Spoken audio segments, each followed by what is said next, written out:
As soon as he was born, his dear mother abandoned the demon. Becoming an orphan, he desperately fought with local boys every day for scraps of food. Though his tongue was sharp and his words bitter, he had a master who loved him madly. Unlike the demon, that master patiently taught him step by step, like a pair of parallel yin and yang. Then the two of them wandered from place to place, relying only on one sword. When that master left the mortal world, he hung up his sword and went into deep seclusion, to marry, have children, and live in abundance with a gentle wife and 2 lovely children. As expected, the demon had no choice. He drew his sword to take revenge. One by one he gutted the sect leaders, tore the flesh from the bones, and threw them to the crows. And then the invisible chain that had held him for so long finally began to weaken. People never knew the true story. They only chewed over in their heads the rumors they themselves invented about him. The demon, a bloody madman, passed into the past and remained only a name in history. But strangely, death did not take him. The heavens tore him back. The demon's soul seized the body of Wutan, a worthless man without any combat skills. Where the demon will go after rebirth, no one knows. We'll have to watch to find out. Enjoy the review. Everything begins with a scene of desolation, corpses scattered everywhere, and witnesses shudder in horror. At that moment a group arrived. The fierce elder shouted that Zheng Tian was exhausted and must die. Xuanzhen, Zhang Guang, and Nangun Huang. Hearing this, Zheng Tian's face changed, and he said coldly, "Now only you remain." The elder immediately took a fighting stance, gripping his weapon, and shouted Amitabha. He rushed forward. Jun Tian also charged. Their faces were close, and in both eyes blazed a murderous desire. The elder suddenly received a strong blow from Zheng Tian, flew backward, and roared with rage. He quickly calmed down and shouted, "Cursed god demon!" He released all his power with the heavenly palm of the Buddhist sect, and directed it straight at Zheng Tian. He jumped over the elder's head. The elder cried out in alarm. "What?" Before the elder could recover, he lunged down and struck with all his might, shouting, "Then I will kill you first." The elder parried the sword strike and shouted to his comrades. At that moment everyone, 3 chaotically surrounded him, swords raining down on him in a barrage. Although he was surrounded, Zheng Tian held the upper hand, deftly dodging every attack. 2 elders instantly flared up, preparing to unleash a strike of plum blossom light and a thunderous volley. 2 elders shouted, "Die!" and immediately released 2 dazzling beams of light through Zheng Tian. He looked at him with a self-satisfied smile and said, "May you be reborn in paradise." But even before he could rejoice, Zheng Tian suddenly jumped back from his attack. Seeing this, the elder gasped in horror. "What?" Zheng Tian instantly leapt straight into the air to gain momentum. Zheng Tian Vor, with a crooked, grotesque smile, raised a bone and coldly said, "Next." By that time, Xuanzhen was already dead. 2 outside paled and trembled, shouting, "Monster!" Zhang Guang raised his sword, ready to fight to the death, but Nangun Huang urgently shouted for him to retreat. Zhang Guang tightened his grip, his face tensed, and he roared. At that moment, Wu Qing was the god demon Zheng Tian himself. To kill him, once someone drenched the central plains only with blood, so the masters from the 9 factions had to unite. But even so, facing an enemy without equal, their resolve nearly wavered. Zhang Tian glanced at him and mockingly said, "Old man, prepare your grave." Zhang Guang roared with rage. While he cultivated, the elder said, "Done. The grave is for you." Zhang Guang swiftly unfolded the plum blossom dance and forced Wu Chen to retreat. Wu Qing gripped the sword hilt tighter and said sternly, "Not yet." His eyes turned icy, his lips curled, "And I still cannot die." Immediately he executed the 5th move of the sword spirit Ma Black Dragon Slash, rose up, and Zhang Guang was cut beyond recognition, not even having time to react. The old man screamed from unbearable pain, howling in despair. No sooner had he killed Zhang Guang than countless murderous intentions rushed at him, and he froze, frowning. It was the deadly aura of the imperial art of the boundless sword. Seeing the aura converge, he gritted his teeth and cursed you, rat from the Non-Gong clan, a sword that cuts to the bone. But he froze as oppressive memories of the past surged again. Thinking about it, he smiled wildly, looked at Nongong Huang and sneered mockingly. "It's just a scratch." The old man screamed in horror. "What?" Not giving him a second to react. His eyes flared with a bloody tint as he raised his sword. He gathered all his strength and struck Nongong Huang with all his might. The elder recoiled in shock, but was still hit in the face. Eyes wide, teeth clenched in rage, he suddenly accelerated, instantly closed the distance and unleashed his technique. The old man groaned in pain and called Yung Tian a vile demonic bandit. Zheng Tian radiated an icy deadly aura, ignored the old man's words and moved forward. The fight began again. The two faced each other. Nongong Huang gathered himself and continued throwing his techniques. He had not yet managed to counterattack when the old man seized the moment and jumped down from the height. Nongong Huang's face tightened. His eyes shone with rage, and he lunged downward. The old man suddenly stabbed him in the back with a knife, and he roared in pain. Seeing this, the old man sneered and barked, "Die, bastard." He hissed that his life would end here, and Zheng Tian writhed in pain. Unconsciously, he recalled the carefree days of childhood, and felt that everything had changed. The old man gripped the sword tighter, suddenly said, "It's over," and this stunned him. His face was full of murderous intent, blood dripped from his lip, and he growled. He shouted, "I said, end this curse!" Then, without hesitation, he stabbed the sword through the old man again. The old man was struck, he spat blood, his eyes were bloodshot, and he hissed in pain. He panicked, the blade had clearly pierced his heart. How was he still alive? He stumbled. Demon God, his head falls. 9 great sects were wiped off the face of the earth, not a single living soul remained. Only emptiness. Suddenly Yung Tai Yan plunged into memories around him, echoed children as laughter and quarrelsome voices. While the child was still playing, suddenly someone's hand appeared. The child was lifted up. He looked intently and wondered if it was a moment between life and death. So much time has passed since I last saw the master's young face. Yes, from here began the journey to Zhonghu.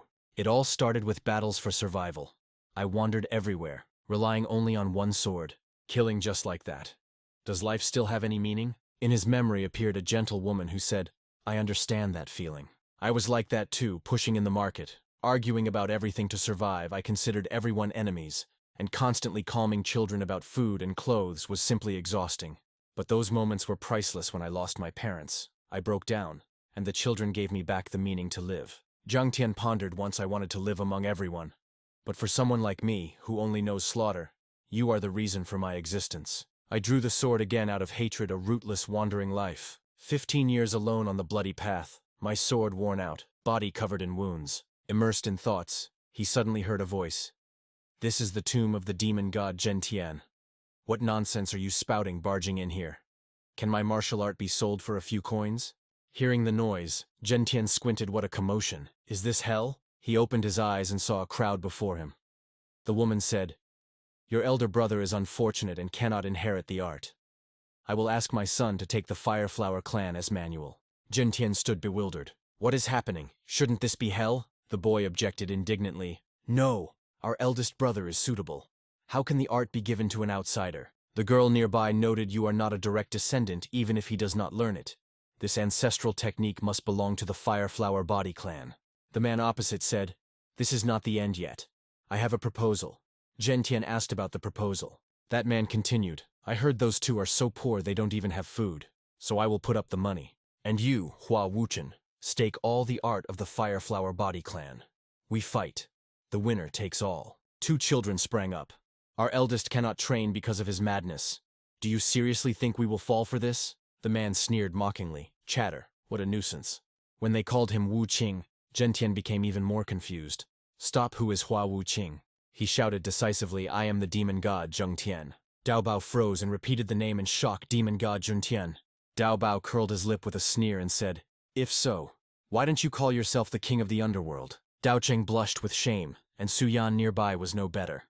An arrogant female voice sounded, scolding him for something growing day by day. Fu Chuyun clicked her tongue and mockingly said that the future of the Fireflower body clan was decided. People from the Qinhua Merchant Guild left, leaving a promise. His silence meant he agreed to a duel at the Baiyun Pavilion on the 5th day of the 2nd month. Dao Bao warned, "This is a vow between 2 fighters," then began provoking, reminding the demon god Zheng Tian that he knows well the consequences of breaking an oath. When they left, the 3 who remained stood in shock. They could not believe that this decision was made for them. Su Yan said anxiously, "Remind him that he has never truly held a sword." He laughed contemptuously and said that for such a level, 1 stream of my inner strength is enough. Wu Xin tested his inner strength and instantly felt something strange. He asked himself in surprise where his energy had gone. He panicked and shouted, feeling that his body was empty and there was no strength left inside. He exploded with a scream of rage, cursing his weak body it couldn't even lift a sword. He continued to scream wildly, and the girl begged him to stop. The girl called out to him in despair, begging her brother to come to his senses, even though he was going mad. Tears welled up.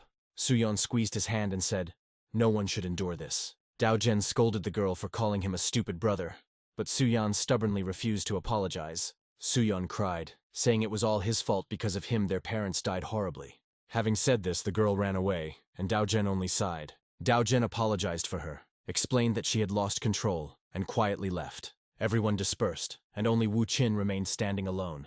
He was ashamed that the children saw him as mad, and only bitterness remained in his soul. Wu Qing froze, looking at the large tombstone, and pondered thoughtfully. He remembered how he had beheaded the head of the Namgong family, and how it felt as if his heart was pierced. He glanced at his reflection in the stone, and thought that after avenging Manhwa and his brothers and sisters, he should find peace. He did not want this, desperately asking why he was still living in this body. His mind was in complete chaos, especially because the children were so similar to Shi and Yue. He grabbed his head in despair when suddenly a loud voice rang out, "Young master!" Ma Shi ran up and grumbled that the young master's weekly outings had nearly given him a heart attack. He asked who this boy was, but the boy only looked embarrassed, not understanding why he was being asked.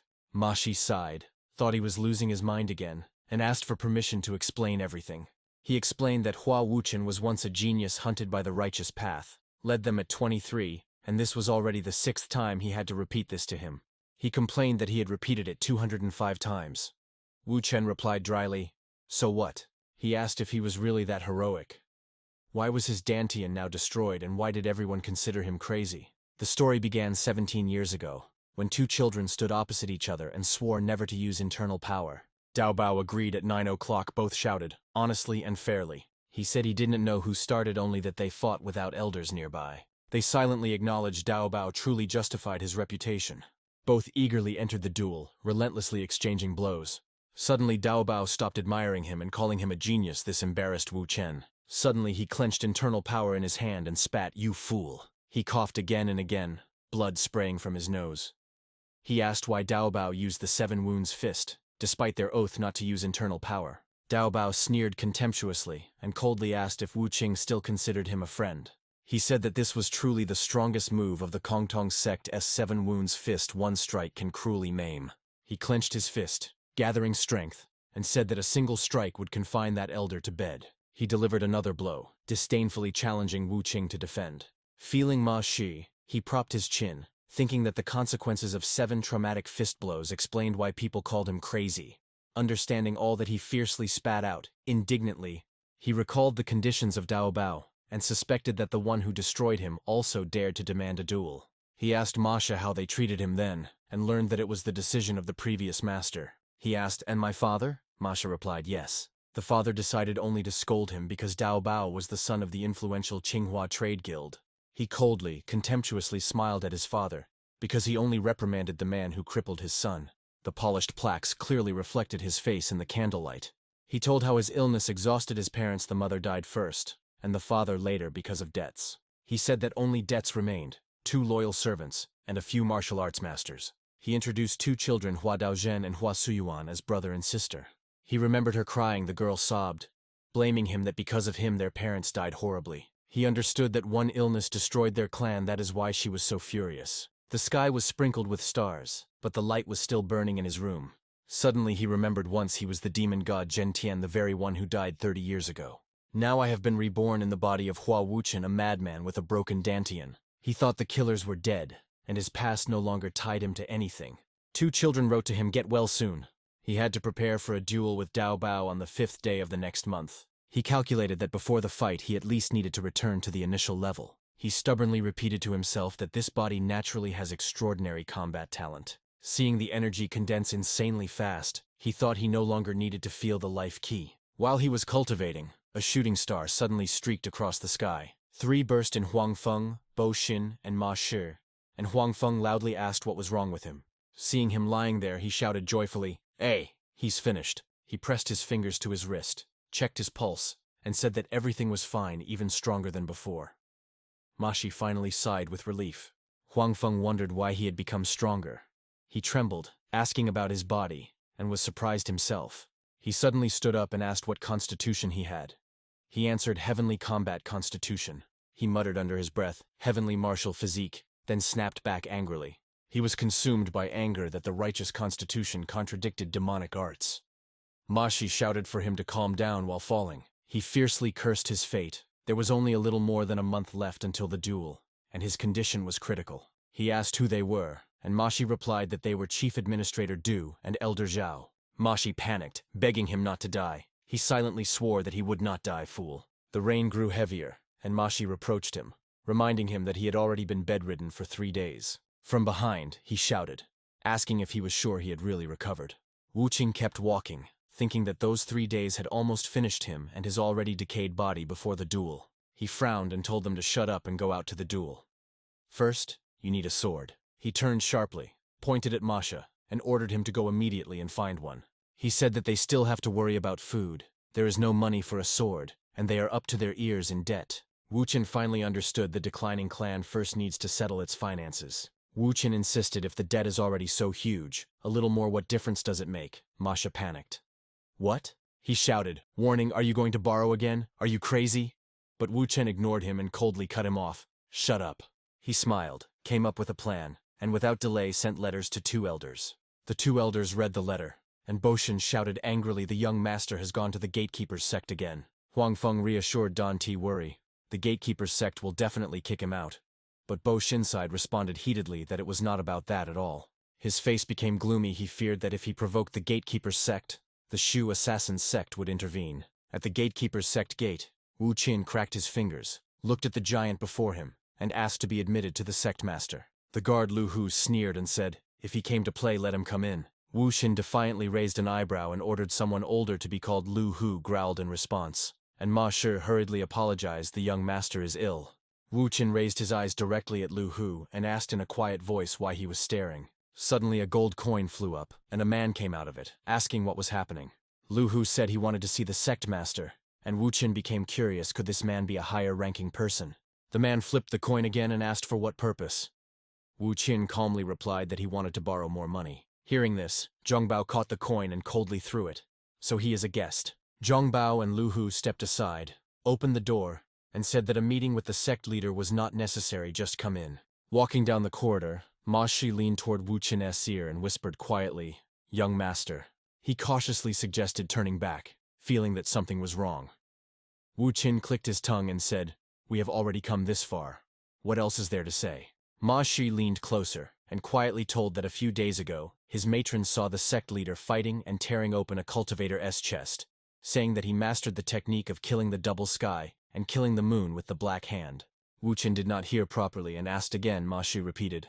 They mocked scornfully, as if the servants were smarter than Wu Qin, but it was already too late to turn back. The guards immediately drew their swords, waiting for Zhongbao's order begin. Zhongbao laughed. There were too many people near the gates to openly beat the son of the body of the Fireflower clan. He curled his lips and sneered, as if to say, if you can't even pay the percentages, you have no right to come here. He would not allow Wu Qin to keep squeezing everything out of them as his parents did. Masha fell to her knees and begged for mercy, and Wu Qin, stunned, asked, like my parents? Suddenly he realized he had said the wrong thing, and images from the time when he was Zheng Tian surfaced in his memory. The impatient guard shouted, start! Zhongbao nodded, just give them a lesson, and the soldiers responded in unison. But Wu Qin swiftly slipped through, grabbed his wrist and broke his arm. Looking at his hand, he thought, with such a body, it's better to rely on cunning than on strength. Zhongbao flipped a coin and gave the order to another soldier, kill Wu Qin. The soldier burst in, the sword cut through the air, but Wu Qin stood rooted as if he had already foreseen everything. He poured all his strength into the strike, preparing to cut the opponent in half. The blade flew at a furious speed. Wu Qin bent down and dodged. The two circled in the darkness. The man roared, spun, and struck like 2 gusts of wind fighting for life. Wu Qin bounced off nimbly and thought, I cannot match strength, I will have to rely on my legs. Suddenly seized by inspiration, he enthusiastically struck his opponent with his forehead on the chin. The man lost his balance, blood splattered, and Zhongbao seized the chance and rushed forward. He struck downward, but Wu Qin dodged. He exploded with a roar of rage. They surged forward, but Wu Qin skillfully flipped and rolled without stopping. No one could guess where he would turn. Zhongbao and his thugs fell and only slowly got back on their feet. Not seeing Wu Qin, Mashi panicked and shouted, are you okay? He sat down, replied that he was fine, and Masha curiously asked where he had learned that strange fighting style. He admitted honestly, it is not a martial art, just tricks. He began wandering the streets. Masha, surprised, asked when that young master had ever wandered the streets. Zhongbao jumped up, flipped a coin, and smiled mockingly, challenging him try to dodge one more move and launched an attack. Wu Qin frowned, thinking, is all this because of one coin? He exploded with fury, and sharply ordered the soldiers to step back, deciding to handle it himself. Swallowing, Wu Qin hastily said that he wanted to meet with the sect leader, and asked why it was so difficult. Zhongbao drew his sword and coldly replied that the sect leader was not someone he could meet. He sneered, ordered to smash Wu Qing, and rushed down to strike. A sudden flash of light made Wu Chen draw his stick to block the blow. Zhongbao frowned and muttered in surprise that it was just a stick, while Wu Qin jumped aside and thought that using a stick as a sword was a good idea for now. Blow after blow, block after block they exchanged without pause. No one gave up. He remained alert, thinking that the man's techniques were really as strange as they said. At that very moment Zhongbao opened up, and Wu Qin instantly noticed it. He struck right into the gap, pierced the hand, blood splattered. He was stunned. He did not expect Wu Qin to block the sword with a stick, and immediately find his weak spot. He chased step by step after that rotten rat who growled, while Wu Chen laughed and told him not to underestimate the stick. He twirled the stick and smiled, confident that it would scare him. Chief Vital followed the stick and struck Zhongbao, stunned that Wu Qin had reached that level so quickly. He tried to stab again, but Wu Qin easily dodged, and he wondered if this was the person he once knew. He raised an eyebrow and asked exactly to whom the clan owed a debt. The sticks pierced deep into the flesh and hit the bone in his elbow joint. Standing before him, he sneered at their pathetic martial skills and even dared to demand repayment. To taste the martial art you despise, Wu Qin just clicked his tongue and replied, "When will I do that?" Zhongbao rushed forward with his sword, shouting, "Your farce ends here!" Blackhand, the twin technique of Heaven-S extermination and Moon-S killing.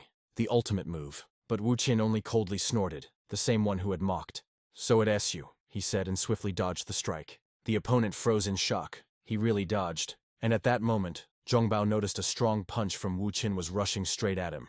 At that moment he saw only the sword spinning, and his head buzzed. He could not understand why Wu Qin concealed such overwhelming power. At that moment Wu Qin directed his strike straight at Zhongbao and everything shook. Zhongbao spat out blood, muttering something indistinctly.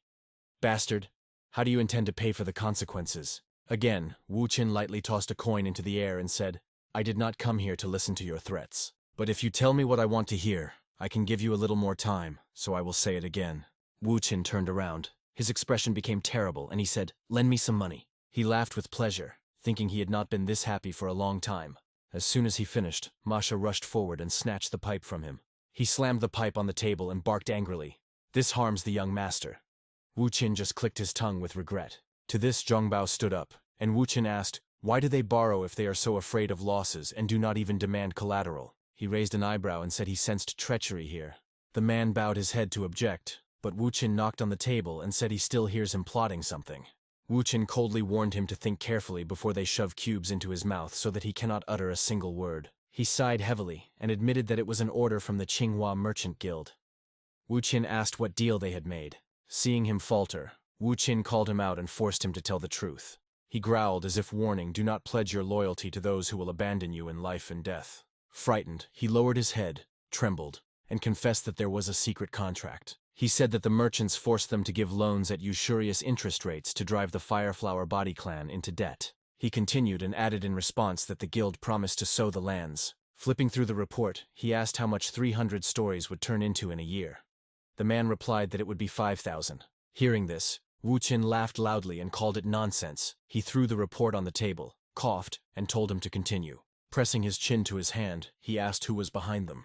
He admitted that it was the Shu assassin sect, which had recently joined the Four Martial Heavens. He mockingly declared that the Four Martial Heavens were a real mess. Then Mashi quietly made a sound. When he looked back, the boy immediately asked, "How do you know them?" Wu Chen briefly replied, "I don't want to explain." He asked why the one who went for the money had not returned yet. Zhongbao replied that he needed a little more time. The man with the chest of gold ran in, handed over all 300 taels, and immediately caught Wu Qian's attention. He opened it, carefully checked, and nodded with satisfaction. He stood up, handed the chest to Masha, and barked not to ask questions and to hold it tightly. In the rain, he strictly ordered to record the loan in the ledger. He promised to return and pay back every penny as soon as he dealt with the merchants. Suddenly he remembered and warned them do not exploit people uncontrollably. He looked sternly and warned if they cross the line they will be crushed. Hearing this, Wu Qing only sighed as if he understood everything. He and Masha left, walked, and thought about who to destroy first. Returning home, Bo Shin burst out with a joyful exclamation, but seeing blood on himself he screamed in alarm. He asked anxiously about the blood. Wu Qin immediately replied that it was not his. He hurriedly asked what happened in the sect of the gatekeepers. Wu Qin calmly said he just borrowed a few stories, they were short. He said directly that they must watch the martial arts masters and not let them go anymore. Bo Xin trembled and asked where the money came from. The sect of the gatekeepers definitely would not lend. Wu Qin replied that he forced them to record everything in the ledger. He patted Bo Xin on the shoulder, told him to make sure the brothers had food and clothes, and he would take care of the rest. After talking, he went inside, leaving only a brief instruction: do good. He left, leaving three standing there confused, watching him go. Bo Xin quietly whispered if Huang Feng had lost his mind to behave so wildly, and Huang Feng just clicked his tongue and said nothing. He sighed and whispered to himself that he never had parents and did not know what to say at all. He told everything, said that temporarily the money was fine, and promised to take care of the brothers and servants, asking them not to worry. Two children outside heard everything. He also said that in a few days he would fight Zheng Daobao over a secret clan manuscript. He cracked his fingers, full of rage, and said he would break his neck. An old commemorative plaque stood motionless under trembling candles, and the flame flickered in the night wind. In the silent night under the cold moonlight, a lonely wooden tower appeared. Dawn came. The sunlight pierced the clouds and hit the tower, frightening the space. Still at dawn, three men hurriedly carried heavy boards inside. They wearily laid down the boards and grumbled with irritation they did not understand his orders. Masha muttered that those things were so heavy that backs would break, and someone replied that once they finished everything, they would go drink and rest. Hearing the noise, Wu Chen opened the door and cheerfully asked if they had brought them. He inspected each box, frowning and mumbling that in the 50, 80, and 110 containers everything was correct. Masha asked with curiosity what he would do with them, since martial arts masters carry so many heavy things. He simply opened the box to look at the sword.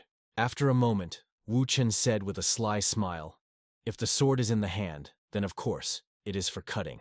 He eagerly grabbed the hilt, thinking he would first train with the nastiest of the 50. He tried his best, but could not lift the sword. Masha asked inquisitively if he really intended to use it. He thought irritably he expected difficulties, but did not imagine that he would not even be able to lift 50 carts. His body was too weak. He clenched his fist and firmly swore he would never give up. Soon he was gasping for breath, trembling, and said that he could lift a little with both hands. He shakily turned to Masha and begged her not to stand confused, but to quickly follow orders. Barely carrying the sword, Wu Qin reminded Masha to add a little more meat to the ration. Masha sighed, watching his figure disappear, and said with a sneer that it did not calm him down. In his private room, he slowly raised the sword, determined to master it. Wu Qin raised the sword with both hands, reminding himself that only 2 weeks remained until the duel. He pressed his lips, realizing that his talent contradicted Master Mai's teachings, so he had no choice. He had to learn the 9 unmatched swords from the Master's friend. He firmly told himself that this was the only way to get out of this mess. Elsewhere, Dao Bao, admiring the scenery and grabbing his lute, suddenly exclaimed in surprise. He raised an eyebrow and asked if Hua Wukin really had blown the guild guards to smithereens. The guard nodded. They were seriously wounded for 2 weeks, and this confused Dao Bao, because supposedly, Hua Wuchen did not have a dantian. He threw with a sneer that the opponent was clearly not an ordinary person. Dao Bao smiled and said that maybe he would prepare a gift for the young Master Hua from the Hua physical clan. He continued plucking the strings, pouring gloomy intentions into every rhythm. He thought with pleasure, impatiently awaiting the duel to finally see the true face of Hua Wuchen. Every movement revealed a heavenly combat physique, a body made to endure such intensity. Soon everything he asked for was ready. Wuchen looked thoughtfully and barely nodded. Mashi had prepared everything. He shuddered slightly, took a deep breath, and promised himself that he could finally begin. At first, Wuchen subtly shifted the arch of his foot. He prepared to perform the 9 unmatched swords. The first form, advanced step. He remembered the Master's advice, always move forward with the sword. Immediately, Wu Chen rushed into the second form, the technique that breaks soldiers. His heart was pounding, but he continued performing the techniques, enduring the tension, and resolutely not allowing anything to stop him. The ball flew chaotically, leaving streaks that flashed too quickly to be seen clearly. When the sphere flew straight into his face, he executed the third form, the energy rupture.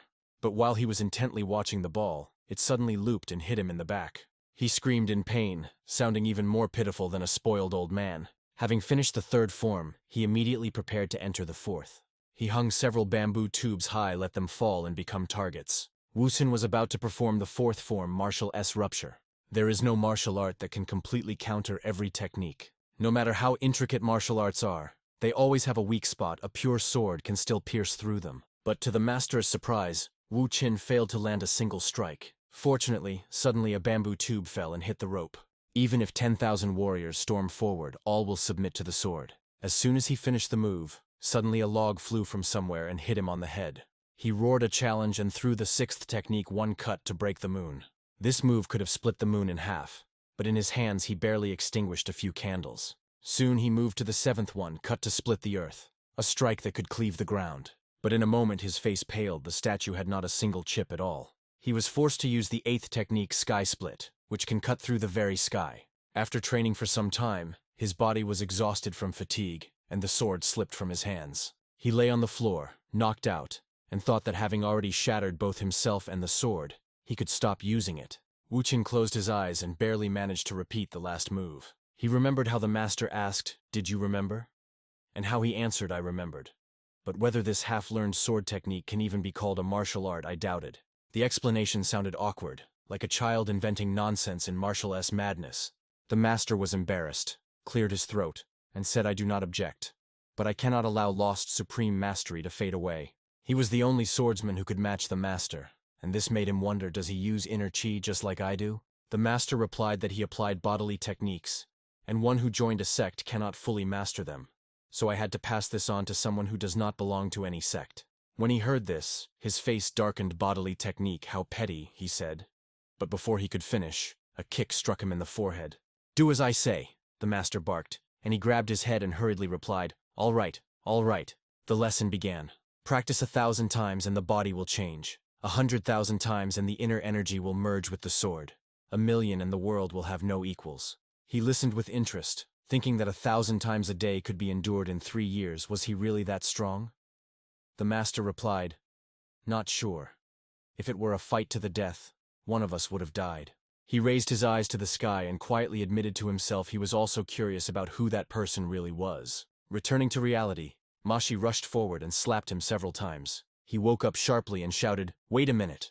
Meanwhile, Mashi was panicking, asking if he was all right, and the irritated Wu Qing warned, "If these hits continue, your ears will bloom." He got up and thought that after only one training session he fainted and was still very far from the goal. Mashi brought a tray with food and told him to eat to satisfy his hunger. Mashi blinked and replied, "You said yesterday that you want to eat this.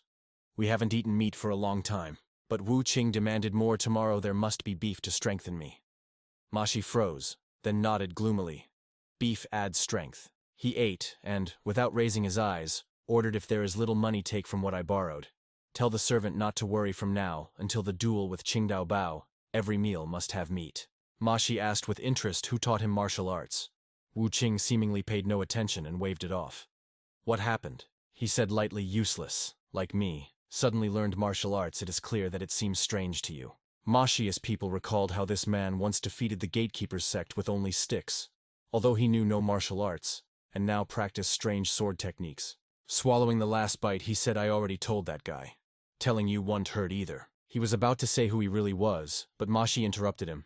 "Stop, I don't want to know." He was afraid that he would lose his mind, change, and disappear again. He swallowed and quietly whispered, "You want to leave the Fireflower Body Clan, right?" He said seriously, "I want to go. Only when this family becomes the strongest martial clan in Sichuan will I consider it. Otherwise, I have nothing else to do." Mashi froze in surprise. "This is the clan of the highest marshals in Sichuan." And he replied, "Yes, why are you surprised?" Wu Qing instantly slapped himself on the forehead. It immediately swelled. He barked, "Enough, go!" Masha had to leave. Sitting silently for a few minutes, he quietly asked his former client, "Are you satisfied now, Hua Wuchen?" Huanfeng looked out the window and remembered that the match was in 10 days. Bo Xin muttered, "Qingdao Bao. He will definitely try to kill the young master and seize the treasure of the Fire Emperor." Bo Xin looked puzzled. "What did you say?" Huanfeng continued. "Think about it." Huanfeng remembered 2 children. His heart tangled like a ball of wires. He understood we cannot allow those 2 children to die along with them. And it turned out it was Wu Qing's breath after sword training.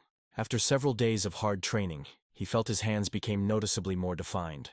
He could barely swing a 70 cat sword with one hand, but his techniques were still clumsy. A familiar voice called Hua Wu Qing's brother, who was still training, and he looked back. He waved them off as if to say, "Go play somewhere else." But the children froze and said they were worried because he had been forcing himself to train for several days. They asked if he trained because of those words in Wu Qing's mind. The girl who shouted, "Because of you, our parents died," appeared again, and Su Yan had since carried a feeling of guilt, saying she was just too angry and didn't mean it.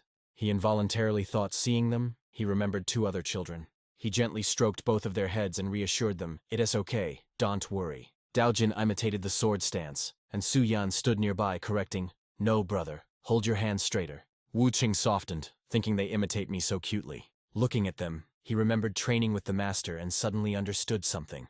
The master's words burned in his head. Wu Qing, exhale when you swing the sword, the longer, the better.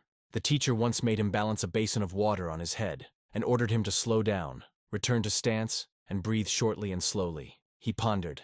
Here it was, the weak spot of the 9 unmatched swords. He gripped the sword hilt, almost forgetting that lesson, then put down the sword and smiled. "Don't worry, brothers, you are the strongest."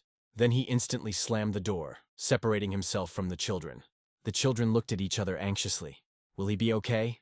Probably. But no. Wu Qin once again threw himself into training without rest, and every word of the master came alive in his mind.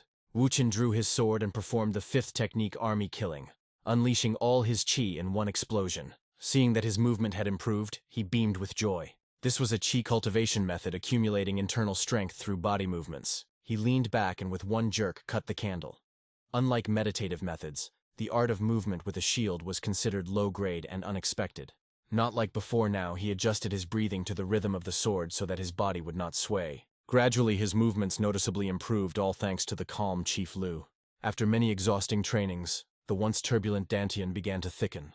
Suddenly Huang Feng appeared and asked if the young master was still training, which stunned Masha. He hurriedly covered the box and said that the young master seemed like a completely different person. Where he used to collapse, now he no longer falls. He said that Wudang therapy seemed effective, and proudly recalled how Wu Qin cried during acupuncture.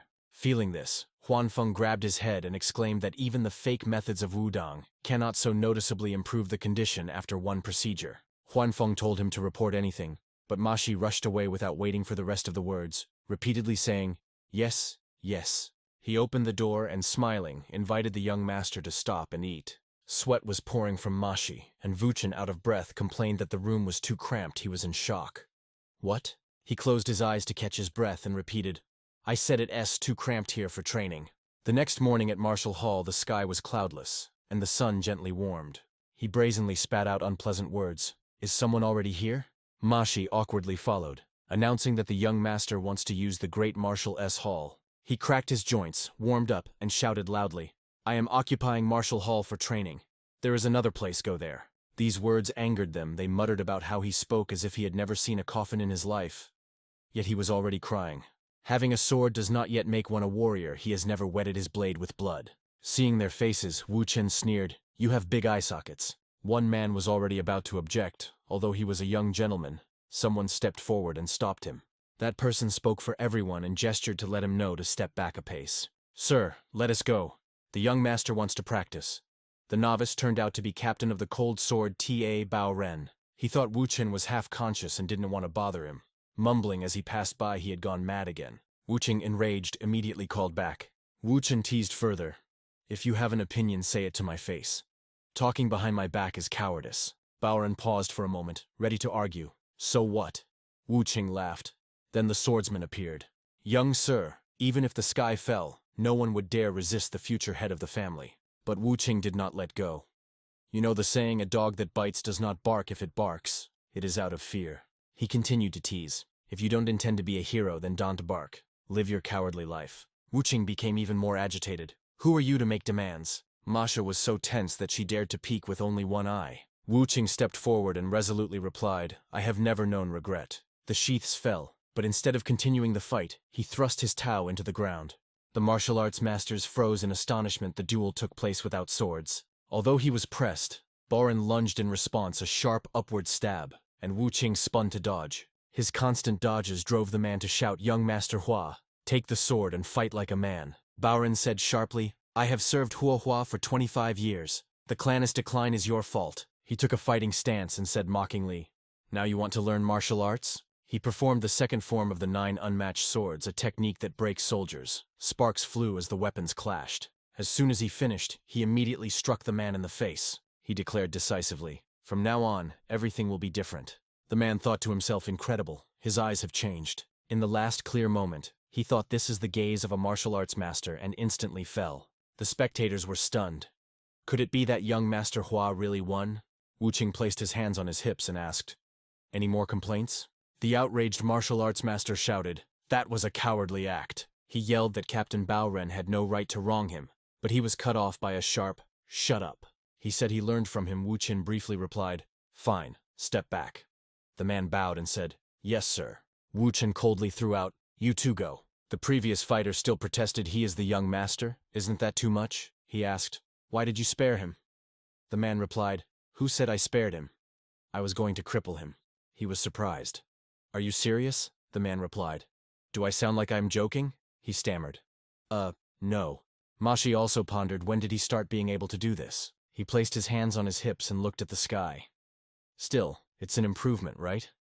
Probably. The figure stood, looking into the distance, while someone's voice discussed the duel with the Tsinghua Merchant Guild. Bo Xin asked Elder Zhao, "How long have we been in the sect?" He replied, "About 37 years. Bo Xin sighed. "Oh, what a long time it is."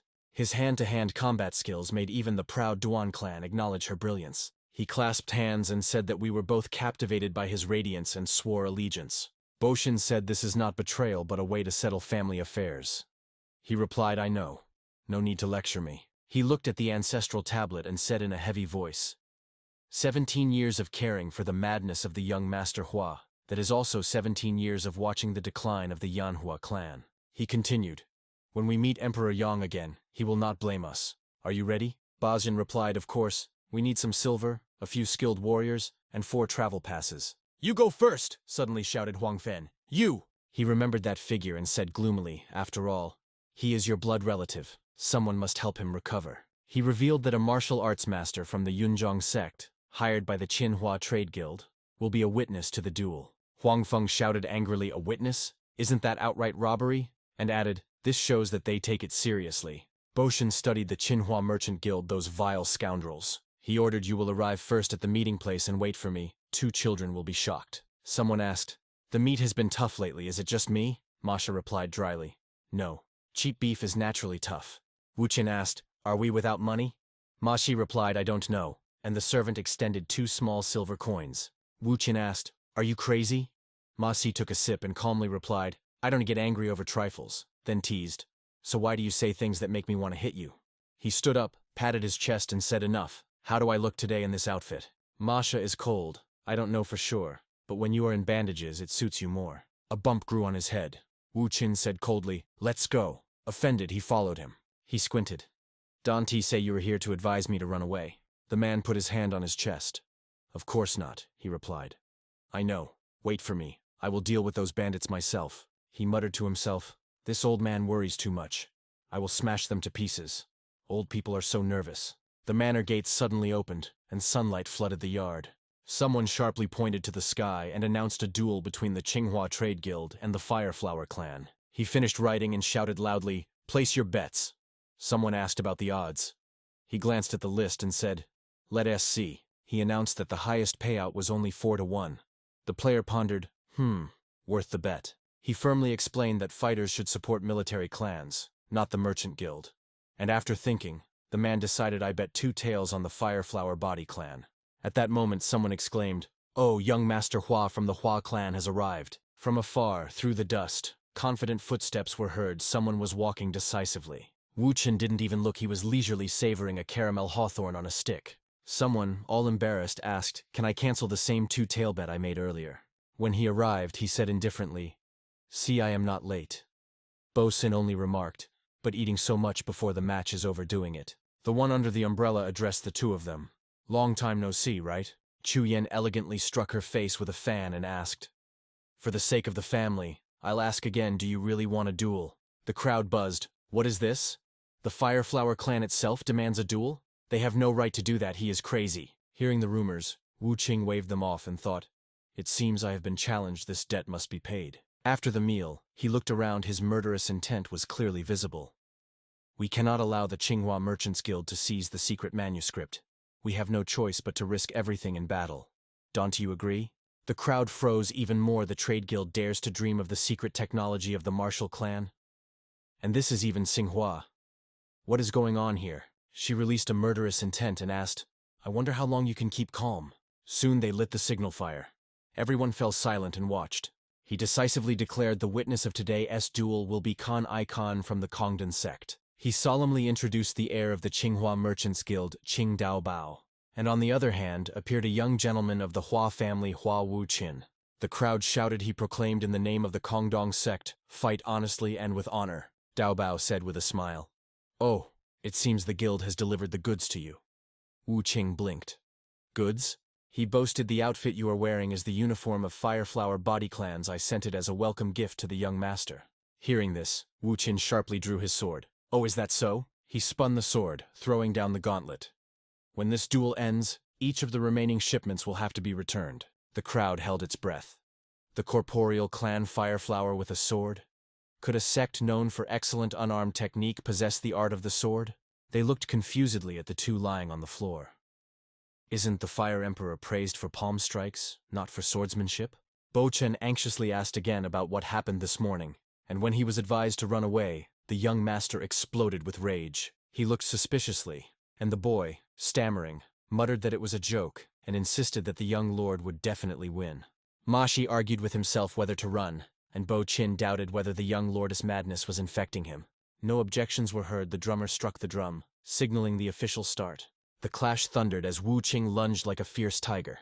Even Dao Bao and Ma Shi froze. They could not believe their eyes. Everyone wondered where he got such strength, since he was constantly called mad and had never studied martial arts. Dao Bao gritted his teeth in anger as he was relentlessly pushed back. Unwilling to accept this, he madly rushed forward, but it still looked childish. Although Dao Bao attacked again and again, Wu Qing parried every strike. Behind them, an explosion thundered, but both of them still continued to fight.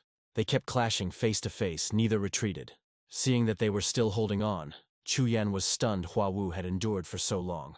But she was firmly convinced that compared to the kung fu she had honed for years, Wu Qin decisively took the initiative and launched an attack on Dao Bao. Their weapons clashed again. Entangled in the struggle, they trembled with fear. Then they separated and continued swinging their weapons, causing explosions one after another. As soon as they parted, Dao Bao instantly raised his weapon, ready to defend. The slash caused a powerful explosion, and he was forced to raise his sword to block the strike. Dao Bao's eyes widened in shock. He could not believe the power of that blow. He angrily rushed forward, shouting that this time he would cripple Hua Wu Qin. Seeing Dao Bao rushing forward with unwavering determination, Wu Qin decided to break his will as well. The nose carried murderous intentions and a deeply rooted grudge. He lunged forward, confident in his skill. Both unleashed their signature moves, unwilling to yield. He instantly dodged to the side, evading Dao Bao's deadly strikes. Bo Qin panicked but admitted that Wu Qin was holding well, and Ma Shi tensed, convinced he had not yet given all his strength. Hearing this, the man asked in surprise, and the boy explained that he had secretly seen him training hard, so even greater strength might soon break out. Zhao Zhao felt that his current skills matched the opponent's, although perhaps the latest training was still insufficient, and Wu Qing only wiped the sweat and secretly decided that how strong the opponent was did not matter.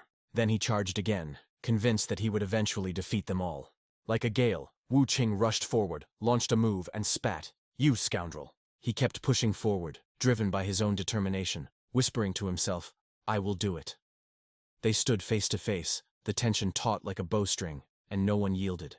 Wu Qing lunged forward and struck with his sword. Full of hatred, he was ready to defeat him at any cost. A guiding voice came from the tent. "Go straight east 5 miles. Then the voice ordered to turn aside, meet the camellia, and travel 3 more miles.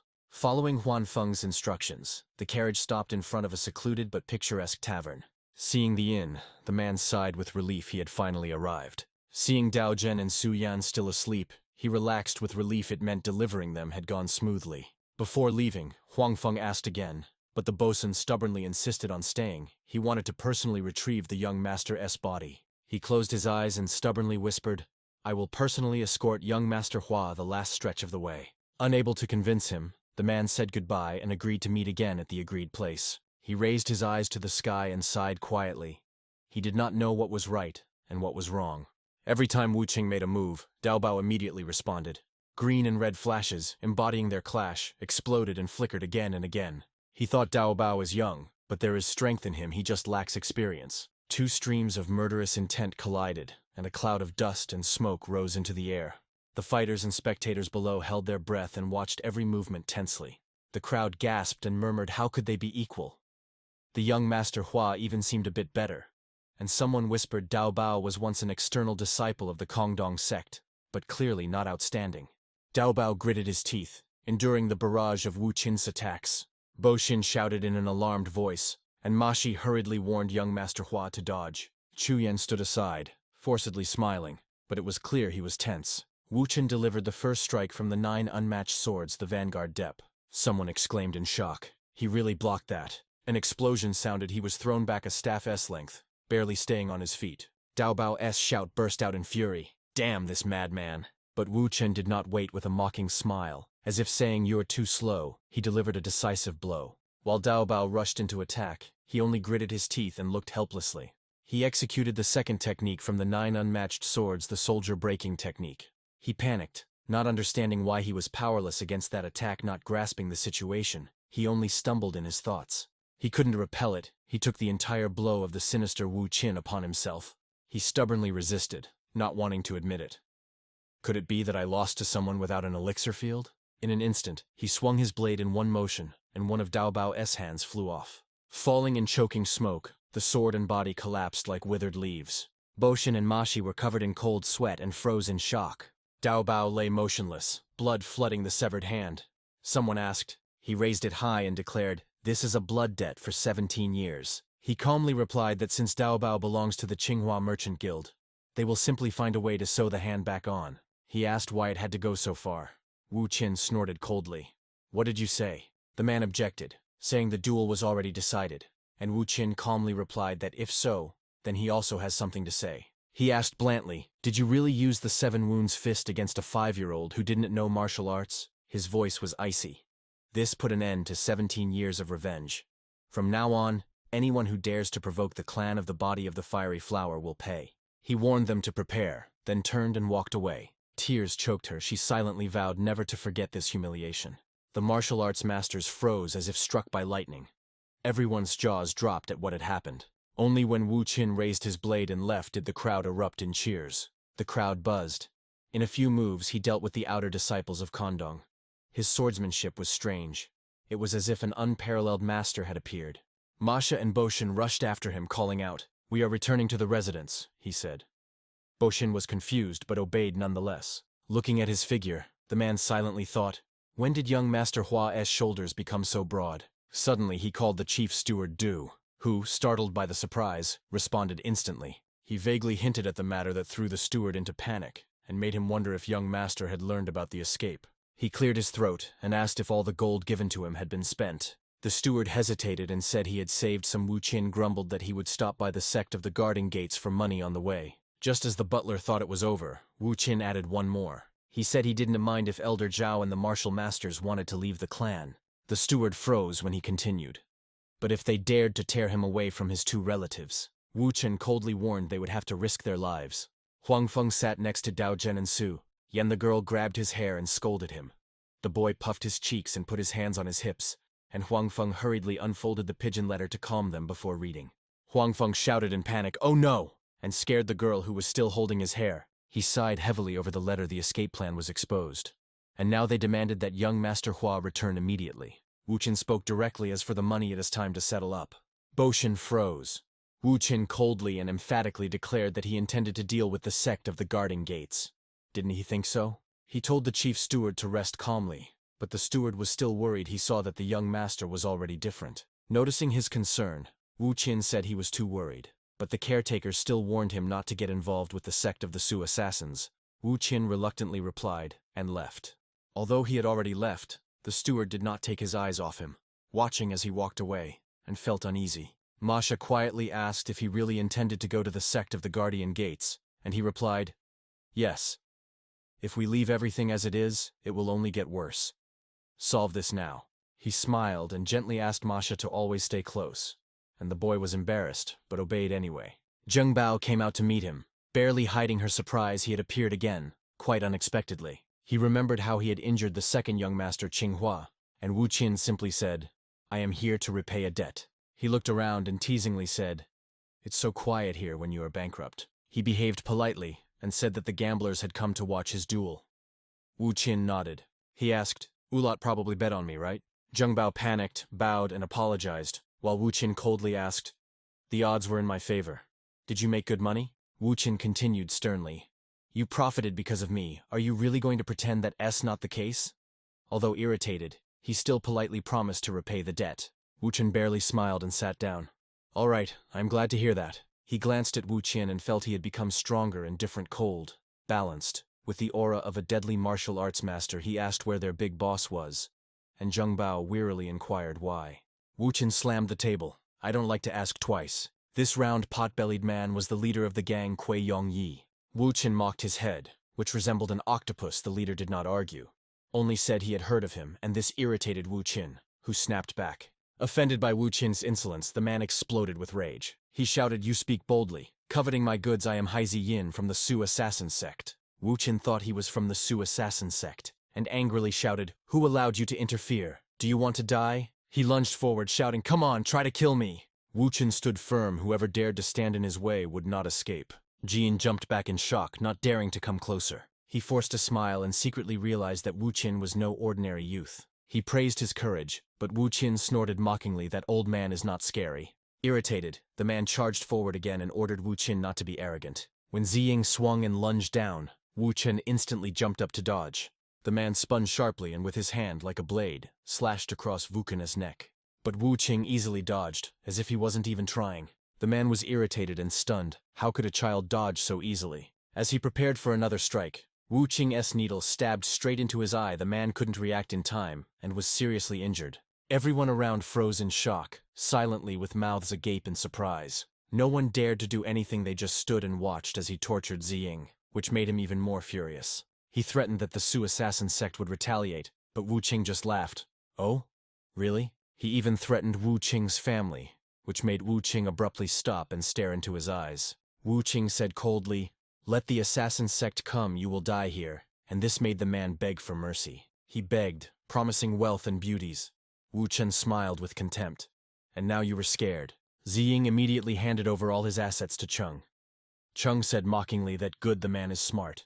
Then he ominously threatened that if he did not cooperate, the wind would blow through several more holes and the man would flee in terror. The old man was frightened, fell prostrate, and begged for mercy, and he was surprised that he himself began to plead for his life. The frightened old man whispered that he would give up all his property. He coldly said, This property already belongs to him, and the man simply froze. He declared that the silver and crimes committed by that man equaled his wealth. The man turned pale and agreed to give everything. Suddenly he stabbed a needle into the old man's brain, coldly asking if he understood the words of others. He asked who stood highest after him. Zheng Bao stammered that he was the deputy leader of the sect, and he snorted, So, it is you. Zheng Bao instantly fell to his knees, begging for mercy, and swearing to live honestly if spared. He asked how much the deceased's property was worth, and the man replied, A total of 4,000 gold taels. He asked about the gang's wealth. Zheng Bao revealed everything, at least 10,000 gold taels and 500 taels of tribute. He quickly calculated in his head 4,000 from the leader, and 10,000 from the gatekeeper's sect, all belongs to him.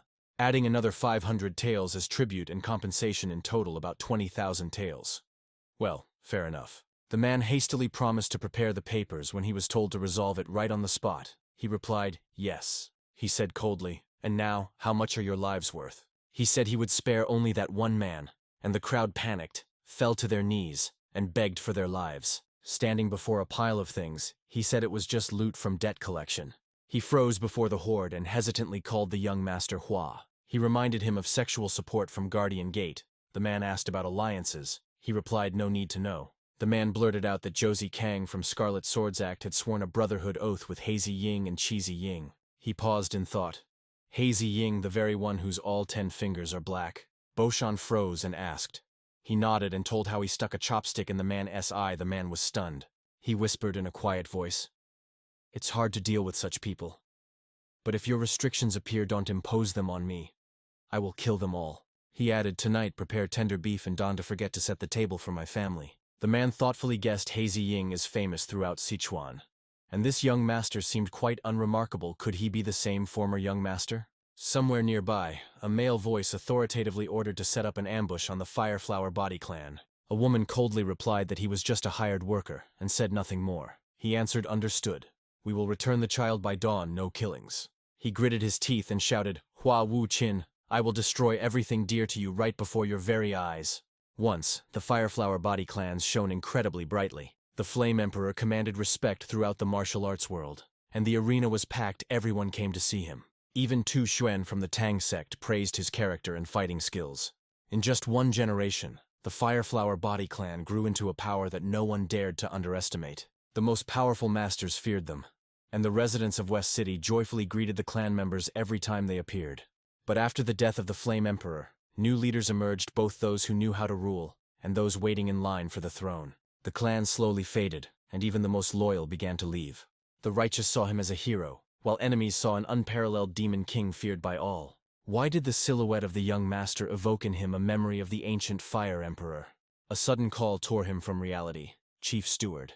Boshin froze. Why are you the only one here? Where are the young master and the lady? It was reported that the assassins of the Merchants Guild Qinghua set an ambush for us. Zhao Huangfeng and the fighters, risking their lives, held them back, but they were more numerous. He shouted in panic to inform the young lord, and rushed forward himself. They responded loudly and in unison to the command. Yes, Chief Steward. If you continue to resist, the children will die too, Huangfeng said, choking with rage. He shouted a warning loudly, step back, dawn to cause chaos here. And this allowed them to unleash their attacks on him one after another. Scarhead ordered, take care of this side, leave one child, kill the rest. When the moment came, he swung his blade. Die so you want to see me. He was struck in the palm and blood spurted from it like a fountain. At the decisive moment, the attacker cut again. Boshin did not have time to react and just stood, taking the blows. Falling to the ground in front of the children, the attacker was about to move on, deciding whom to kill and whom to spare. Dao Zhen stepped forward because the girl was trembling and calling him. He made a move. Do you want this? Then you will die yourself. On his crazy face they understood, isn't this Hua Wuken, who has gone mad? They argued. Killing Hua Wuken might not work, so they decided to block his path and kill him. Throwing himself into the attack, the man still threatened, you will not see the dawn, Hua Wu Qin. He could not recognize the opponent as skill, he was only good at intimidation. The bald man panicked. What the hell was that? Yet still they clung to hope and rushed forward together. Kill him. To give Wu Qin time to deal with them, he used the fifth form of the Sword of Nine Absolutes, and crushed everyone before him. This scared the others. They looked at him in horror, and wondered what kind of monster he was. Seeing that everyone was safe, especially the children, he finally exhaled. Only then did the little girl slowly open her eyes and look at him. Her brother covered his eyes. Danti, look, Suyan said emptily. What are you doing? Is this Hua Wuchen? Did he defeat them all? But Dao Zhen still covered his eyes. I told you, Don, to look. Wuchen asked anxiously. Are you two okay? The boy stammered. I am okay. He softened. You must have been very scared. The boy shook his head. No. I come from the Marshall family. He ordered Elder Zhao, take the wounded and the two children back to the manor. Yes, young master. The wounded were carried out. He turned to the last one. Well then. You were sent by a spy from the Qinghua Trade Guild, weren't you? He panicked. You will really spare me, he barked sharply. Danti, make me repeat myself. He confessed it was Fu Chuyan, head of the Qinghua Trade Guild. She hired us through the Purple Forest gang. He asked, will you really spare me? Wu Qing raised his sword and said, if you want to live, go and tell her that. Explain clearly how Hua Wukin from the Fireflower Body Clan destroyed her own people. When people saw how Wu Chen walked down Blood Street, they whispered anxiously, calling him the madman of the Fireflower clan. His illness was getting worse. When they saw him covered in blood on the avenue, no one dared to mock or just walk past. So, Hua Wuchen, who was once called the Mad Young Master or Maniac. Since then, people spoke differently and began to call him the Hidden Dragon Xixiang. As soon as she reached out to hug him, she was pushed away. She hurriedly asked, is the young master normal again? Is he okay? He answered, yes. Then she asked, is everyone in the infirmary? He nodded. Yes, not everyone was fine.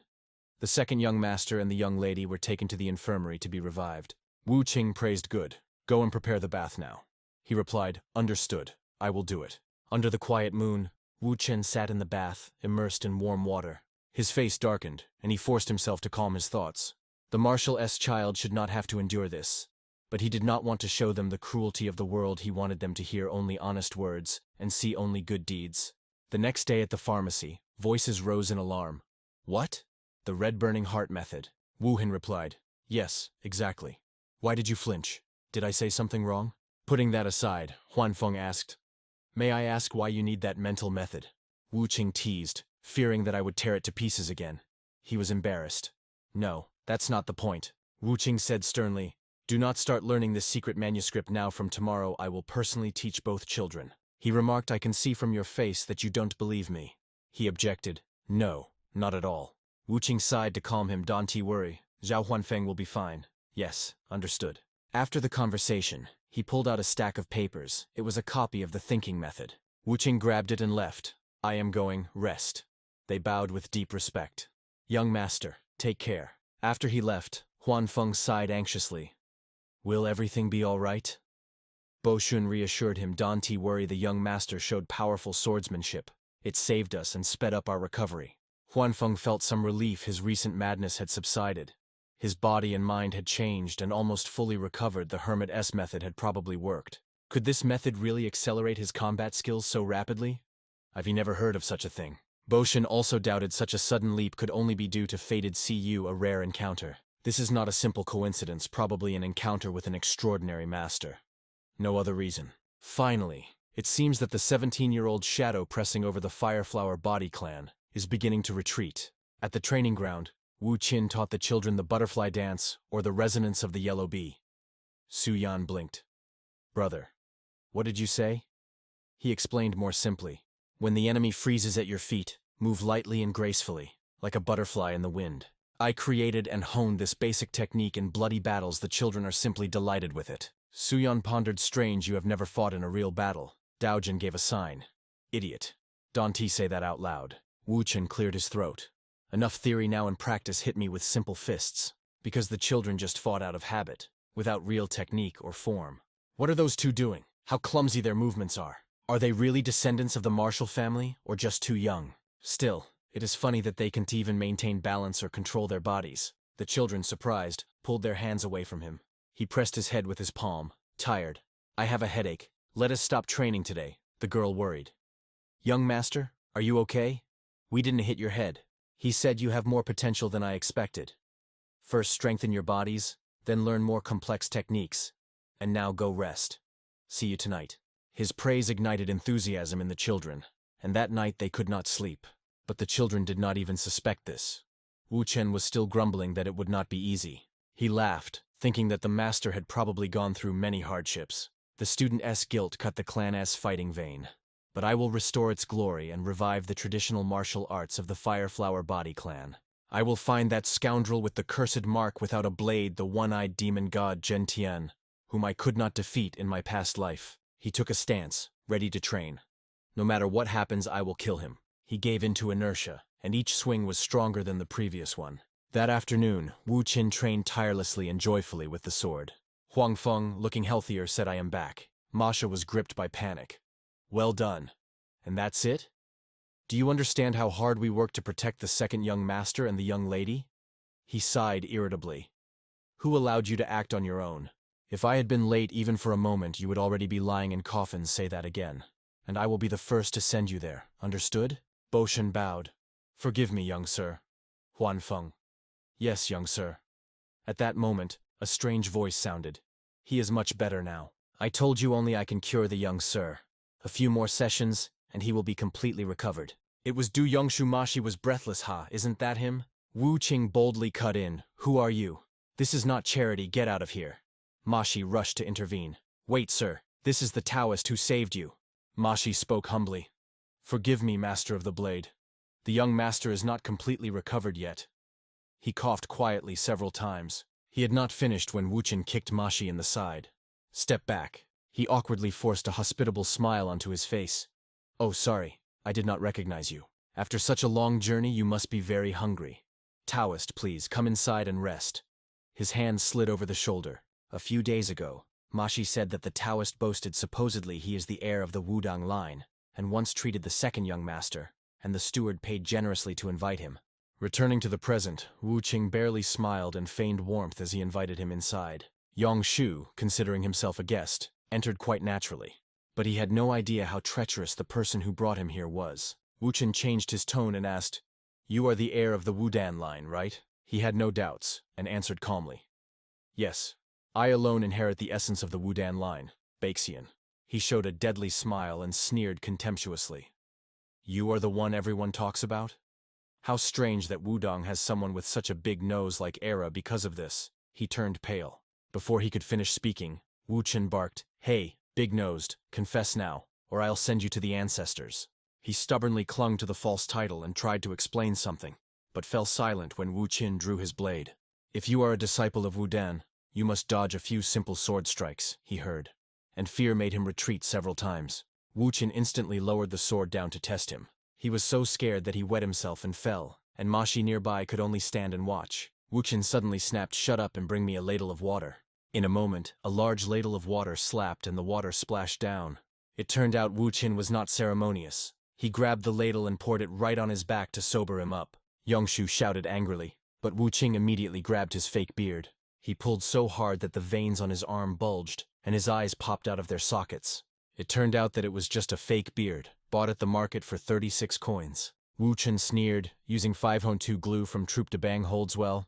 That is just a trick. 4 people stood before Yongshu and demanded, How dare you deceive the Marshall family, old and still cunning? Masha whispered worriedly, and Wu Chen, thinking, said, Of course, we can just leave it like this. His face became demonic. He threatened to cut off limbs, and he panicked and began begging for mercy. Wu Qing softened his voice and joked, Who will pay if I kill you? I'll just cut off a few necessary parts. He trembled, begged to keep his body intact, and promised to return all the money he had extorted by fraud. Wu Qing nodded, but added count the fee for limbs and valuables too, and in panic agreed to everything. He smiled contentedly, and continued to demand ransom for limbs and valuables, which made him panic and give everything after bargaining. Wu Qing called the butler and asked how much the fraudster took. Boshan replied 50 taels of gold. Wu Chen sneered contemptuously, pathetic. At your age you are still so naive. Boshin awkwardly began to explain something, but Wu Chen sharply interrupted, Enough. Let's go. I don't want to hear this anymore. Wu Chen tensely said, Here, the starting price is 50 gold taels. He fell to his knees. I don't have that kind of money right now, unless I give it to Jin Yan. He interrupted there 2 hours. Lead the way. Han Feng followed, but shouted, Stop. Your hands are injured and you still ask for legs? What do you need them for? Help me clean up the corpses. Don T make up nonsense, stay obediently inside. This made him fall silent. He angrily left and the swindler stumbled behind, confused. Yes, yes. Bo Xin and Huan Feng stood behind, still stunned by Wu Chen's unpleasant behavior. Bo Xin thought to himself, Don't worry, this man is no longer the young master we once knew. He muttered under his breath, Damn. I should have borrowed a fresh horse. How poor this clan is, that they don't even have a horse. When he approached, the man stammered, This is my carriage. Please sit down, sir. Wu Qin said with a sneer, Ah, you cheated for a decent sum. A rare 4-horse carriage for 50 gold taels, this makes perfect sense. The carriage was too pompous for their clan, shiny and lavish. He stammered. The skin was tightly wrapped. I travel a lot and sit in the carriage for hours. Wu Qin teased, So devoted to your work, why not do something useful? He bowed his head and said, One day I will do it, sir. He lay down and quietly said, I'll nap a little. Wake me when we arrive. The man obediently said, Yes, please rest. Then he quietly slipped outside while Wu Qin was still asleep. While he was sleeping, they pulled him outside and were about to deal with him. Wu Qin was so furious he almost went bald. Another gritted his teeth. Damn, another one. Thinking so, he raised his fist and muttered, Don to blame me. Suddenly the enemy had a third, involuntarily alert eye. Wu Qin parried with his blade and frowned. What is this? Not a bad greeting. The blade hit the big boss, and he instantly raised his hand to block the strike. The main boss was boiling with anger. The hidden dragon from Sishan lived up to its name. Wu Qin smiled mockingly. When did Jin Yan turn into an abandoned forest? He left. So, was I chosen as the target from the very beginning? I thought it was just some petty fraud. It turns out, it is serious. Just when boredom struck, Wu Chen suddenly ignited a wild power. Wu Chen instantly radiated an aura. I am bored too. Wu Chen feared no one. Your gaze is disgusting, like a devil from hell. How strong is this demonic aura? He sharply drew his blade, and you have a real arsenal of weapons. A powerful aura burst from him, proof of his strength. They saw the big boss pushed far back into an open patch of land. They shouted in rage. That scoundrel attacked only one person, save him. Blocking and thinking, damn, he rushes like an iron mace. In a moment, the big boss was shoved, he fell on his back. He kicked him right in the face and he rolled on the ground. They pretended to be frightened because the third brother was about to make his move. The advantage in strength pushed Wu Qin to target the weakest, the second brother. He sharply lowered his blade. The third brother hastily raised his sword to block the strike. The sword was too thin, and Wu Qin instantly split it in half. He chopped straight at the head. The man didn't have time to do anything. Almost killed. The third brother managed to tilt his head and dodge, but immediately after that, Wu Qin delivered a powerful kick right to his stomach. Watching them, he hesitated. Yes, this was demonic kung fu. Why had such arts appeared in the Central Plains? He sighed. He didn't want to kill these junior disciples practicing demonic arts. What else could he do? Yanshu cursed himself. He couldn't believe that the 4 demons of Cheongshan were so decisively defeated. The big boss admitted after a few moves, "We realized we couldn't match you." Wu Qin smirked. "Why drag it out? Enjoy your defeat." He nodded. "Fine, I'll spare you." But then he coldly added, "I will cripple your dantian and sever your meridians." He knelt down again and bowed. "We were only following orders, please. Do not destroy our path as martial arts masters." Wu Qin teased, "You still whine like a child at your age." He asked, "Who taught you martial arts?" The man froze and only muttered, "Huh? What do you mean?" He repeated, "Who is your master?" His demonic aura aroused even more suspicion. Few have such an aura on the Central Plains. "Who taught you demonic arts?" he confessed. "Even when he died, we never learned his real name." Wu Qin was irritated, a student who doesn't even know his teacher's name. The big boss was timid. He forbade us from looking for other students. He was still dissatisfied. "I understand. You should have trained calmly, not become bandits." The big boss turned pale and immediately objected. "Bandits? No, we just sometimes helped brothers with business." Wu Qin suspiciously asked, "Business? Don't you know what he was like and still helped?" And he stubbornly replied, "We thought saving people was right, wasn't it?" He was fed up enough. "Get out of here, stop serving him. If I see you again, consider yourselves dead." They bowed in a row. "Thank you, sir," he said to Yangshu. "You must pay ransom for these guys with your life, and compensate for the loss of my energy and spirit." He blinked. "Psychic trauma? That counts too." Watching the carriage disappear, the big chief recalled his master's words. "We are slow and trusting, choose comrades carefully. When you come across a person who is strong and honest, follow them and serve them." He smiled. "Good, my intentions align well with yours." On the road, the carriage suddenly stopped. Wu Qin thought in surprise. Why did it stop again? Suddenly they knelt before him again and shouted, "Older brother! We swear loyalty and dedicate ourselves to the clan of the body of the fiery flower. Accept us." Wu Qin curled his lip. "Were you beaten so badly that you lost your mind?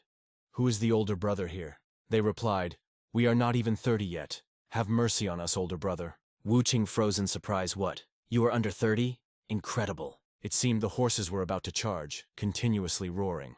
Now 5 stubborn men clung tightly, incredibly insolent. Wu Qin still doubted seriously. He is 30. He looked even older than me. After a short pause, he dismissed it as if he hadn't asked. Den Shu had not yet recovered from the spectacle when Wu Qin instantly emptied him. On the side of Wu Qin. He could not comprehend how a demonic cultivator became a fighter in a declining orthodox clan. It was absurd. They say the teachers said that demonic cultivation is a way of life, and who you are, not a sect. Wu Qin wondered, why would a righteous clan accept demonic practitioners? Isn't that a disgrace? Others chirped. Those who spoke fell silent. Their mouths were bound, skulls smashed, and teeth knocked out. 4 looked about 20, but were not at all what they seemed. He quietly sneered. "You burst in with such arrogance, you'll get a lesson like those I once valued," and coldly snorted, "If you want to serve another clan, lay down your life for every one of my orders. There is no freedom. Submit for the honor of the clan like a dog." They answered in unison. "Clearly we give all decisions to the big brother." He turned pale. "All right, do as you wish. From now on, you are warriors of the Fireflower clan." They rejoiced and shouted, "Thank you, elder brother." He frowned. "Don to call me elder brother, call me young master." And they replied, "Yes, young master." Wu Qin peeked out and said in surprise, "So this is your estate?" Yangshu, "Yes, please come in." About 20-year-old boys signaled to open the gates, imitating Wu Qin's manner. The servant asked, "What is going on here?" Yangshu sharply waved his hand. "Don't ask. Quickly prepare food in the annex." Wu Qin waved off. "Not yet. First show me the treasury." He obeyed. "Yes, this way."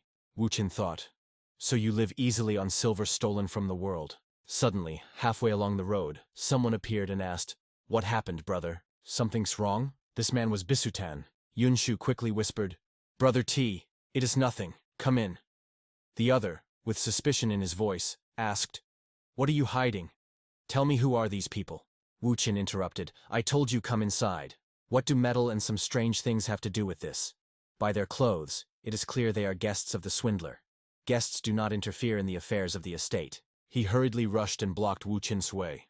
You brat, your tongue is a real disgrace. Seeing this, the boss was already about to cause trouble, but Yun Shu instantly stopped him, shouting that they were his guests, and it was just a misunderstanding. He awkwardly spoke, introducing them. These are 4 demons of Chungxiang and a young master of the Fireflower clan. Suten smiled lightly. Here he is, the furious young lord raging over the Fireflower. Says he is orthodox, but scares ordinary people. Interesting. Wu Qin did not want to argue, smiling. He asked him to step aside, but that man still mocked, insisting that orthodox sects engage in demonic arts, and mocked their ancestors. Seeing the frightened Yangshu, he whispered reassuringly that Bisutan was nearby. He grabbed a weapon and wildly wanted to cut off that guy's head just for fun. He stood waiting for orders, but Wu Qin simply said to retreat, let him handle it himself. He stood before Suten, and with a mocking smile said, even a dog knows its master.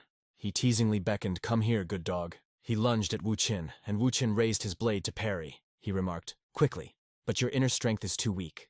Before he could make another move, Wu Qin suddenly sharply changed direction. Seeing the blade near his throat, the man was forced to lean back to dodge. He had not yet recovered when Wu Qin began pressing him with continuous attacks. The spectators whispered just a little more, and that's it.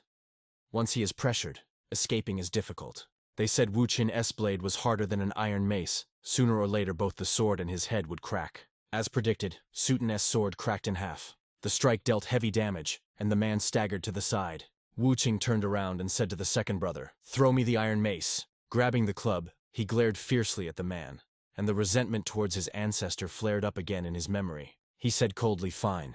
Let your cries echo near the grave of your ancestors. He had not yet finished when Wu Qin struck him fiercely, and the assistants instantly broke into a sweat. Wu Qin beat him like a madman despite the cries about broken bones. He coldly said, soon you will lie in the same grave. A few broken bones mean nothing. He laughed while beating him. They froze silently. He really knew how to deal with people. The third brother looked worried and asked, will he stop breathing now, right? Yangshu rushed forward to stop him, begging young master, spare him. I will redeem him. Wu Qin asked, really? He insisted he has connections with the demon that pierces the sky and is considered righteous, and in my estate he cannot die. He, shocked, whispered, how much do you need? I will pay. Please spare him. Wu Qin smiled and asked, oh? I thought you were vainly hoping on this man. He smiled. You should have said so earlier. The man looked scared and thought this one is truly crazy. When the door closed, he looked back and asked, all right, it seems you have gathered quite a lot? Wu Qin looked around the hall with satisfaction. All right, let us start the count. 4 men behind you, 500 taels each. Yan Shu froze in surprise. He said he would take them as warriors. How did it come to this? He continued. Next. Your limbs 200 taels, your life 300. And finally added, for your talkative brother 1,000 taels, and for the spirit and strength I lost today another 3,000. He issued a challenge. Let us settle this cleanly. Hand over all valuables now. Anyone against? Yangshu gritted his teeth and shouted, of course not. This one is worse than mountain bandits. He reminded them don't to miss anything. They worked and responded, yes, young master. He looked intently at the wall and couldn't understand what kind of screen is this. It emits a strange aura. Wu Qin became increasingly confused in his thoughts. Could this be an illusion? Yan Xiao shyly asked, young master, do you like the screen?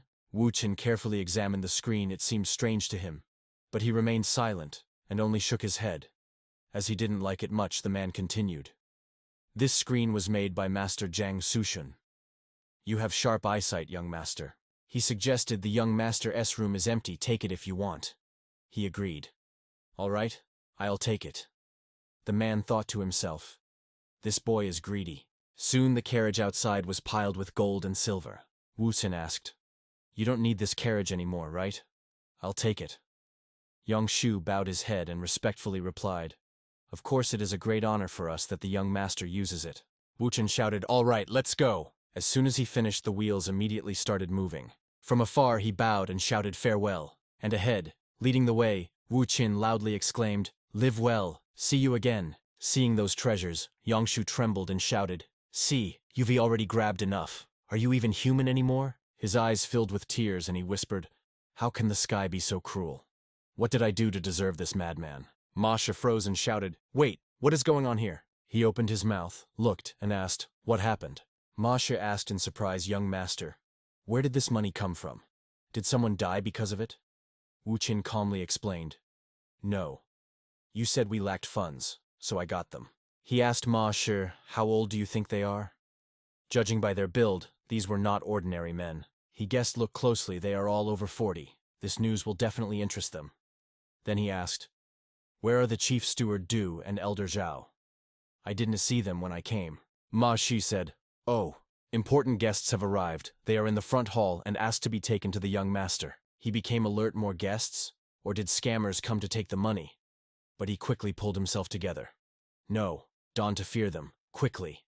Wu Qin fluttered with anger. What kind of tricks are these old men pulling again? When he entered, everyone immediately bowed in unison. The young master had arrived. He stood up and introduced young master. These are 3 merchants who helped the Fireflower clan in difficult times. Another introduced himself. I heard the hidden dragon has awakened. The rumors turned out to be true.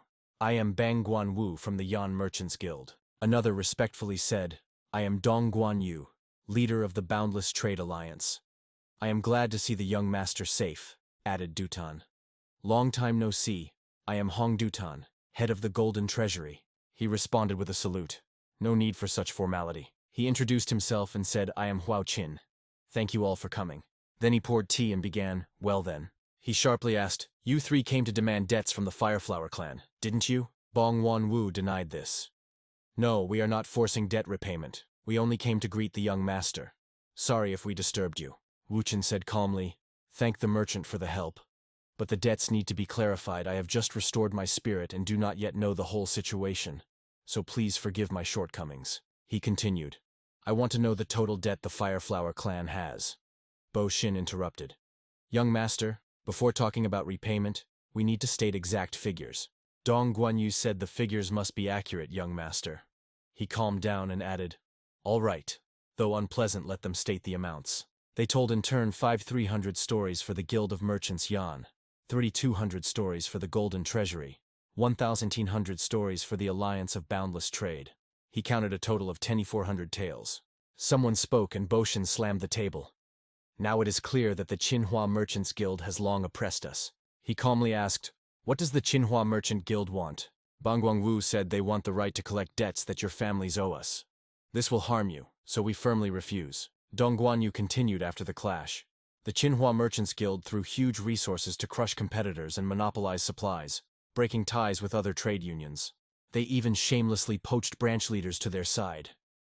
Huang Feng listened anxiously, never imagining it was so serious. He added, shamefully admitting, but we no longer have the strength to resist. Guan Yu said before granting them the right to collect debts, at least warn the young master.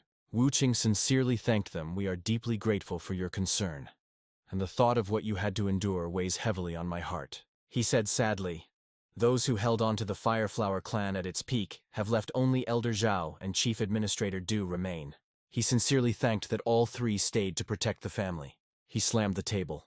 I know little about literacy, but one thing I know well, a debt of gratitude must be fully repaid. He promised, I will immediately repay all the debts of the Fireflower clan to you. Everyone, full of surprise, asked, is this really possible? Wu Qin resolutely swore, I will return every % and repay every favor. I will free your merchant associations from the oppression of the Qinghua Guild. Young Master Hua, are you really going to use force to help us? Wu Qin answered instantly, of course. Bo Xin flinched. Young Master Hua, he warned anxiously. What are you saying? Do you know who stands behind them? Bo Xin emphasized it is the Kongdong sect, one of the most powerful fighting factions. Wu Qin did not flinch. So those old ones are pulling the strings? He called back young Master Hua. Guan Yu interrupted. Chief Steward do it. Don't worry. He reassured if we write off the debt, they will lose the reason to bother us. That is a great favor in itself. We will not dare to directly challenge the Kongdong sect. Everyone smiled. Thank you for your words, young master. We feel much lighter at heart. They said goodbye. We also say goodbye. May your home prosper, and may the road be safe. He watched with admiration as they departed. The Qinghua Merchants Guild is truly formidable. Wu Qin ordered Du, Chief Administrator, gather all intelligence on those rats, their money, territories, goods, and contact the Kongdong sect. And Bo Qin set off. Young Master Hua. He asked in alarm. Wait, are you serious? Wu Qin stressed. I am not joking. Grievances, blood deaths, or favors must be clarified. Wu Qin angrily said, "You know what they have done. If we let this pass now, next time they will aim straight for our throat. Now either we risk everything, or we lose everything." He said for over 10 years they helped us, and in return like this now they will no longer help us. Wu Qin smiled. "So we need to repay properly at least once. They will brush off my words as the ravings of a madman." He gazed into the distance. Let fate take its course. At that moment someone shouted, "Young Master Hua, the task is completed." He replied, "Good, gather here." Wu Qin reminded, "Present them properly, they are the elder and the chief administrator." Both shuddered. "Young Master Hua, yes, it is them," he announced. "From today they are combat warriors joining the clan of the Fire Flower." They responded with deep respect. "4 demons of Chongshan, have mercy on them," Wu Qin indicated. "Do not be surprised yet. What comes next will shock you even more. All of them," he continued. "They are all younger than me." They froze in shock. "What?" They stood still. Incredible. It can be. 4 demons of Chongshan went to look for food, and another froze, stunned by our presence. They froze and exclaimed, "Young Master Hua, don't you know about the reputation of the 4 demons of Chunshan? Why did you accept them into the clan without consulting us?" Wu Qin coldly asked Bo Xin. "And when you were going to secretly take my 2 junior disciples, did you ask me about it?" Bo Xin stammered and whispered, "About that." He said coldly, "If I nod, they will stay. If not, they will leave. I will lead the clan." Wu Qin wanted to buy livestock, but Mashi hesitated because they had no money. Mashi reminded that just over 10,000 taels of silver had gone to pay off debts. Bo Xin exclaimed that swindler hid quite a lot. Huang Feng doubted. Wu Qin replied, "I didn't kill him. I just took back what was mine." "And what is it?" Wu Qin asked sincerely. "They say it is supposedly a masterpiece by Zhang Sushan," and everyone froze in surprise. He said, "Even if they sell it cheaply for 90 taels, I will take it." Bo Xin nodded. "It really looks genuine." Wu Qin asked, "Will this be enough for meat?" He replied, "More than enough." Then he barked, "Then go and buy it now." Wu Qin said, "You are probably wondering why I called you at dawn." He said after recent events, "You all need special training." He insisted the foundation of swordsmanship is the body. A weak body makes training pointless. He said, "Under your feet lie sacks of rice weighing 144 jin each. They will be your training partners." He clearly explained, "This is not for food. Whoever steals it will not blame me." He glared angrily. "There is always someone trying to steal rice. How annoying that is." Daojin asked why the sacks are so small. Suhyun replied, "No more than 15 jin each." Baoren asked, "So what are we supposed to do with these sacks?" They both panicked. "Young Master Hua, this will have to be carried by 2. He hissed coldly, "Shut up and lift them, or I will beat you until nothing remains of your armor." Wu Qin threatened, "My sword may be dull and not cut cleanly, but with 1 strike I will shatter your bones." He reminded, "Choose either carry a sack of rice, or come up here and fight me." 4 men reluctantly threw sacks of rice over their shoulders. Wu Qin stepped forward. "Form, are you mocking me?" He pressed close to their faces. "What a cowardly tactic, each of you has 3 sacks." He shouted at the top of his voice, "Whoever disagrees, come out and fight me here." The 4 Ma gritted their teeth and shouted, "Endure." Everyone shuddered and strained with all their might to support the sacks of rice. Bo Xin was stunned. "What is this?" asked Huang Feng. "Young Master Hua, what will you do to us?" He praised. "Good, as soon as you decide to carry this, you will manage." He reminded them, "I can do this. Stop thinking you are weak." Wu Qin urged, "Keep going. Failure means death." "What's impossible here?" He almost screamed madly. "Start doing 200 repetitions, sit down and stand up. Follow me." There was no choice left, they shouted in unison. "Tighten your abs, lift your little snakes, and do it again unless you really want to die." At that moment the elder brother, drenched in sweat, felt, "What is this sensation?" As if the whole body is falling apart from feet to head. "No. If I can endure this, the young master might beat me to death." Then he clenched his muscles and deliberately tensed up like a maniac bodybuilder, shouting as if afraid that Wu Qin would turn him into mint candies. At the same time, Huang Feng went outside, bewildered by what he saw. What kind of training is this? Just watching is already exhausting. Can these fragile bodies endure this? He still couldn't believe his eyes. The young master of the Yanghuo clan is now acting like a child scaring an ogre. You call yourselves warriors. But you spent everything on the Yanghuo clan's food, right? And now you whine about this ordinary training? Such people do not deserve mercy. Every coward pretending to be weak will die here. His face turned pale. He could neither eat nor rest, only counted to 200. Wu Qin said mockingly, "Pathetic. We've only been warming up all day, and with such endurance you still dare to dream of martial arts?" But in a moment he added a line that made everyone grimace. "Instead, from now on, you will become one with those rice bags. Eat with them, Relieve yourself with them. Carry them during training, and even sleep with them. You will always carry a rice bag, Wu Qin asked and answered himself. And for how long? He called, "Hey, older brother," and he immediately responded yes. Wu Qin ordered, "Bring ropes and tie everyone up. Whoever removes the ropes will lose part of their life. Remember this." Even the older brother's nostrils externally contracted, and he quietly cried inside. I have never met that man. But today, I really want my mother. In a moment, he said to Masha, "From now on, make sure the children get beef at every meal." The boy blinked and replied, "Understood. Shall I prepare a bath for you?" He shook his head. "No, I'll say later." After that, Wu Chen entered the room and coldly closed the door, because he himself was exhausted after training with them, but never complained even once. At the banquet, everyone had to carry those bags of rice on their backs. Even the children were no exception. Their hands trembled, and their legs were completely exhausted. None of them even knew how to hold chopsticks, let alone put food in their mouths. Meanwhile, the second brother became emaciated, staring at his hands that trembled like those of an old man. He looked back at the fourth brother and blurted out, "Isn't it strange? I train my legs, but my hands tremble." The fourth brother frowned and replied, "Do you feel it too? I noticed it earlier, and it's somehow strange. Even when I trained with our master, this never happened. It's the same here." This made the third brother break out in a cold sweat and want to give up. The next day, torment. No, the training continued. "Why aren't you pressing properly? You still have 120 left. Focus. Do you hear me? What is this? They even opened their mouths wide. Do they really do that? What kind of monsters are these?" And again the next day, Wu Chen made them squat while carrying bags of rice. "You will become ducks. Repeat after me, quack, quack." Surprisingly, they obeyed. The quacking aroused pity in passers-by. How humiliating. The third brother quacked the loudest and thought to himself, "What kind of nonsense is this? Move faster, do you want to train all day? Those who are slower will be tied with another bag." Their faces showed they desperately needed the toilet. The children did not give up and followed Wu Qin to training. 50. He looked around with interest. These children are doing better than expected. A ruthless idea flashed through his mind. Should he raise the difficulty a bit? The elder brother Raisak, with a rope tied to his shoulders, looked puzzled. "Here? Are you sure, young master?" He smiled sinisterly. "Of course you must be hot." It was even 1,000 times bigger than Mrs. Tan's instant noodle pot. But Soyeon was delighted. A waterfall? That must be incredible. And Daojen was a little worried about his native person Soyeon. The girl suddenly realized what about him. "It seems he can swim at all," Daojen whispered to her Soyeon. "He says this is training. But isn't it absurd?" And Soyeon wondered, should she tell him that he can swim? At that moment, Bai Xin and Huang Feng appeared.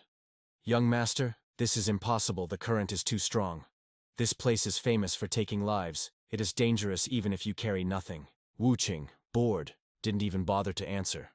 "Come on, you old folks worry too much. Don't worry. I checked everything myself," Bai Xin stammered. "Sir, since when have you been training like this?" Wu Qing was silent, instead addressing the others. "Hey, all of you, will you swim across the river or fight me? Choose wisely." Then Wu Qing quickly jumped down and while the others hesitated, shouted, "I'll go first, young master." The second brother trembled and asked Elder, "What should we do?"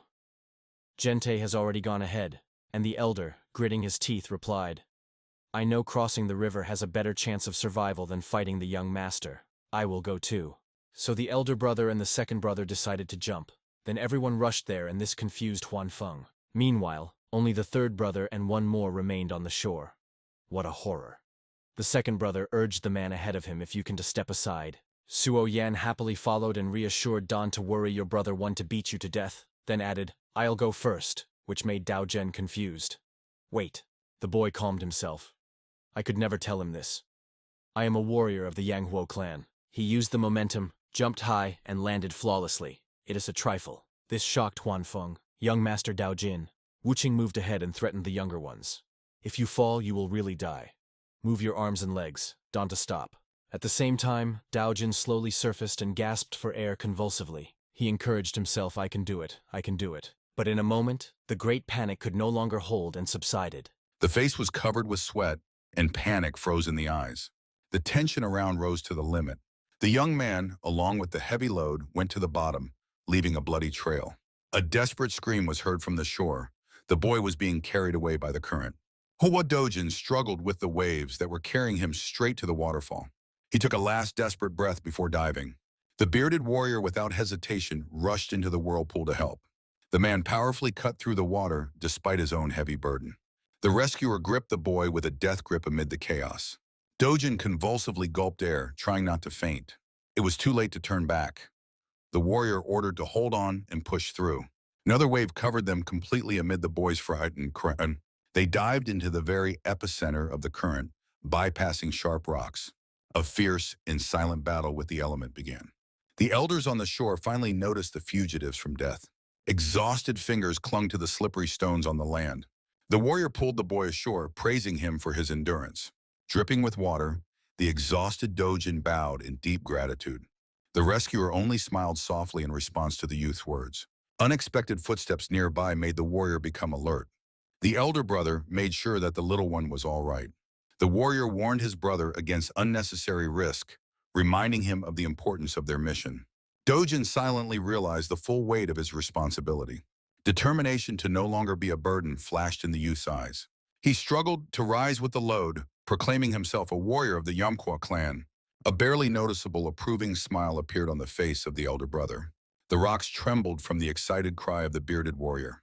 The witnesses of the event on the shore finally sighed with relief. Ahead awaited the misty peaks of the next difficult trials. Fingers dug into the sharp rock on the way to the very summit. The silent, exhausting ascent continued. One of the warriors warned with a smile. A fall meant certain death. The neighbor on the rock only fiercely cursed the madness of his leader. Suddenly, the dissatisfied climber lost his grip and fell down. The man flew into the abyss with a desperate scream. At the last moment, someone's hand gripped the rope with a deathly grasp.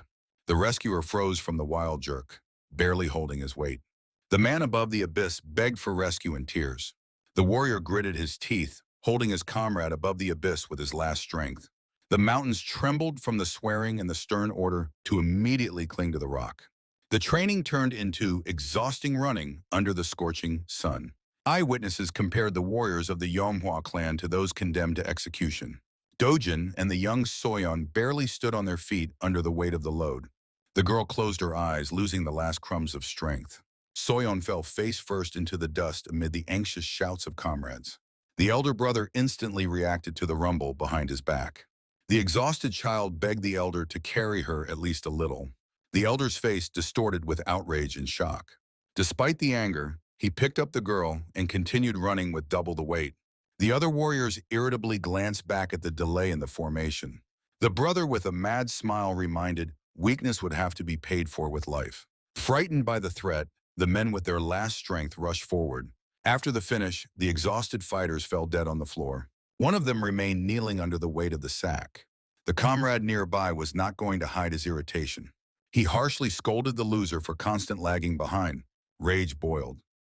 No one wanted to suffer because of someone else's weakness. The critic advised the weakling to simply crawl away from the clan. But the answer about the murder made the angry warrior freeze. The exhausted man calmly admitted he had long dreamed of leaving this path. The blonde warrior trembled with fear, not knowing how to report to the Lord. The partner only mocked, comparing him to a stinking corpse. The enraged fighter grabbed his comrade by the throat, threatening instant retribution. The bearded man intervened, calling to stop the senseless fight. He pushed both aside, saying that weaklings have no place among warriors. The aggressor ordered the loser to get up immediately, or he would kill him personally. The blonde, in despair, hit the floor, begging to stop the abuse. The bearded man reminded them, now they are one family and must stick together. The dark-haired man raged. He refused to call this trash brothers. He did not believe that running with sacks would give them even a drop of real strength. The bearded man objected. Every movement under the elder brother's supervision made sense. The advice was simple. First surpass the master, then complain. Leaving the hall, the warrior promised to execute the weakling for the very first mistake. Alone, he felt powerless, shuddering from inhuman exhaustion. At night, he again dragged his load, cursing the long road. Suddenly, a strange sound in the darkness made him freeze in place. In the darkness, a bloody gaze flashed, and a stone cracked under the stranger's feet. Young Lord Hua sliced through the air with his sword with incredible fury. Even little Soyeon did not stop her exhausting training. The master soared into the air, creating a whirlwind of deadly energy around himself. With one horizontal strike, he raised a cloud of dust and rubble into the sky. The witness trembled with excitement. The difference in strength between them was an abyss. The Lord's eyes burned red as he literally tore the very space apart. He stopped instantly, leaving a deep mark on the granite slab. Feeling a stranger's presence, the Lord ordered the spy to leave immediately. The frightened warrior emerged from the thickets, trying to find an excuse.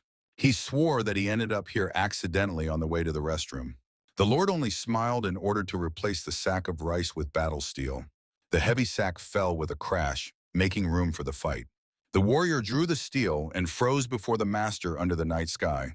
Sweat blurred his eyes and his heart pounded from the inevitable tension. Lord Kwa only coldly ordered to attack immediately. Swords clashed with fiery clangs, scattering sparks. A furious dance of blades and energy flared on the platform. The fighter clenched his teeth fiercely, trying to break the perfect defense. The elder brother parried every strike with icy calm. In close combat, the Lord's advantage became oppressively obvious. Shock overwhelmed the warrior. He felt that he had become completely different. The speed of his own movement seemed incredible to him. The Lord's sudden counterattack made the man shudder with horror. Koa confidently snorted, finally seeing the progress of his student. The giant sword rose again for a devastating blow. From the powerful push, the warrior flew backward with a painful scream. The body helplessly flew across the entire training ground. Legs and steel plowed a deep trail in the ground, but he stood firm. Breathing heavily, the fighter barely smiled at his own achievement. The Lord admitted, now the student's endurance had become tolerable. The warrior realized the main thing. One more hit no longer knocked him out of the game. Satisfied with the result, the master finished the sparring and went to rest. Alone, the man could not believe that he had truly become stronger. The next morning began with a new exhausting test for the abs. The fighters hung on the bars for hours, gripping the weight with their legs. The dark-haired warrior trained with double, almost fierce zeal. His gaze burned with determination, ignoring the hellish pain in his muscles. Comrades watched his wild inspiration with surprise. The squad swiftly rushed through the crowd under the scorching sun. The blond boy ran at the very limit of his physical capabilities. His vision darkened, but he begged fate not to let him fall again. The exhausted warrior bent under the scorching sun, barely holding back despair. The young gentleman looked confidently ahead with a slight smile of satisfaction. After a month of intense preparation, the exhausting stage finally came to an end. The master ordered everyone to immediately drop the heavy load from their shoulders. The sinister smile of the Lord foretold a new, even harsher trial. He announced, "Such training sessions will become regular twice a year." The Lord promised that next time the gained experience would ease their path. The young students listened attentively to the words about the invaluable worth of hardships.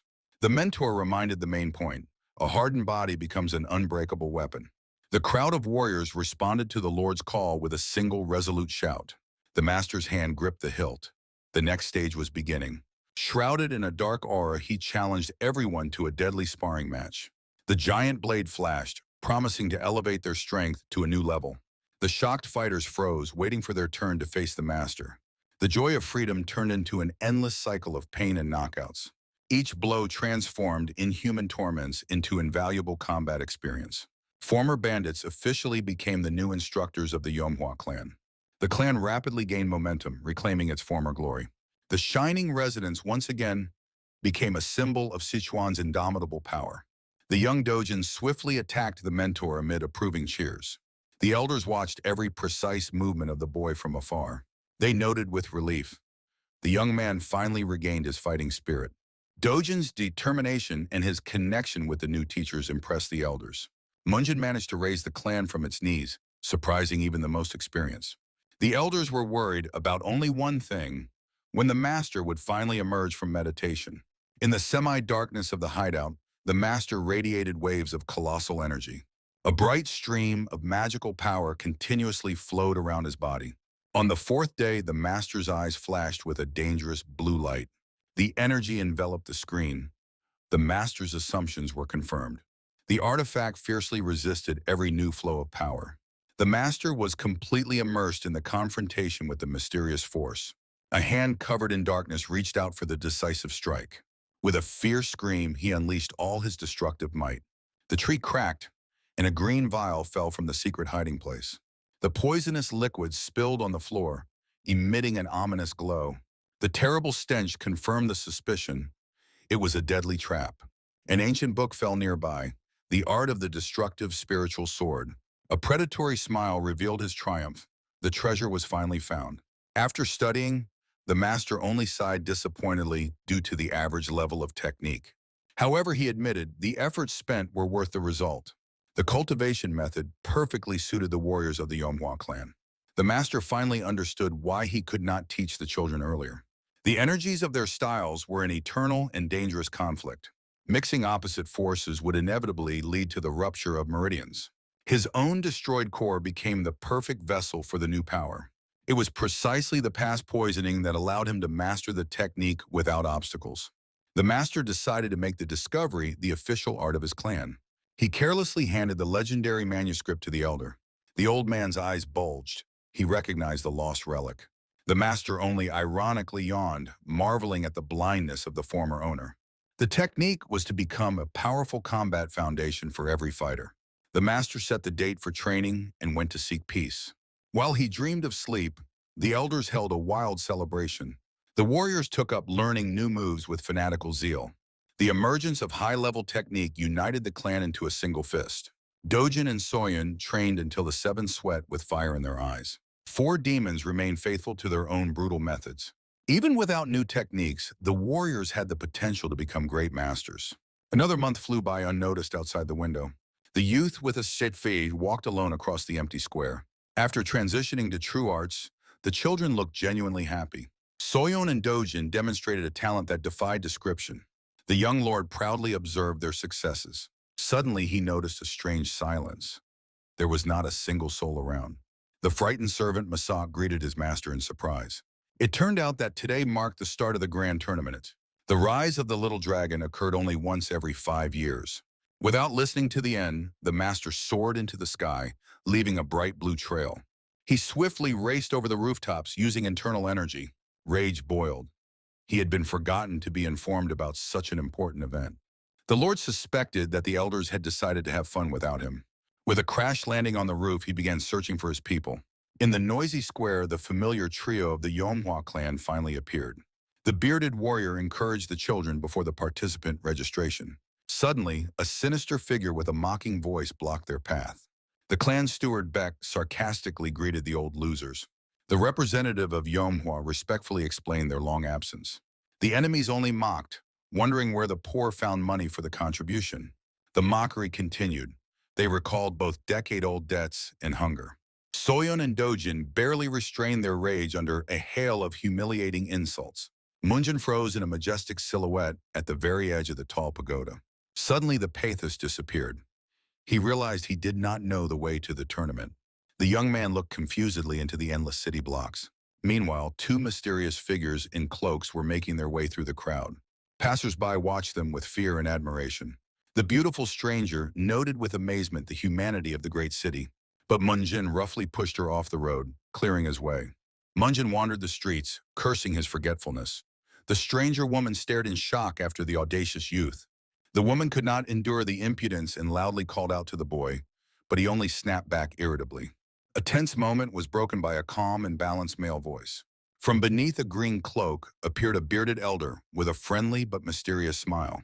His eyes shone with ancient energy as he asked the youth to become their guide. Munjin remained unyielding, drilling the stranger with an icy gaze. He rudely refused the elder, advising the travelers to find their way on their own feet. The youth disappeared in a cloud of magical dust, leaving the witnesses of his rudeness in complete stupor. The elder understood. Before him was not just a rude person, but a man whose madness had turned into greatness. The woman shuddered, finally realizing exactly whom fate had brought them to. In the elder's memory surfaced the image of the mighty ancestor of this boy, the legendary Hua Jute. He quietly pronounced the name of the future storm of Sichuan province, Hua Munjin. The master sensed his arrival was not in vain, for the air already smelled of a great battle. Meanwhile, the steward Beck continued to humiliate the warrior Manhwa with debts of the past. The enemy suspected that the clan had broken the ancestors' covenants for survival. Sion laughed contemptuously, openly mocking the rumors about the recovery of the Mad Lord.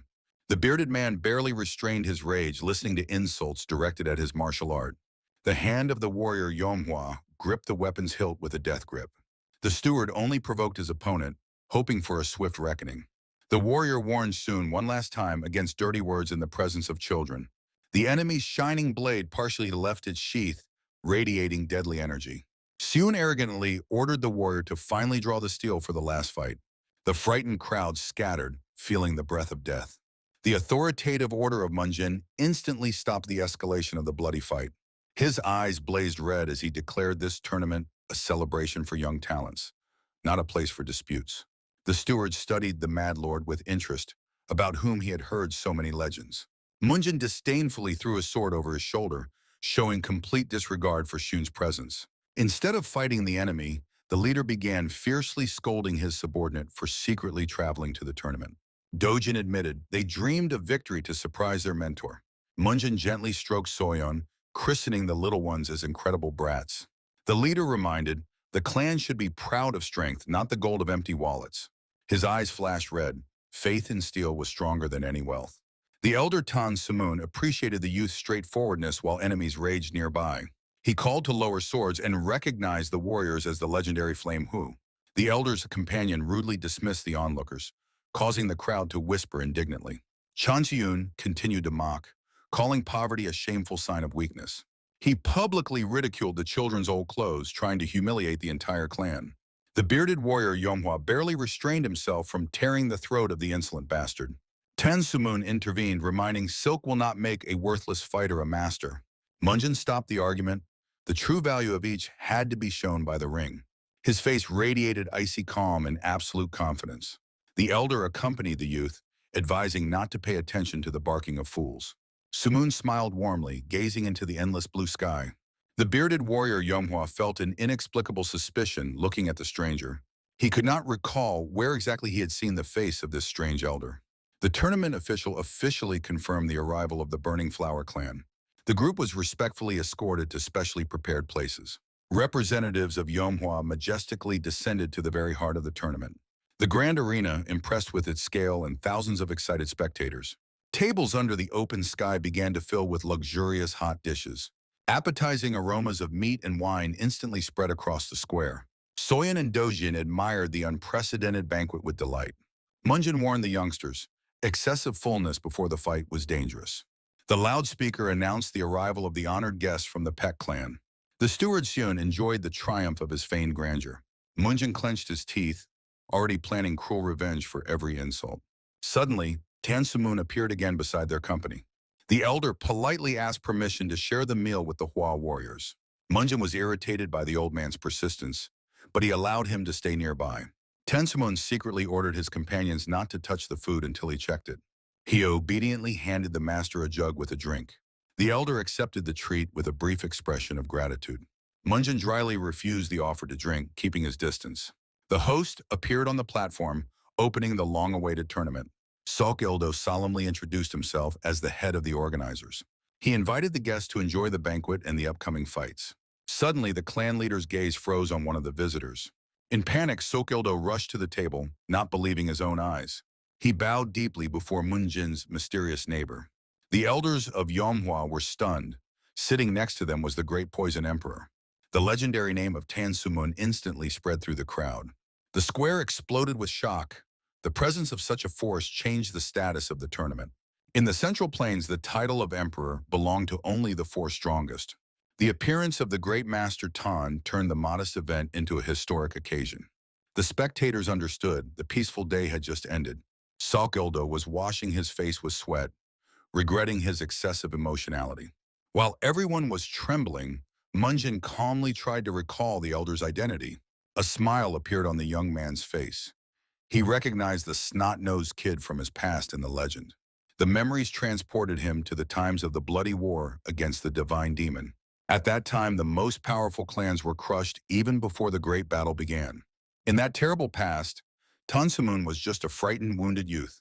Munjin ironically noted how far that weak boy had come. Master Tan refused the VIP box, preferring to remain at the ordinary table. The tournament organizer was stunned by the incomprehension of such a strange choice. Sokildo finally recognized Munjin and tried to appease him with an offer to relocate. The young man only indifferently inquired about the start of the fights, ignoring the fuss around. Tan Sumun felt in Munjin the familiar aura of his reliable opponent from the past. Before the elder's eyes appeared the image of the legendary savior, the Flame Emperor Huajut. Ildo politely asked if the gentleman wished to personally enter the arena of the great tournament. He reminded this magnificent trial of orthodox forces took place only once every 5 years. Munjin waved off indifferently. The glory of the winner did not interest him at all. The organizer bowed in respect, while behind his back, someone was stunned by shock. Ildo panicked and rushed to the feet of the legendary Poison Emperor. He begged for forgiveness for his shameful blindness before the master's grandeur. The elder silently drank tea, completely ignoring the pitiful babbling around. He sharply set down the bowl, demanding the immediate start of the duels. Hei's faithful companion silently accepted the will of the formidable mentor. She delicately asked those present to stop the unnecessary fuss around the elder. The frightened organizers instantly announced the opening of the first fights. The judge reminded the rules: only wooden steel and no deadly strikes. The tournament officially began with the entrance of the confident Baek Seon. The opponent was appointed Soyeon, who at that moment was greedily finishing her meat. Munjin encouraged his sister, urging her to show the full power of their training. Seon only mocked, anticipating an easy victory over the girl from the fallen clan. He was already planning exactly how to break both of the opponent's arms during the fight. Soyeon fiercely clenched her fists. The enemy's audacity ignited a true thirst for battle in her. Her eyes flashed red, promising to make the enemy the first victim on the path to greatness. The boy went mad from such audacity, shouting insults at the girl. The girl only coldly ordered him to shut up, preparing to jump. She instantly closed the distance, leaving blue traces in the air. In a fierce clash, Seon promised to make her real hell. Munjin recalled his conversation about the old enmity with these traitors. Elder Cho said, former allies defected to the enemy immediately after the change of power. Among the defectors was the current governor, whose hatred only grew over the years. Rage boiled in Munjin. He could not understand the reason for such wild aggression. It turned out that the Baek clan used internal strife to significantly strengthen their own combat power. The enemies skillfully manipulated the traitors, step by step destroying Yeonhwa. Cyan, with a furious scream, rushed to attack the motionless girl. The boy delivered a powerful blow, but the girl gracefully dodged, leaving only a phantom trace. Soyeon instantly counterattacked, stabbing her leg straight into the chest of the stunned Cyan. The force of the blow sent the boy flying into the air under her unflinching gaze. Seon's face twisted in pain, and splashes of blood scattered across the arena. He fell heavily onto the stones, dropping his weapon from trembling hands. The humiliated fighter got back on his feet, not believing in his own defeat. In the sunlight, Soyeon mockingly pointed at his bloodied nose. Salk Ildo admiringly noted the skillful leg technique of the young warrior. Munjin proudly acknowledged this combat foundation was laid by Elder Cho. Haya noted the incredible talent of the girl in predicting enemy attacks. Seon grabbed his sword again while the spectators doubted the strength of the unarmed child. The boy went mad with rage, promising to turn his rival into a corpse. With a wild roar, he delivered a devastating sweeping blow with a wooden blade. Soyeon jumped back in time, and the weapon shattered the stone slab with a crash. A furious assault began, but the girl literally dissolved into the air. The technique of her swift steps made even the experienced Haya hold her breath. Overseer Baek raged, watching the helplessness of his protege. Seon in despair cursed the elusive rival, calling her a snake. Each swing cut through only emptiness under the girl's feline grace. Suddenly, Soyeon realized she was on the very edge of the arena. Elder Cho screamed in panic, seeing the trap the apprentice had fallen into. Overseer Baek clenched his fist triumphantly, giving the order to destroy. Seon put all her hatred into the decisive, devastating strike. At the last moment, Soyeon soared into the air, allowing the blade to strike the wall. The girl's skillful maneuver made the clan leaders freeze in amazement. Pushing off the wall, she dashed at the enemy like a blue lightning bolt. Frightened, Seon raised a block, trying to hide his horror behind weak jokes. The sinister smile of Soyeon foretold inevitable and cruel retribution. Seon only managed to freeze in confusion under her fierce gaze. A devastating kick from above put a full stop to this duel.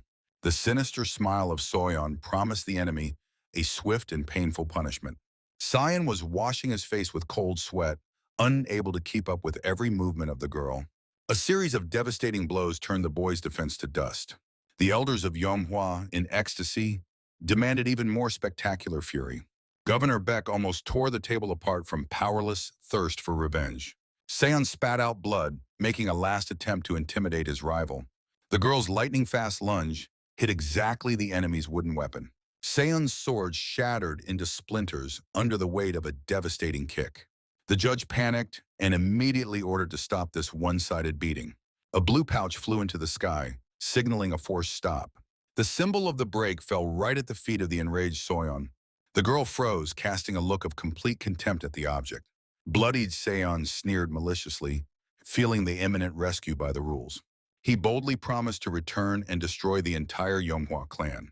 Soyeon's psychopathic smile made the crowd momentarily freeze in horror. She stated outright, "A broken sword will not save the insolent from retribution." The girl moved forward, openly ignoring all the tournament rules. She promised to make a cutlet out of the enemy right here and now. Animal fear finally completely paralyzed the body of the humiliated Seon. Soyeon flew into the air to deliver the final devastating argument. Manager Beck was stunned by such an unprecedented violation of sacred traditions. A flying kick shattered the enemy's nose, flooding the arena with blood. Munjin burst into wild laughter, fervently approving his sister's cruelty. The judge went mad from having his authority trampled before thousands of spectators. Soyeon calmly left the arena amid loud announcements of disqualification. For Munjin, this defeat became a true triumph of will and pride.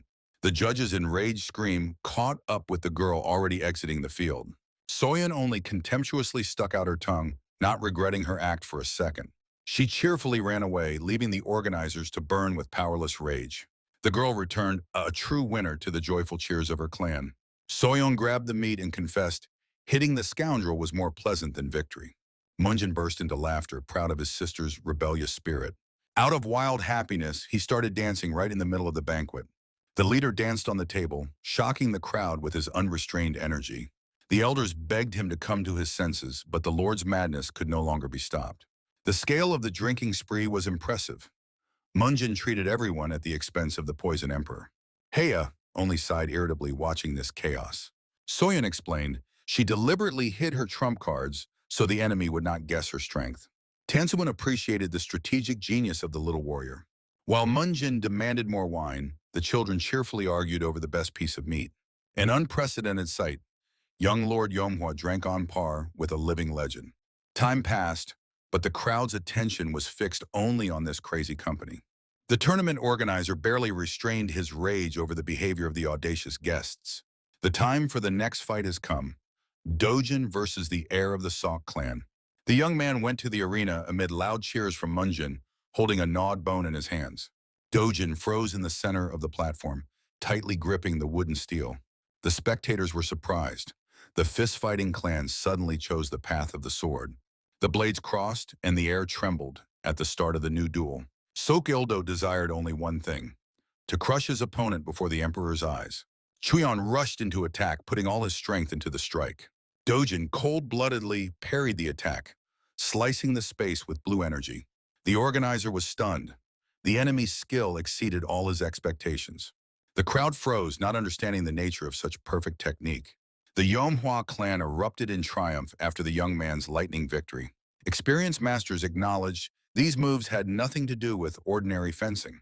Munjin only smiled fiercely, preparing to reveal the secret. The intrigued crowd demanded the name of this unknown style. The young man triumphantly raised the manuscript, The Art of the Destructive Spiritual Sword. The light from the book was so powerful that it blinded the spectators. The crowd held its breath while Munjin proclaimed the conditions of entry. He stood on the table, calling on all willing to join the Manhwa clan. The master promised even half of this knowledge would transform a novice into a true warrior. The square exploded with shouts.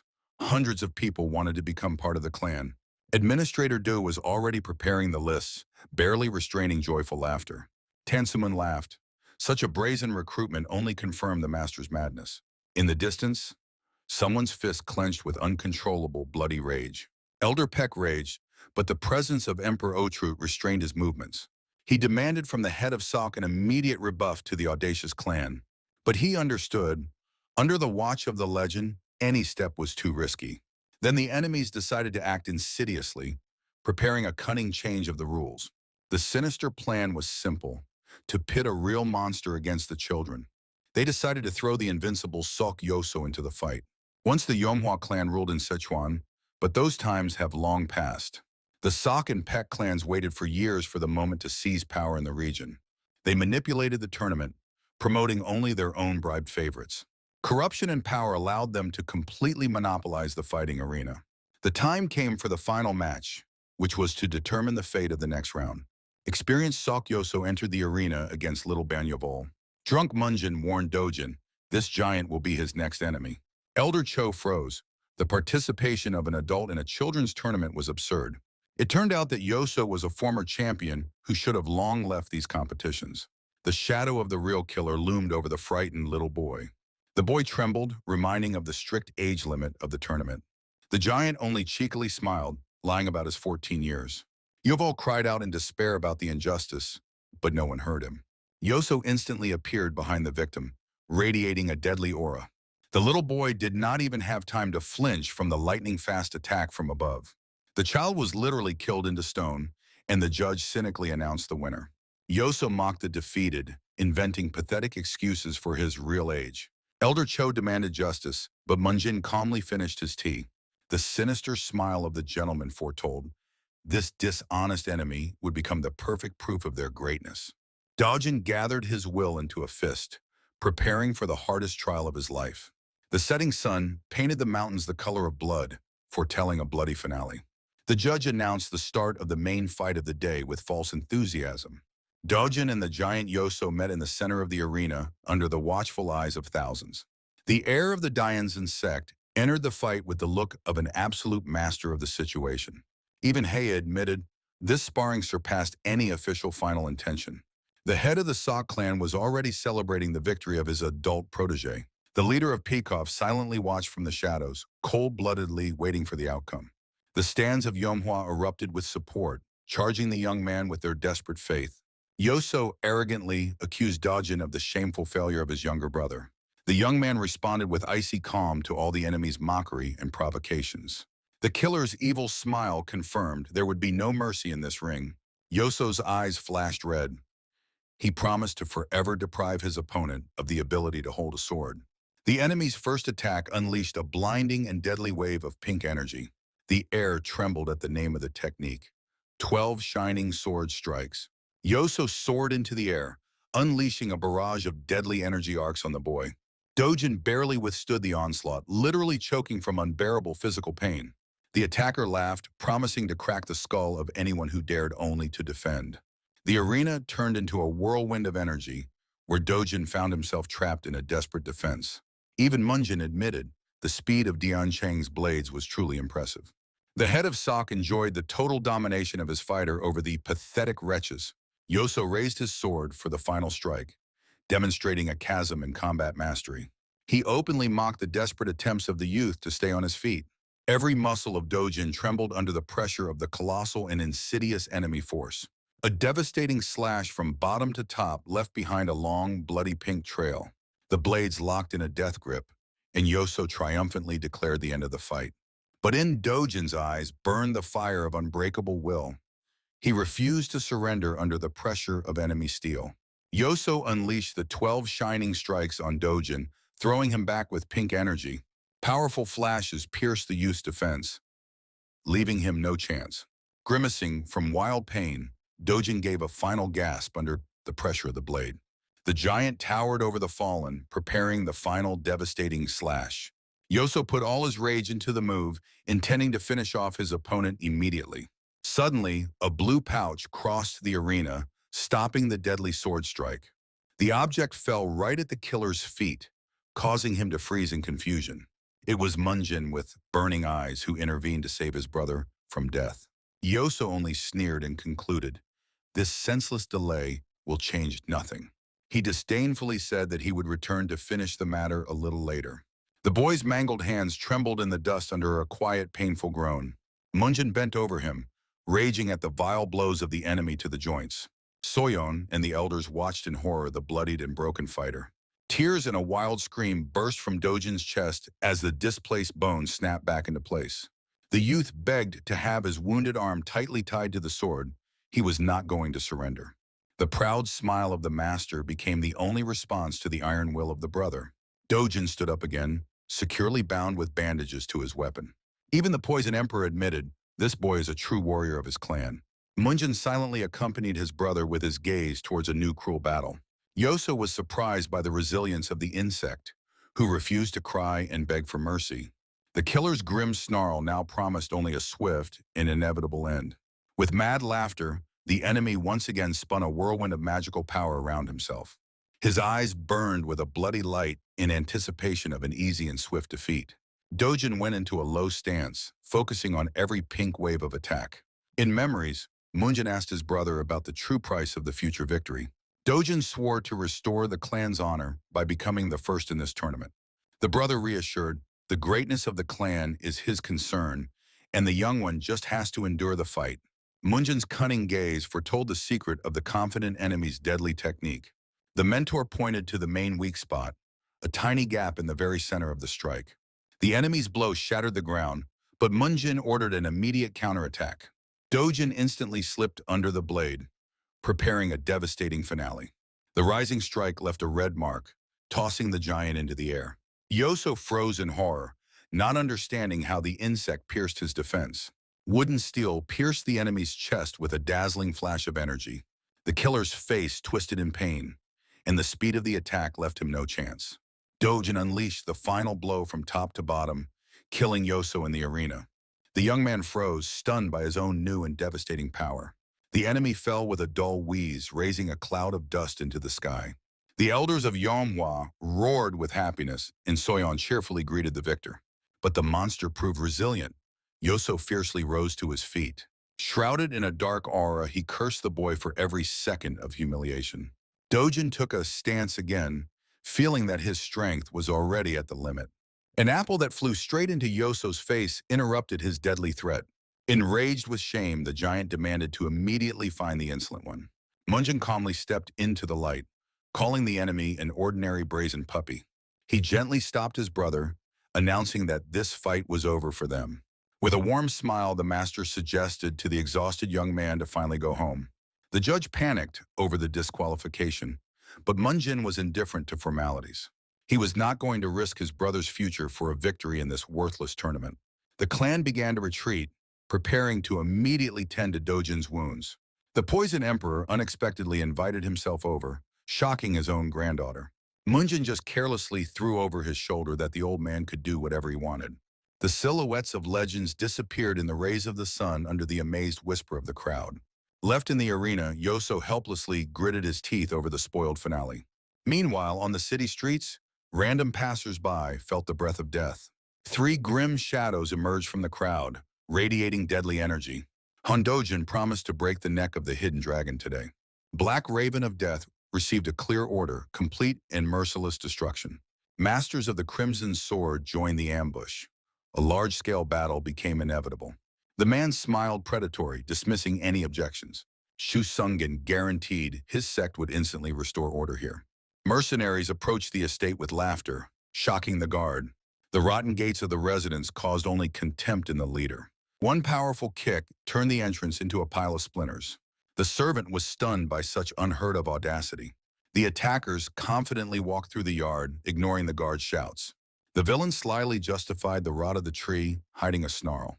A brief flash of anger quickly silenced the servant with horror. Meanwhile, the warriors of the Manhwa clan were returning sated after the banquet. Giants enjoyed memories of a delicious dinner and rest. The brothers joked, mocking the awkward shyness of one of the warriors. However, near the house, only completely shattered gates awaited them. Shock instantly turned into rage at what was seen inside. While the mercenaries hurried their own, the host had already assessed the scale of the audacity. The leader trampled on Ma Sok's head, pouring outright dirt on the clan. He mocked rumors about the questionable connections of the estate owner. The 4 brothers gloomily prepared to tear apart the uninvited guests. The attacker only laughed, considering the giants ordinary clowns. The warrior's eyes flashed violet. The order to draw weapons sounded instantly. The red-haired mercenary suddenly recognized a deadly threat in these giants. Enveloped in a red aura, the brothers rushed into a devastating attack. Young Mr. Munjin calmly stepped out to the noise of the bloody commotion.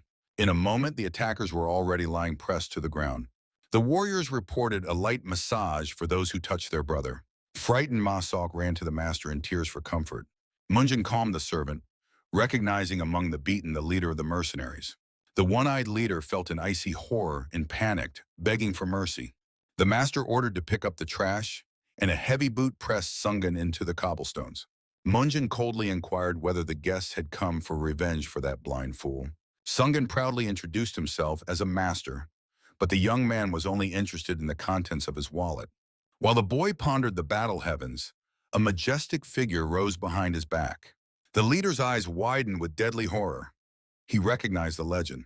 Tensumun, wrapped in a poisonous aura, accused the attackers of encroaching on the Orthodox clan. The angry gaze of the elder left no doubt. This was an official declaration of war. A wave of green energy covered the courtyard, burning away the remnants of the will to resist. The mercenaries choked on panic, sensing the approach of the end. Even the clan warriors and children froze under the incredible pressure of power. The earth trembled from the terrible thirst for murder emanating from the old man. Sungun did not understand how this monster ended up defending the worthless estate. Before them stood the legendary Emperor Yadu, one of the strongest men in the world. Every second of hesitation promised the attackers a painful death. The leader fell to his knees, smashing his forehead against the stones in hope of forgiveness. The rest of the villains instantly joined the humiliating plea. Animal fear turned the formidable fighters into trembling rats. Sumun promised to gnaw on their bones during the evening drink. His next threat was even more terrifying: to skin all their relatives. Sungun desperately shouted, trying to justify the fatal misunderstanding. A sudden burst of energy instantly dispersed the thick green poison. Tensumun and Heya froze. Someone dared to stop this deadly hurricane. Munjin calmly advised the grandfather to restrain himself for the sake of the children's psyche. The young man released his own red aura, reminding who the real master here was. The elder laughed and ordered the wounded to be sent to the hospital immediately. Little Soyeon grumbled discontentedly. She wanted to see the continuation of the massacre. Munjin picked up a sharp splinter, assessing the damage to the broken gates. He grabbed Sungun by the throat, preparing a painful reckoning for vandalism. A shard of wood entered the leader's chest with a crunch, forcing out a bloody scream. The Lord inspiredly invented a legend about the century-old gates, blessed by the stars. The true culprit of the pogrom screamed in horror, vainly denying guilt. Munjin, with a terrifying smile, set the price for complicity: 10,000 neon. The brazen extortion stunned the elders and warriors with its absurdity. Shrouded in a bloody aura, the young man firmly grabbed the frightened victim. The mercenaries panicked, begging to ease the pressure while Munjin calmly prepared the reckoning. The defeated enemy trembled under the Lord's sword, confessing a sin worthy of death. The one-eyed man hysterically agreed to everything, but the young man instantly doubled the stake. The wounded villain banged his head on the ground, begging for mercy. The redhead swore on his life that he would never dare to touch the clan again. Munjin's deadly energy ominously hovered over the fallen enemy. The young man's burning eyes promised these scoundrels would not get a second chance. The Lord ordered to immediately sell all the scoundrels' property for compensation. The attackers were given only until tomorrow to voluntarily disappear. Heya silently analyzed the brutal massacre with an extremely serious expression. Within a few days, under the bright sky, the estate began to change rapidly. The craftsmen diligently renewed the walls, roof, and installed massive oak gates. Munjin smiled contentedly, watching the revival of his native home. However, grand changes in the building renovations were only just beginning. A queue of craftsmen lined up at the clan, tempted by payment and training.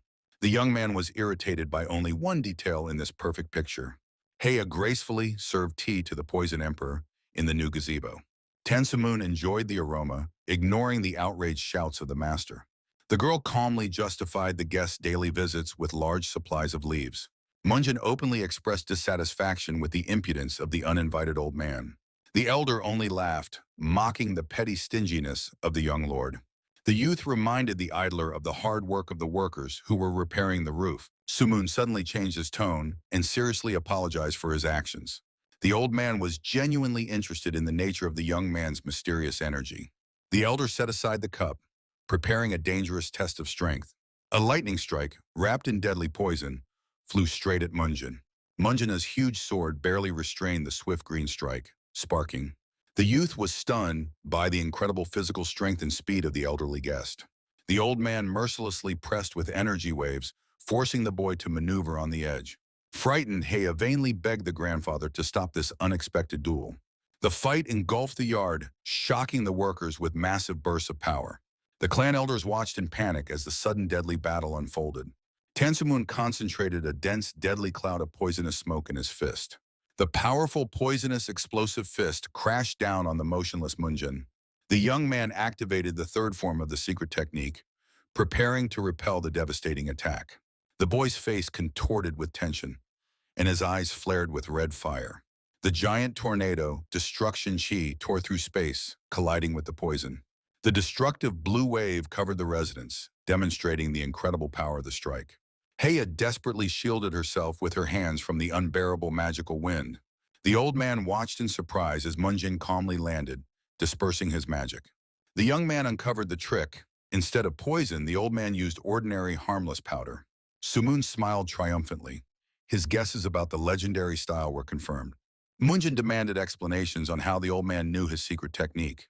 The old man calmly returned to tea drinking, inviting the impressed boy to sit beside him. The young man only smiled boldly, assessing the impudence of the cunning old man. The old man croaked from back pain, demanding a new portion of tea after the warm-up. Heya obediently filled the bowl, taking care of the tired grandfather. With deep nostalgia, the elder rejoiced that he saw this magnificent art again. Munjin insisted on the truth about how the elder knew the secrets of his sword. Tansumun began a melancholic story about events of long ago. Memories carried him to the mountains, where as a child he fished with his grandfather. In those cruel times, poison ruled everywhere, and his ancestor was feared by all around. The legendary poisonous emperor in his prime was considered absolutely invincible. However, the life of the great master was forever changed by one fateful meeting. On the path appeared a man with a golden sword, Munjin's teacher from the past. Little Suman watched as his grandfather anxiously pushed him away from the mighty guest. Children hid behind stones, tensely watching the warriors in black. The boy tried to hide his sister, but Soyun's curiosity proved stronger. The girl held her breath, anxiously watching the formidable grandfather. Opponents pierced each other with icy glances before the battle. A lightning-fast lunge tore through the air with a dazzling blue arc. The elder gracefully dodged the strike amid a cascade of magical sparks. Deadly daggers whistled past, missing their target. The gray-bearded master attacked from the air, trying to break the defense. A powerful blue aura threw the elder into a whirlwind of energy. With a predatory smile, the grandfather unleashed the destructive poison fist. In response, the legendary technique, Incomparable Nine Swords, flared up. The move Key Destruction completely shattered the enemy's green wave. Shock was caught in the old man's eyes when his assault was stopped. The grand blue magic threw back the master, scorching the space. The children watched with reverence the manifestation of unprecedented power. The boy whispered in awe the name that changed his life. The silhouette of the warrior rushed forward, erasing the boundaries of reality. The gray-bearded man fought desperately, but the forces were too uneven. The knocked-out sword fell with a clang onto the grass, marking defeat. The victor majestically towered over the once invincible emperor. The legendary master bled. He was defeated in just 9 moves. The mysterious warrior silently left, forever leaving a mark in the child's soul. The boy watched the master go, feeling the inevitability of change. In his memory, the symbol of power was forever engraved, the incomparable 9 swords. In the present time, Munjin confirmed to the elder the name of his technique. Sumon enjoyed the tea, finally grasping the logic of the old enemy. The young man admitted he continues this path waiting for his time. The mysterious phrase "for now" made the elder suspiciously narrow his eyes. Munjin promised to pass on the knowledge only to the true heir of the art. Tansuman respectfully apologized for his sudden test of strength. Munjin seriously asked about the mysterious infinite sign. Hia confusedly repeated the unfamiliar name, blinking her eyes. Tansumun just shrugged. He had never heard of such a thing. Having been refused, the young man prepared to go about his own business. The elder stopped him for the most important question. Munjin looked around in surprise, waiting for the conversation to continue. Sumun directly asked about the attitude towards the granddaughter, making her blush. The grandfather slyly teased the boy, accusing him of feigned misunderstanding. The clan warriors instantly picked up the topic of the future wedding. The courtyard exploded with joyful gossip about the young master's marriage. Irritated Munjin demanded to immediately stop this chaos. The elder unequivocally declared Hia the future bride. The boy's eye twitched from a sudden internal jolt. A warm image of a woman from a past life flashed in memory. The youth gently refused, stating that he would not marry in this incarnation. He froze from such a devastating and strange refusal. Munjin finished her off with a phrase about inappropriate taste. The girl burst out in anger, denying any interest in the insolent one. The gentleman and the elder arranged a loud quarrel over the idea of marriage. Sumun sincerely did not understand how one could reject such a beauty. The boy dryly asked to respect his choice and walked away. The elder pondered whether the young man was blind to feminine charms. Kea raged, begging the grandfather to stop shaming her. She disdainfully called Munjin arrogant and haughty. Sumun decided to bring a gentler younger sister next time. He was not going to let go of such a rare find. The offended girl left, leaving the grandfather to catch up with her. In the shadow of the hat, a mysterious figure smiled slyly. By the pool, a formidable one-eyed giant appeared before Munjin. The young man smiled boldly, preparing for another clash. Hua Munjin confidently strode towards the new recruits. 200 volunteers lined up in the courtyard of the residence. The young gentleman introduced himself succinctly, wasting no time on an introduction. He was interested only in strength and loyalty, not the motives of the recruits. The selection drill promised to be the hardest test of their lives. The gentleman's predatory smile guaranteed a worthy reward to those who survived. A group of 4 former demons stepped forward menacingly. Munjin ordered unconditional obedience to every one of their words. Sinister sarcasm sounded in his final wish of good luck. The gentleman turned around, leaving behind a crowd of bewildered fighters. His last phrase sounded like a verdict: not all will survive. Senior instructor Chol Mook instantly announced the start of the selection. The first task was to lift huge sacks of rice. The recruits shuddered from the unbearable weight of the load. Chol Mook ironically suggested an alternative: a fight with the instructors. Fear paralyzed the crowd. Victory seemed impossible. The first cowards tried to desert right from the ranks. However, the path to the exit was blocked by the formidable figure of a demon. It turned out that one could leave only after a brutal reckoning. The choice was simple: either hellish training or half-death. Under inhuman screams, the first sacks flew onto the shoulders of the fighters. The instructor promised to force-feed rice to anyone who dropped the weight. A red aura of rage urged on those who were already losing strength. Munjin watched from afar, satisfied with the work of his torturers. Meanwhile, an unknown danger was approaching the estate. A bloodied man was running to the clan gates with his last strength. His face was distorted with pain and despair. A trembling hand reached out to the guard in a silent plea. The messenger fainted, managing to croak the name Munjin. The guard froze, trying to comprehend the dying man's last words. The messenger fell heavily onto the stones, and the guard desperately tried to revive him. The man's battered face was instantly recognized. The messenger's condition was critical. The evening residence was drowned in an anxious red light. The bandaged warrior reported the atrocities of the Qianhua Guild on the trading streets. Munjin coldly ordered preparations for departure without any delay. The youth's eyes flared red. It was time to settle scores a little earlier. 3 instructors were ordered to gather while the elder obediently accepted the will of the Lord. Soyeon and Dojin overheard the conversation, hiding behind a massive chest in the corridor. The girl smiled slyly, and she had long been waiting for a chance to take revenge on the scoundrels. The boy hesitated, but his sister harshly mocked him for cowardice. The ultimatum was set: either Dojin goes with her or she goes alone. Munjin checked the readiness of his warriors. The answer was unequivocal. The squad set off into the night, shrouded in a heavy battle aura. Cunning Soyeon giggled contentedly, pulling her frightened brother along. 2 child silhouettes swiftly raced through the night forest under the moonlight. Dojin barely kept up with the adults, marveling at their incredible speed. A sudden, authoritative order from Munjin made everyone freeze in place. From the shadows emerged assassins, and the forest instantly exploded with the sounds of steel. The children barely stopped at the edge of the cliff, watching the unexpected slaughter. They froze in hiding, looking at the cruel ambush with horror. Chkolmuk only snarled fiercely. The ambush was exactly what he needed. Munjin calmly placed his hand on the sword. He knew they would come. The bearded demon swung with pleasure for the first devastating blow. A huge fist cracked into the face of the enemy ninja. The heavy stick of the instructor forced the killers to bend from unbearable pain. The warriors of Yomhua arranged a real massacre, scattering the enemies like dolls. The last killer tried to fly into the sky, trying to save his life. But a lightning-fast steel swing cut his flight with a bloody fountain.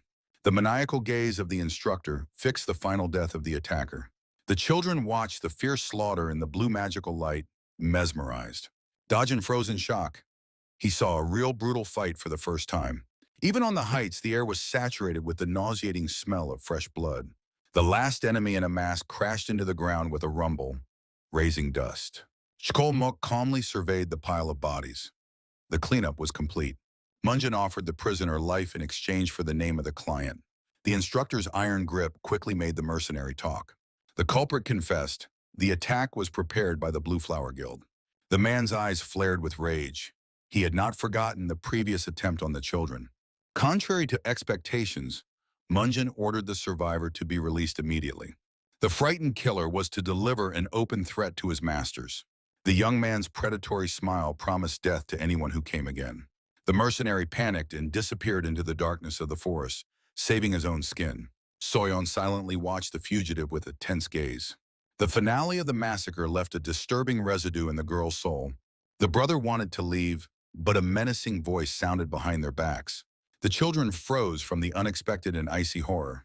The huge figure of Shkolmuk loomed over them like a dark demon. Having received a huge bump, the little ones pitifully begged for forgiveness. Munjin sternly reminded, the enemy noticed them earlier than they noticed him. Such recklessness in the world of warriors always costs lives. The young man pointed to a pile of dead bodies frozen in grotesque poses. None of these mercenaries intended to die today. Munjin warned, the same fate awaits every ignoramus. The children realized, every decision in battle is the boundary between life and death. The Lord concluded, the world of Muraim is a place where only strength rules. Soyeon forever engraved this bloody lesson of her brother in her memory. The children obediently swore never to act without orders again. Under the moonlight, the squad stayed in the forest until dawn. In the night silence, a sharp knock of a stone was heard. Time to light the fire. Shkolmuk ignited a bright fire with fire magic. The flames crackled, illuminating the forest darkness. The children watched the dance of sparks in fascination, getting used to the smell of burnt flesh. The reflections of the bonfire were forever imprinted in their eyes along with the eerie aroma of war. This night became the first step into the adult world for the little ones. At dawn, the forest was filled with golden sunlight. Munjin hurried the squad home, anticipating a grand scandal. The instructor jokingly urged the young troublemakers. The squad briskly moved towards the residence, quickening their pace. Meanwhile, in the mansion, the elder was frantically searching for the missing heirs. The man grabbed his head, not understanding how the children slipped out of supervision. In the forest, Chanthi mocked Dojin, who had again fallen under his sister's influence. Soyeon only slyly squinted, enjoying her power. The boy irritably complained about Soyeon's repeated threats and manipulations. Suddenly, the silence was broken by a scream. A wounded woman was desperately fleeing from her pursuer. The maniac cruelly grabbed the victim by the throat, enjoying her pain. The killer's sinister smile promised the woman a terrible death. The unfortunate woman reached out to the travelers, begging for rescue. Chanthe was outraged by the cruelty and ordered Dojin to stay behind. But the instructor suddenly froze, seeing the true face of the enemy. Before them stood a demon with a long tongue and bloody eyes. Chanthe instantly shielded the children, realizing the deadly threat. Cold sweat appeared on the warrior's forehead. A fight with this monster promised only death. He tried to settle the conflict with words, hoping to simply leave. The madman only snarled, ordering the dog to get away. The monster mockingly offered Dojin to enjoy the bloody spectacle. The boy clenched his teeth, unable to endure the mockery of the nun. Dojin boldly stepped forward, demanding the woman be released immediately. Chanthe was stunned by the boy's audacity, and Soyeon anticipated an interesting outcome. A sinister shadow loomed over Dojin. The maniac threatened to beat the boy to death. He promised to tear the child apart, enjoying each of his screams. At the decisive moment, Chanthe covered the children with his massive blade. A powerful strike tore through the air, but the killer instantly vanished into the shadows. The red silhouette easily flew over the instructor, demonstrating insane speed. Cold sweat froze on the giant's face. The enemy turned out to be too fast. The maniac landed softly, maintaining a confident predator's grin on his face. Frightened, Dojin desperately called for his only protector. Licking his lips, the killer eagerly prepared for a real slaughter. Chanthe breathed heavily, realizing a master of the highest level stood before him. He ordered the children to run to a safe place without stopping for a moment. With a determined cry, the instructor rushed into the attack, buying time for escape. The blades clashed, scattering a cascade of fiery sparks around. The maniac laughed, enjoying the chance to finally stretch out. The bloody dance only fueled his insane appetite. Chanthi continued the relentless assault, putting all his rage into the strikes. But the enemy in the red cloak only gracefully dodged every attack. The heavy blade pierced the void again, exhausting the defender. A lightning-fast counterattack forced Chanthi to go into a desperate and blind defense. The sadist savored every movement of the victim, demanding even more pain. A devastating blow threw the instructor far back with a powerful wave. Fear pierced the giant. The accuracy of this monster surpassed even the strength of Munjin. The killer continued to press, mocking the helplessness of the opponent. The children froze in horror, seeing the inevitable defeat of their mentor. With a demonic grin, the maniac rushed to deliver the decisive blow. Chanthi closed himself with his sword, panicking over the fate of the abandoned children. The clash spawned a whirlwind of magical energy that tore through the night silence of the forest. A dazzling explosion of light momentarily engulfed both fighters. Suddenly the assassin recoiled, frozen in silent shock from what he saw. Seeing the savior, Dajin Soyun burst into joyful cries. In a flash of blue energy, a young lord appeared on the battlefield. Munjin instantly crossed blades with the assassin, causing a powerful explosion. Chanthe greeted his young master with boundless respect. However, the instructor's heart tightened with sudden anxiety for the youth. Shock. Even the incredible power of the Lord began to yield to the enemy's pressure. The maniac smiled predatory, assessing the skill of the new opponent. A barrage of devastating moonstrikes crashed down on the defender. Munjin barely held back the fierce onslaught, gritting his teeth from the strain. A powerful wave of energy threw the young man far back. The gentleman gracefully landed after a somersault, instantly regaining his stance. New instructors arrived at the scene, fearing the worst. The bald warrior froze from the incredible ranged power of the maniac. The clan warriors were ready to intervene to save their leader. However, they were stopped. Intervention would only hinder the frantic speed of the fight. The giants could only closely watch every move of the gentleman. Munjin skillfully parried every attack, not allowing steel to touch flesh. The rescued nun watched this dance of death in fascination. With a mad look, the killer charged again in a frontal attack. The young man focused all his spirit on the speed of his own blade. Blue arcs sliced through the air, calculating the perfect trajectory. Steel against steel, sparks rained down after every clash. Munjin's cold-blooded calculation took into account even the smallest detail. The maniac went mad, not understanding how the boy parried all his attacks. The killer put all his dark power into his last decisive move. A colossal wave of deadly energy covered the surrounding space. A dispute about the power of legendary sword techniques flashed through the memories. Munjin ordered himself to endure this hellish onslaught a little longer. Two blades met in a final flash that blinded the night forest. The killer grinned fiercely. He was sure he had read every attack. The swords clashed in a dazzling flash, tearing through the silence of the night forest. Shock pierced the enemy. He felt the first devastating blow to the shoulder. Munjin slipped past like an elusive shadow, leaving only a trail of light. One fierce blow threw the maniac back in a bloody fountain. The fallen enemy bitterly smiled, acknowledging defeat by the audacious brat. Against the backdrop of bloodied grass, the killer with his last strength asked the hero's name. The young man coldly replied, Hua Munjin. With this name on his lips, the master of the Scarlet Moon accepted his death. The Lord cursed the scoundrel's body, wishing him eternal torment beyond the boundary. The rescued nun froze. She had already heard about the power of this master. Rumors about the mad young lord of the Hua clan surfaced in memory. The sun gleamed on the bloodied steel, confirming the legendary might. Munjin first checked if his younger wards were all right. His very premonition led him into the thicket, straight into the epicenter of the slaughter. The instructor reported the scoundrel tried to dishonor the nuns of the Ime sect. Dojin bowed his head apologetically, apologizing for his reckless courage. However, Munjin unexpectedly praised his brother for his keen sense of justice. The boy froze in confusion. He did not expect such warm support. Mel Ryan sincerely bowed to the savior, expressing boundless gratitude. The young man was not interested in ceremonies. He only wanted to know the name of the slain beast. It was the Scarlet Moon's sword, which hunted for the secrets of the Ame sect. Munjin only spat disdainfully, calling the enemy's technique talentless. He ordered to thank the friends, denying his own desire to save anyone. The women bowed to Dojin, causing him to wave his hands in panic from shame. The little one blushed to the ears, refusing the status of a great hero. Munjin watched his brother's modesty with deep fatherly pride. The squad moved on, while the nuns wished the warriors a safe journey. Meanwhile, in the past, the killer was swiftly rushing through the forest towards his demise. Mel Ryan was convinced.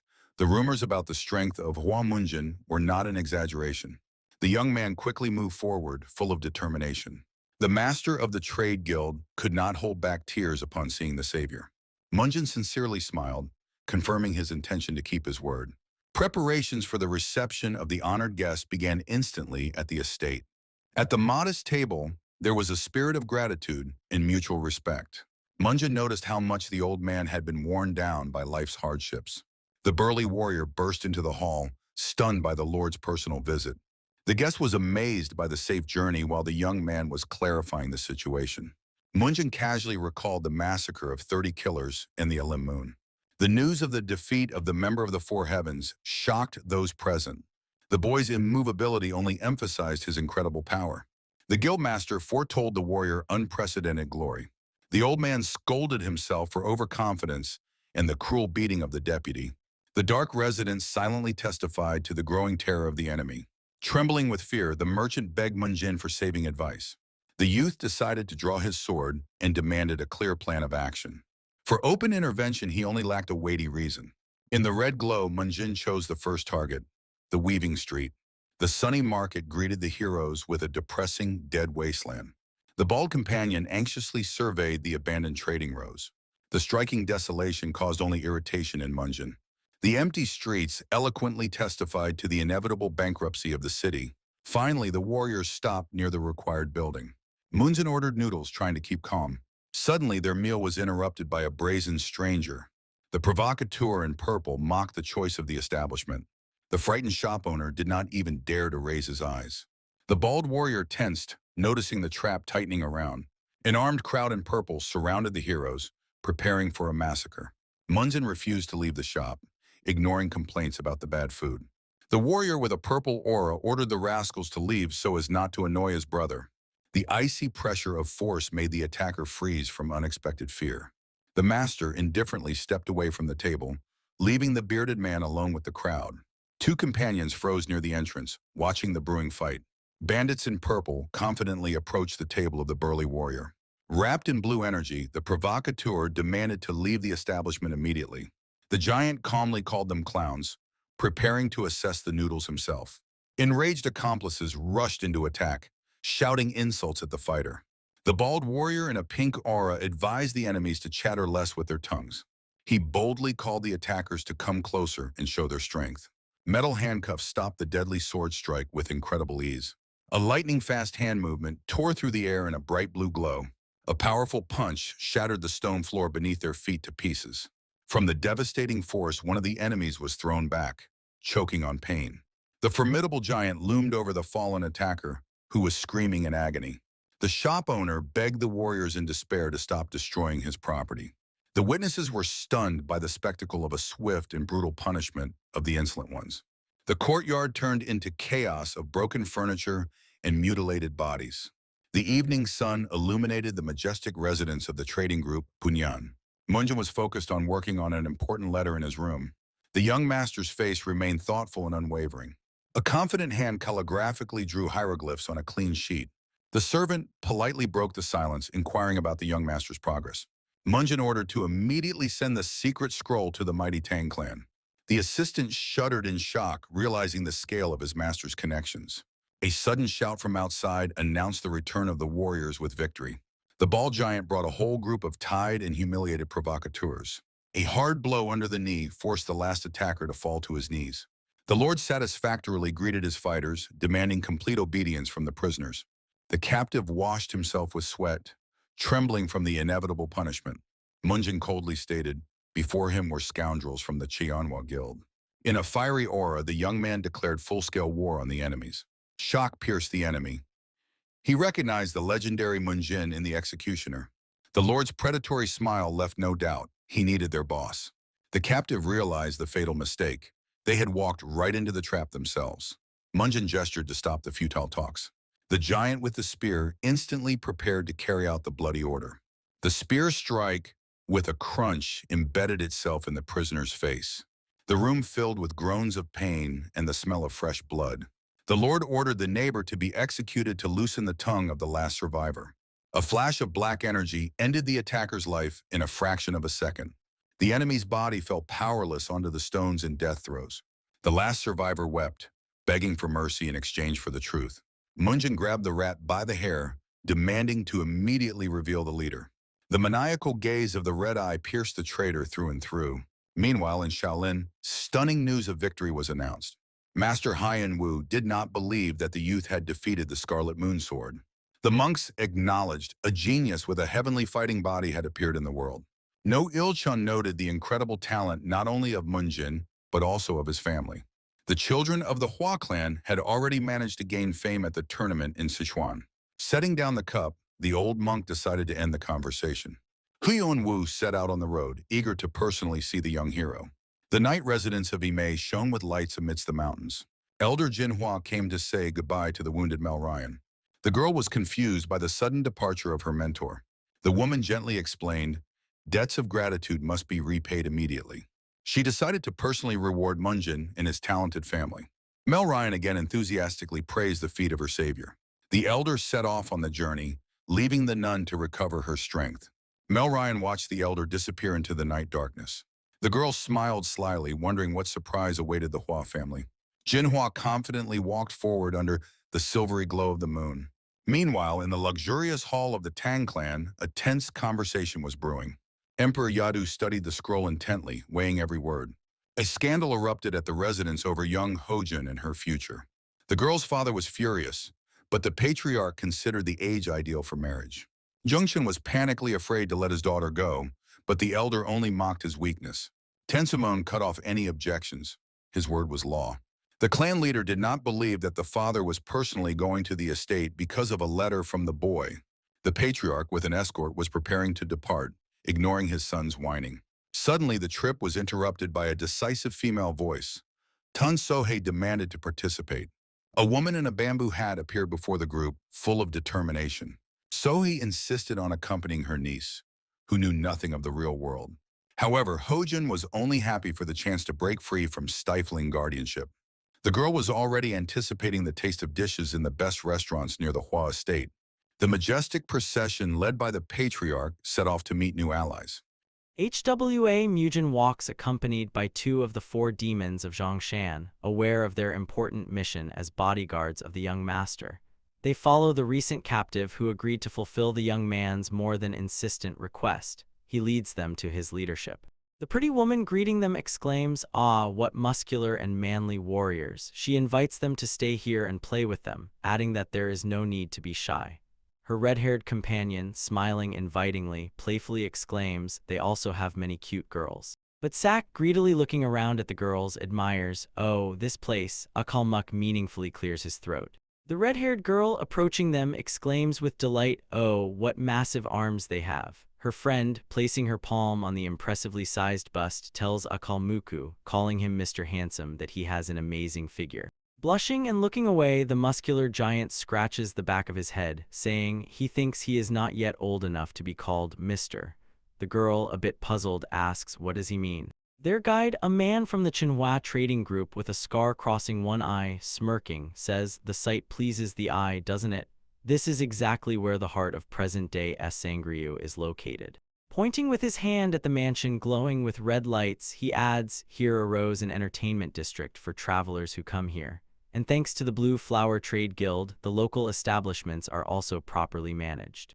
HWA Mujin casts a stern look at him and asks, "Blue Flower? Is this some kind of joke? After all, they were the ones who drove out the merchants and built the entertainment district here." The disconcerted man, stammering, replies, "So that's what happened." The guy answers, "Yes, it was exactly them who were their hands and feet." The escort apologizes, he did not know about this. They continue walking further down the dark alley. HWA Mujin asks, "Do they even realize how those who were expelled are living now?" He adds, however, they are hardly concerned with such matters. He suggests closing this topic and asks, "Is it far yet?" The man says they have already arrived. Raising his gaze and surveying the area, he says that they are already at the place. They stand in front of a multi-tiered mansion called the Flower Twin House. It is the largest and most famous brothel in Sichuan. HWA Mujin raises his head to take in the mansion and with a crooked grin says, "It looks like a real palace." The guy suggests to the companions to go inside. He opens the door and they enter a huge, brightly lit hall. The demon brothers look around with interest. HWA Mujin becomes wary. He finds the smell he sensed suspicious. A woman rushes to their guide saying, why has he not visited here for so long? Why has it been so hard to see him lately?" The man raises his hand warningly, saying he did not come to have fun. He suggests she approach someone else. Looking back at HWA Mujin, the man says he will be upstairs, and suggests going up to the very top floor. But Sak, clutching his head, wonders why did she suddenly fall ill like this? He hadn't taken a drop of alcohol in his mouth today, so what is the matter? A scream reaches his ears. He turns his head toward the direction from which the voice came. He, slightly blushing, listens to a voice coming from behind the door, ticklish, freeze for a second, then a quiet chuckle is heard. Through the frosted glass of the partially glazed door, he sees two silhouettes, male and female. To Akal Muk comes a question, Mr. Handsome can help. A girl clinging to him says that it is very cold here and asks, could he hug her? Looking languidly at him, she adds that she likes his hands, they are warm and muscular. The girl asks him to enclose her in his embrace. The man, slightly blushing, replies, yes, of course. HWA Mujin senses something wrong and becomes even more alert. He looks at the fragile maiden's hand holding the garment. A quiet voice reaches his ears, great master. He mentally pleads no. The girl sitting on the floor, trying to cover herself with clothing and not raising her head, asks, why did he come so late? Does he know how long she waited? The guy thinks this cannot be. Meanwhile, the girl raises her face to him, saying that she missed him very much, and now they have finally met again. HWA Mujin stands, unable to move. His heart bleeds. MANHWA.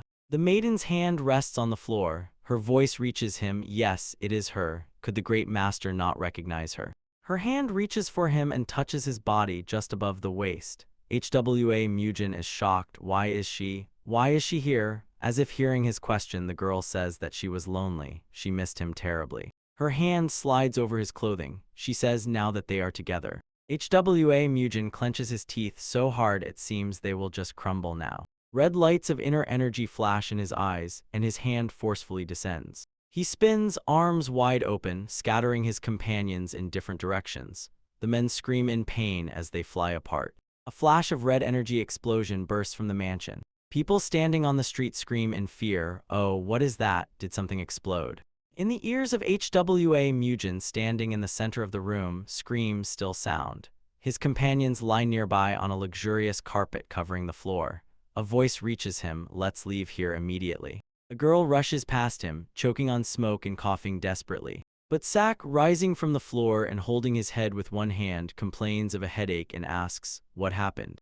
Yuhal Muk, already on his feet, speaks disparagingly about the mental abilities of their guide and says he should have warned them in advance. In response comes a not very sincere, sorry. HWA Mujin, surveying the room, thinks this place was filled with hallucinogenic smoke. The guy is surprised they use such tricks in brothels. Flashing red lights in his eyes, he declares that from today this establishment is closed. He angrily thinks he will burn everything to ashes. HWA Mujin orders the man to continue leading them. Holding his head with one hand, the man obediently replies, yes, sir. Walking forward, he invites them to follow him, inviting them to go up the stairs. He reaches the top of the stairs. HWA Mujin follows him. Pointing with his hand, the man says it's him. The guy turns his head in the indicated direction. They are met by a man holding a sword in his hand. He asks, who are they? What are these bastards doing here? He demands that they leave immediately. Do they even know who he is? HWA Mujin calmly says, no, Sak. His companion immediately rushes forward. No, Sak knocks the man to the ground. He sits on the floor holding his head with his hand. The guy, without much respect, asks, has he come to his senses yet? The man says confusedly, who the hell is he? HWA Mujin introduces himself with a grim look, naming his name and saying that he is from the Manhwa clan. He adds he heard that the man works for the Blue Flower Trading Guild. He asks, what is his position? Still holding his head, the man thinks confusedly, HWA Mujin, how did he find this place? He says aloud that he is the Deputy Chief Administrator. The response is understood. Well, since he is the Deputy Chief Administrator, they will get straight to business. HWA Mujin says 10 days. He orders all Blue Flower Enterprises to be removed from here within 10 days.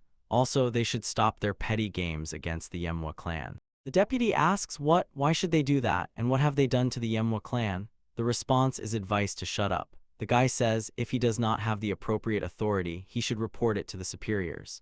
The reasons why they are treated this way will be much better understood by their chief administrator or the head of the trading guild.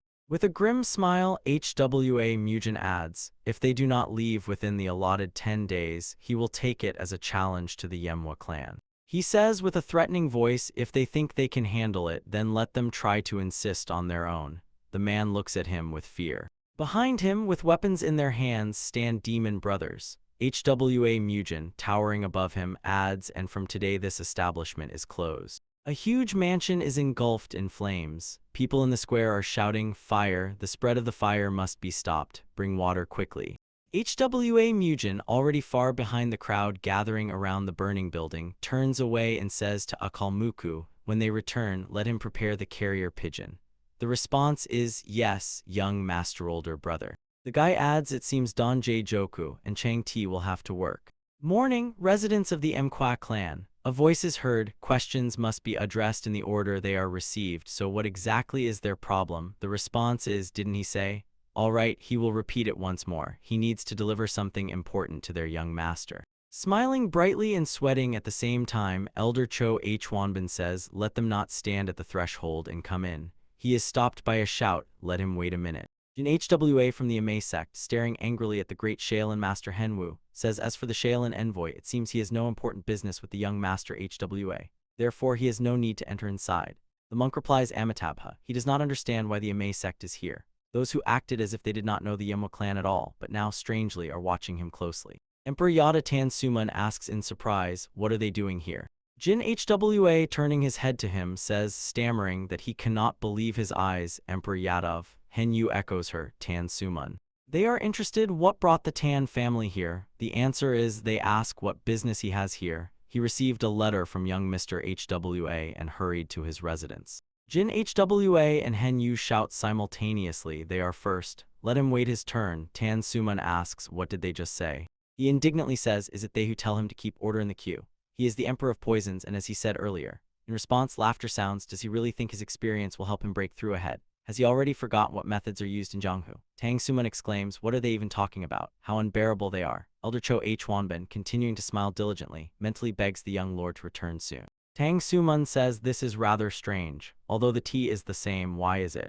Cho Hwanbin, seating the guests at the table, serves them tea. The Emperor of Poisons is surprised that the tea here seems much tastier. The elder, still feeling somewhat insecure in the company of such noble guests, forces out a polite chuckle, saying neutrally, really? Tang Suman, gripping the cup in his hand, says, long time no see. Henwu, without raising his eyes, replies, Amitabha, it seems 5 years have passed already. Jin HWA says she never would have thought to meet the two of them in this place. Seeing both of them in good health, she feels relieved. Tang Suman replies that he is here because he and young Lord HWA are close friends, but what brought the two of them here? The response is, isn't the Manhwa clan closely connected with their Shaolin? The Emperor of Poison says he hears this for the first time. Henwu, casting a glance at him, assures that the first to recognize the heaven-bestowed talent in young Lord HWA was none other than his senior mentor, the great master Hegwin. Tang Suman laughs in response. If he calls that bonds, then even a casual brush of sleeves can be considered a connection predestined by fate. Henwu admits he has no argument there, and the Emperor of Poisons turns to the Abbess Jin HWA. What about her? Could it be that Ame also has ties with the Manhwa clan? The woman replies that their bonds are much closer than those of Tang Suman. Touching the rim of the cup standing before her with her fingertips, Jin HWA says, they all know what happened with the Crimson Moon's sword. It was young Lord HWA who saved their disciples from becoming victims of that scoundrel. They owe him, so her arrival to repay kindness is quite natural. Tang Suman says understood. He asks, how exactly do they intend to repay this debt? Jin HWA says, no matter how you look at it, to repay such great kindness. After a few moments of silence, she adds that she has no choice but to offer him something valuable from their sect's treasury. Fixing a hostile gaze on Tang Suman, the woman, around whom a glow of cold bluish energy flares, says that is why she personally came to the Manhwa clan. She wants to pass on several secret techniques of the Ma sect. Elder Cho Hwanbin looks stunned by her words. Hen Wu says, what a coincidence. He was just wandering the world in search of a worthy disciple. And so, hearing that the second son of the Manhwa clan possesses incredible talent, he decided to pay a visit. Tan Sumun, casting a sidelong glance at him, thinks, is he openly trying to poach a disciple? They certainly have no lack of audacity. The hidden dragon. It seems he should fear not only these scoundrels from the unorthodox sects. Jin Hwa says she understands him. It so happened that the clan has a pair of twins, a boy and a girl, so everything fits perfectly. Hen Wu agrees, correct. Isn't this the perfect coincidence? They both look satisfied. But the smug smiles leave their faces when Tan Sumun's voice sounds. Both younger HWA have already completed the initial training in the secret arts of the Manhwa clan, and they want to take such children as disciples of Shaolin and Ma. He adds, if they take the monastic vow, they will cease to be successors in the clan. Elder Cho Hwanbin casts a thoughtful glance at him. The Poison Emperor, reaching for a cup, says, to decide such important matters on which the survival of the clan depends. A dark purple aura thickens around Tan Sumun as he continues speaking, without even consulting the head of the house. He asks his interlocutors, don't they find this too audacious? The Poison Emperor adds, maybe he spoke too harshly. He asks them to understand him. He said it only because they, people claiming to observe the laws of Jianghu, seem too worried. A smile slides across Hen Wu's lips as he listens attentively to the speech. The monk says there is no rule stating that to become his disciple one must take the monastic vow. He simply wishes to leave his modest achievements to this world. Tan Sumun casts a worried glance at him, thinking, this damn monk decided to go this far. Elder Cho Hwanbin mentally appeals to the young lord, begging him to return soon. In the courtyard stand two men, one of whom is engrossed in reading a letter. Chang Ti asks his brother Don Jae-hawk what is written there. The same one, having finished reading the letter, utters the name of his brother and falls silent for a few moments. A blue aura flares up behind his back as he says that it is time for them to move out as well. He suggests Chan Ti prepare. A clear girlish voice reaches them, a master, and the man casts a sidelong glance. Two embarrassed girls stand before the brothers. Tan So says, and young master HWA, they do not know when he will return. Tan Hajan, peeking from behind her back, thinks the men look intimidating. Both brothers seem to have turned into blocks of ice. They continue to stand motionless, unable to look away from the girls. Unaccustomed to talking with women, they instantly froze. The surprised Tan So asks them to answer already. The Gungdan sect abode, Ganyasu province, Gungdan mountain. A voice comes from the mansion, insisting that the sect leader must make a decision. After all, the Blue Flower Guild supported them in the hardest times. In the large hall, three men sit at a table. One of them exclaims in response, no, they have no grounds for intervention. They cannot draw swords without a valid reason. The Lord of the Sea Gate Pavilion, Li Hei Chong, shouts, isn't Chendobo their disciple? He was crippled.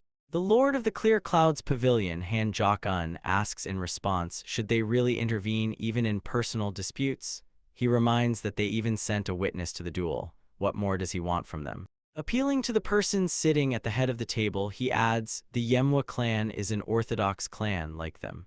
They cannot point blades against their own. One wrong move in Gungdan's honor will be trampled into the dirt. The person he addresses replies, nevertheless. Leaning on the table and intertwining his fingers, the head of the Gungdan sect T. Ho-won says, they can't just ignore the Blue Flower Guild, can they? If they abandon those who help them in need, how can they speak of duty and honor? Li Hei-chan agrees with him, the head is absolutely right. T. Ho-won says in that case they have only one way out. He suggests the pavilion lords speak. Han Jok-un says they must ensure the Manhwa clan does not dare act rashly, while not breaking their duty to the Blue Flower Guild. He proposes sending a respected master to settle everything peacefully without drawing a sword. The head of the Gungdan sect agrees, he thought the same. He adds, in that case, among those who are most trusted and possess great skill. He suggests sending elder brother Jael, recalling a tall, stern man with a scar on his left cheek. Deputy head of the Blue Flower Trading Guild Jung Ho Yeon, bowing respectfully, asks permission to express gratitude on behalf of their trading guild to Master Jael for coming to them personally. The men stand in the courtyard facing each other. Jael replies that they haven't seen each other for a long time. He says he will say everything at once to avoid misunderstandings. He states that he came here not to become the sword of their guild. Let them not forget that the ManhwaCapped clan is as orthodox a clan as theirs. Young-ho Yeon replies that he is fully aware of this and completely understands him. He says he has already received a message from the head of their sect. Jael says, well, good, then he will consider that they agree to mediation. Deciding that the greeting ceremony is over, he suggests going. Young-ho Yeon follows him without objection. Trading Guild of the Blessed Winds, two men are fighting on the platform. A man in a red cloak, clutching a sword in his hand, attacks his opponent. Aniclimax meets his attacks with a series of counterblows, using his impressively large fists. HWA Mujin easily dodges his huge hands. Slipping under his arms, the guy strikes an elbow to the solar plexus, literally tossing Aniclimax upwards. The blow knocks the breath out of the man's lungs. A muffled sound escapes from his mouth. His body crashes forcefully onto the platform, shattering the stone surface into pieces. The men watching them look excited. One of them asks, do they really train like this? The second says, it looks like a fight to the death. Aniclimax, having risen to his feet, spits out blood and growls menacingly. HWA Mujin, whose eyes shine with yellow sparks, says with an evil grin that the man's endurance has increased significantly. He admits that this time he hit him quite hard. At that moment, No Sak attacks him from behind, clutching a spear in his hand. The guy delivers a slashing sword strike while turning, but No Sak avoids the blow. And immediately in a jump, he attacks HWA Mujin. No Sak's spear strikes the platform's surface, shattering it into small fragments. A young man appearing beside him says too slowly. Standing behind the man, he lowers his sword onto him, saying in passing, if he intends to attack suddenly, he needs to move more swiftly. Like this. HWA Mujin's sword barely touches him, indicating a probable strike. The hunched No Sak says the young master's speed is simply phenomenal. Striking his propped back with his elbow forcefully, the young man says he talks too much. Addressing Aniclimax standing nearby, HWA Mujin says his attacks are also too monotonous. In every movement, he should seek a new path. The man replies that he understands everything. A shout reaches HWA Mujin, young master. He turns his head to the man who looks frightened and asks, what happened? The man shouts that he needs to leave right now. He reports that representatives of the Blue Flower Trading Guild and the Gungdan sect have just arrived. HWA Mujin enters the room and scans it with his gaze. Three men sit at the table. One of them says, oh, he is already here. Sitting opposite him, Jael says, so, the very champion of the spirit of the righteous factions has deigned to honor them with his visit. He says he has heard much about young Master HWA and is glad to meet them. The man introduces himself, saying that he is Jael, head of the Law Hall of the Gungdan sect. Pointing to the chair opposite him, he asks the young man to sit down. HWA Mujin casts a slightly disdainful glance at him. But without saying a word, he pushes the chair aside and takes a seat next to the head of the Trading Guild of the Blessed Winds, Peng Quan-o. Sitting down, he tells Jael that he is HWA Mujin from the ManhwaCapped clan. The head of the Law Hall of the Gungdan sect mentally protests, just look at this impudent fellow. He simply nodded his head. Does he really think that the nickname Sleeping Dragon makes him a real dragon? Meanwhile, his companion also introduces himself, saying that he is Jiang Hon, deputy of the Blue Flower Trading Guild. He asks, what matter did the young man want to see him about? HWA Mujin replies, it seems his message was not conveyed correctly. Jiang Hon asks on what grounds is he attacking mercenaries and oppressing shops belonging to their guild. The young man mockingly says, the pot calling the kettle black. He is the only one here making unfounded demands. Jiang Hon exclaims indignantly, what did he just say? The young man replies with a smirk, the influence of the Blue Flower Guild must be quite great. He adds, well, as soon as he fought back, they immediately ran to Gungdan for help. Jael and Jiang Hon look shocked and outraged at the same time. Purple sparks flare in HWA Mujin's eyes as he says, they thought that if they dragged along the elder of the Gungdan sect, he would whimper like a frightened puppy. Jael is stunned, how dare this scoundrel? He turns to Jiang Hon and asks, what is young master HWA talking about? The attack was not without reason. The deputy of the Blue Flower Trading Guild answers somewhat uncertainly that he does not quite understand what is being referred to. Head of the Blessed Winds Trade Guild Peng Quan-o says that recently 2 warriors of the ManhwaCapped clan were ambushed in the Fabric District. They were attacked by people from the Blue Flower Trade Guild.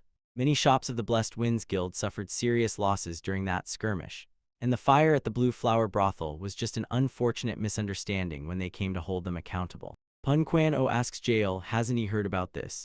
Looking at him from under his brows, Jiang Hon says, even if a fight broke out, it was just an ordinary scuffle between heated young men. There's no need to make a mountain out of a molehill. He asks Pun Quan O, what does he ultimately want? Is he demanding compensation for the damage caused to the Blessed Winds Guild? If so, then Blue Flower also suffered colossal losses because of young Master HWA.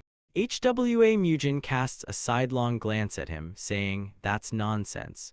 Those lands originally belonged to the Blessed Winds. What losses is he babbling about? They just returned stolen property to the rightful owner. Looking at Jiang Hon, whose face is adorned with a small beard, the guy adds that the goatee is talking nonsense. He'd better shut up and listen. HWA Mujin demands that Blue Flower completely wind down its operations in Sanryu. Moreover, they should stop using their financial power to pressure the Blessed Winds Guild, the Warrior's Domain, and the Golden Land. Jiang Hon, clenching his fists, exclaims, what? How dare he, the scoundrel, talk such nonsense? Does he even understand what it's like to run a trade guild? Capital competition is the foundation of any business. HWA Mujin interrupts him, saying he hasn't finished yet. The guy puts down a sheet of paper and presses it with his hand, asking, does he know what this is? A red aura flares around HWA Mujin and his eyes fill with the same color glow of inner energy. He says, this is the confession of mercenaries sent by Jiang Hon. He personally extracted it from them. They dared to touch his loved ones. Red sparks flare in HWA Mujin's eyes as he asks the deputy head of the Blue Flower Guild, and after that, he has the audacity to come here and threaten him. Let him name at least one reason why he shouldn't kill him on the spot. A deadly aura emanates from HWA Mujin as he casts a glance at the choking Jiang Hon. Jael is shocked. What a monstrous thirst for blood. His whole body is trembling. Just think about it. A young man barely of age possesses such an aura. Jiang Hon calls for help from Jael. He conciliatorily raises his hand and asks young Master HWA to calm down. Jael asks the deputy head of the Blue Flower Trading Guild, what does this mean? What other assassins? Did they really plot an assassination? Jiang Hon exclaims that he has no idea. He is hearing about this for the first time. Why would an ordinary guild send mercenaries against a warrior clan? HWA Mujin says, so he continues to play the fool. Well, then he will settle everything his own way. Jiang Hon exclaims, addressing young Master HWA, should one trust the words of those who earn a living by such a dirty trade? Suddenly turning to Jael, he shouts that this is all blatant lies. He was set up. The head of the Law Hall of the Gungdan sect ponders. Mentally addressing the head of the sect, he says that they interfered in a matter they should not have meddled in. Jael says that he understands the anger of young Master HWA. However, the Blue Flower Guild and his sect have closely cooperated for many years. He finds it hard to believe that they could resort to such vile methods. As for the reliability of this confession, he asks, would they really allow a bloody massacre to erupt based solely on the words of some bandits? He believes they need more solid evidence. HWA Mujin raises a heavy look at him. He says so, he wants him to go and find even more clues. Fine, but on one condition, the Blue Flower Trading Guild must immediately leave Sanryu. He adds, if they do this, there will be no bloodshed. Jiang Hon casts a sullen glance at him from under his brows, deciding that he has deluded himself into thinking he is above others just because he has power. A typical soldier. He thinks behind him stands the Gungdan sect, so this puppy's plans are doomed to fail. Jiang Hon says that he refuses. They cannot call off the matter in Sanryu because of such absurdity. Leaning his hand on the table, HWA Mujin says, well, then they have nothing more to talk about. He gets up from the table, saying, they will see if he sings the same way in a few days. Jael asks him to wait a minute. He asks, if he leaves like that, what will happen to the dignity of their Gundam sect? HWA Mujin snorts. Does he really think he cares about that? It was the Blue Flower who rejected the proposal, so let them talk to them. The Gundam sect better retreat and not interfere in this conflict. He adds, and let them stop deluding themselves that everything will be forgiven just because they are from the Gundam sect. Jael is shocked. What did he say? HWA Mujin, pointing at the guests, says, let them just look at themselves. They talk nonsense about honesty and justice, clearly taking the side of the Blue Flower Trade Guild. They use the influence of the Gundam sect to boss around clans weaker than theirs. Throwing an angry glance at them, HWA Mujin adds, let them excuse him, but he is not one to allow himself to be treated like that. It seems Master Jael made this journey in vain. The head of the Hall of Law grits his teeth. The guy is more stubborn than he thought. But if it ends like this, the reputation of their sect will be destroyed. His hand clenches into a fist as he says, as young Master HWA knows, the Blue Flower Trade Guild helped their sect a lot in difficult times. Personally, he does not intend to feud with him, but Gundam has a different position. Gloomily looking at HWA Mugen, Jael says their conversation did not go well. If young Master leaves now, it could lead to a large-scale conflict between orthodox sects. HWA Mugen replies that the same applies to the Blessed Winds Trade Guild. They cannot ignore their difficulties. Gundam's intervention will change nothing. Justice is still on their side.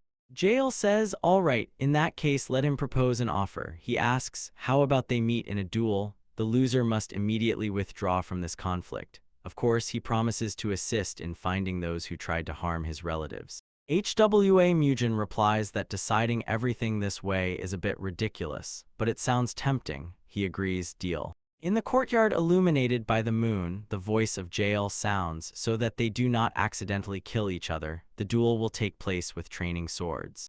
Akalmuk silently watches what is happening. Standing next to him, Punquan-O prays that young Master HWA is all right. Jael, standing opposite the guy holding a huge sword in his hand, says, a man's word is worth more than 1,000 gold coins. The loser will immediately leave Sanryu. HWA Mugen only briefly nods his head, agreeing with him. Zhang Hon says the Blue Flower Trading Guild will support the initiative of the Gungdan sect and will oversee the progress of this duel.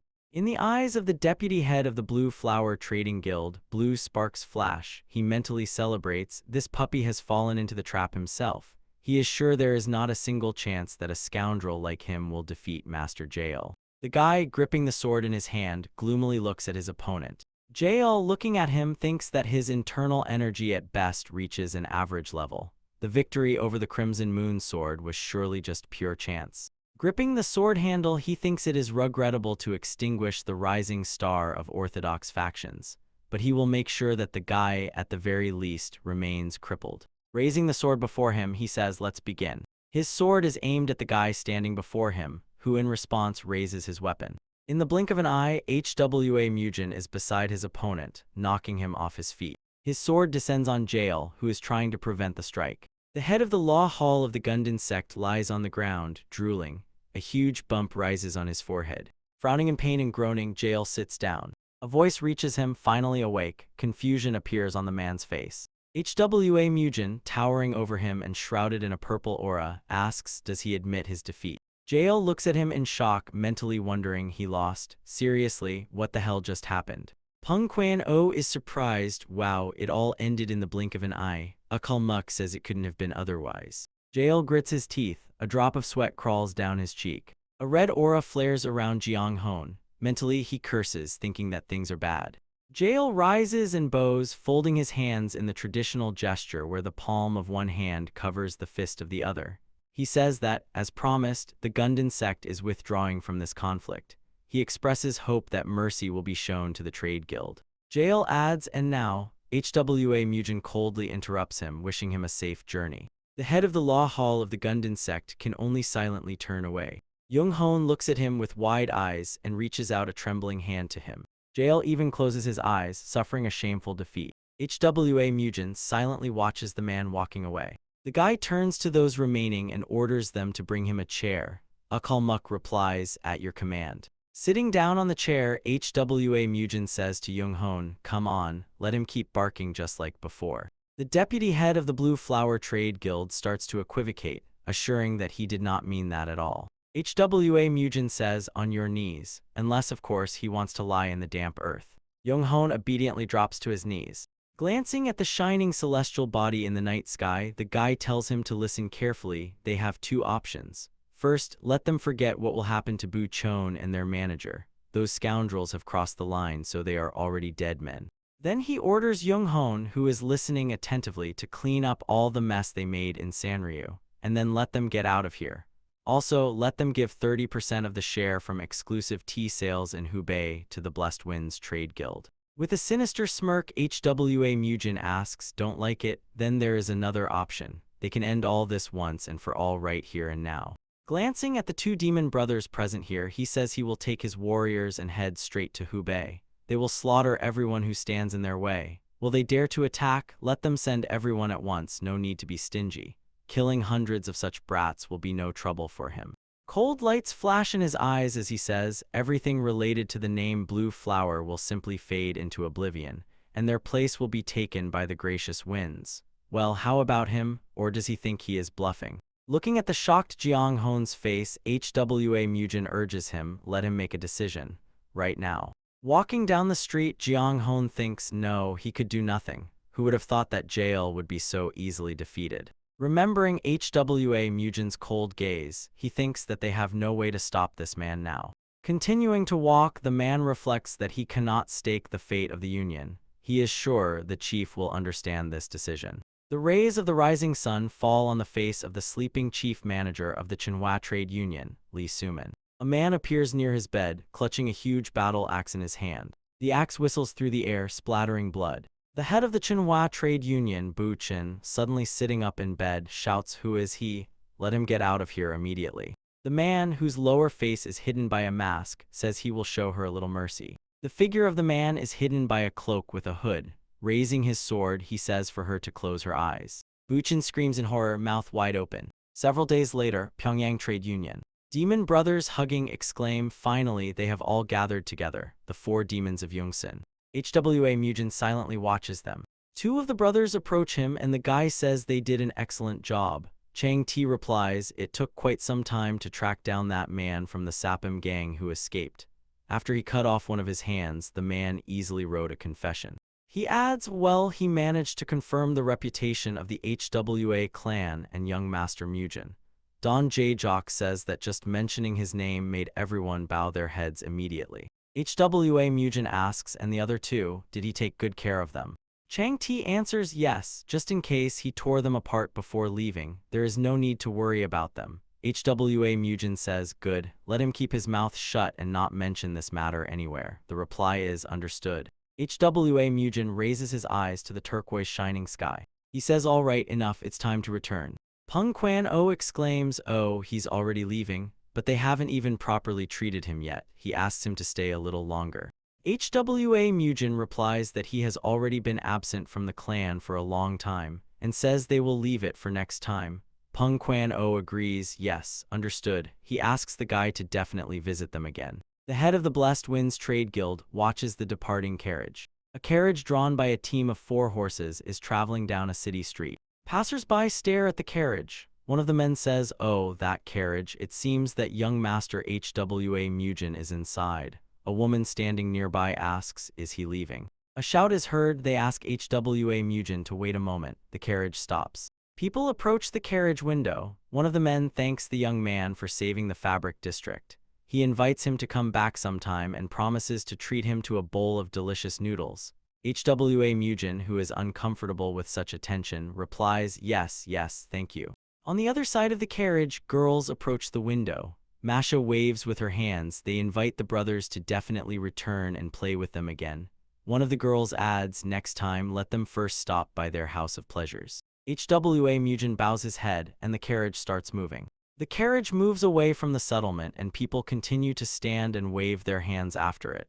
The young man thinks, and this really isn't so bad. HWA Mujin, accompanied by demon brothers, smiles, declaring that he has returned. A mask with tears in its eyes rushes to him headlong. HWA Mujin pushes his hand against its face, pushing it away. The servant shouts he doesn't even realize how much they missed him. Is he wounded anywhere? The young man answers that he is fine, just don't cling to him so much. HWA Dajin and HWA Son rush to him headlong, shouting, brother, older brother. Bending down to the children and hugging them, HWA Mujin says, hey, did they behave well? Did they train well? The response is yes. The Tan sisters came to them, so they played and didn't get bored at all. The guy is surprised. The Tan sisters, who are they? A voice reaches him, has the young master already returned? The elders greet him, saying they have heard about everything that happened in Sangrio. He really did a huge job. HWA Mujin replies, that's right. But who do they have here? Who are these Tan sisters? Cho Hwanbin, laughing, answers, about that. There are people who have been waiting very, very much for his return. He asks HWA Mujin to enter the house first. The guy looks puzzled, the words slip from his lips. Wait, what? Entering the hall, he sees the whole company at the table: Tan So-ha, Tan Ha-jan, Hen Wu, Jin Hwu, and Tan Sumuna. Emperor Yadav, raising his hand in greeting, exclaims, "Oh, young master Hwa, he has returned." Tan Sok casts a thoughtful glance at the guy. Tan Ha-jan's face is lit up with a joyful smile. Tan So politely greets Hwa Mujin, saying she is glad to see him again. Folding his hands in a traditional greeting gesture, the young man replies, "Welcome. What brought her back?" The voice of Tan Ha-jan reaches them. He is even more handsome than the sister said. The guy and Tan So look at the girl in surprise. Meanwhile, Tan Ha-jan, modestly lowering her eyes, says she is glad to meet the young gentleman Hwa Mujin. Raising her incredibly green eyes like spring foliage, she introduces herself, stating her name. Emperor Yadav tells the guy that this is his granddaughter. Let her say hello. The guy, bowing his head, says his name. Hwa Mujin looks askance at Tan Sumun standing next to him. Emperor Yadav uses telepathy to address the young man. Flies swarmed, but 2 large snakes climbed over the wall and settled here. He is exhausted trying to deal with them alone. Hwa Mujin also mentally asks snakes, what does he mean? In response, he hears advice not to lower vigilance. If he is not careful, then his 2 juniors. Their communication is interrupted by Hen Wu and Jin Hwu, hurrying to greet the host and introduce themselves. Standing behind the young man, Tan Sumun mentally tells him that if he is not careful, these 2 old snakes will swallow them whole. Hwa Mujin, noticeably tensing, introduces himself to the guests, stating his name. Tan Sumun tells the girls to step outside for a short while. Tan So agrees, yes, of course.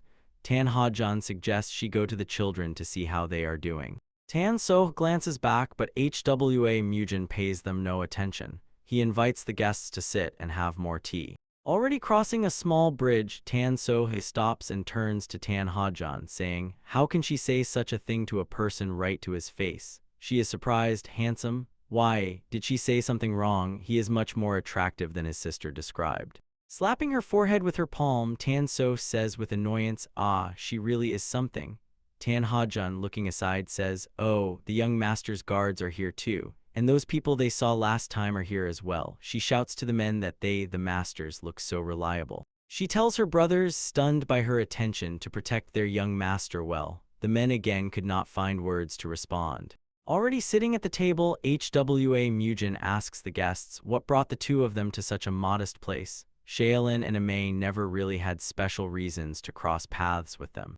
Jin Hwa replies that a few days ago they heard the news that he saved their sisters from the clutches of that demon. This service preserved the very spirit of Amei, so how could they forget it? Hwa Mujin responds that it was just how circumstances turned out, nothing special. Jin Hwa says that a service rendered should be properly repaid. As a reward, they want to pass on the secret arts of the Amei sect to the Hwa clan. She adds that the secrets of their sect are usually never passed to outsiders, but their sect leader made an important decision, saying that since the service rendered was so great, they are obliged to at least do this.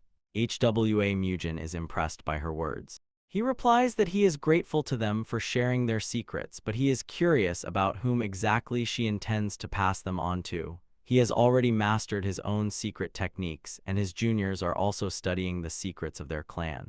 He adds that the remaining ones are the elder and the chief manager, but they are too old to take as apprentices.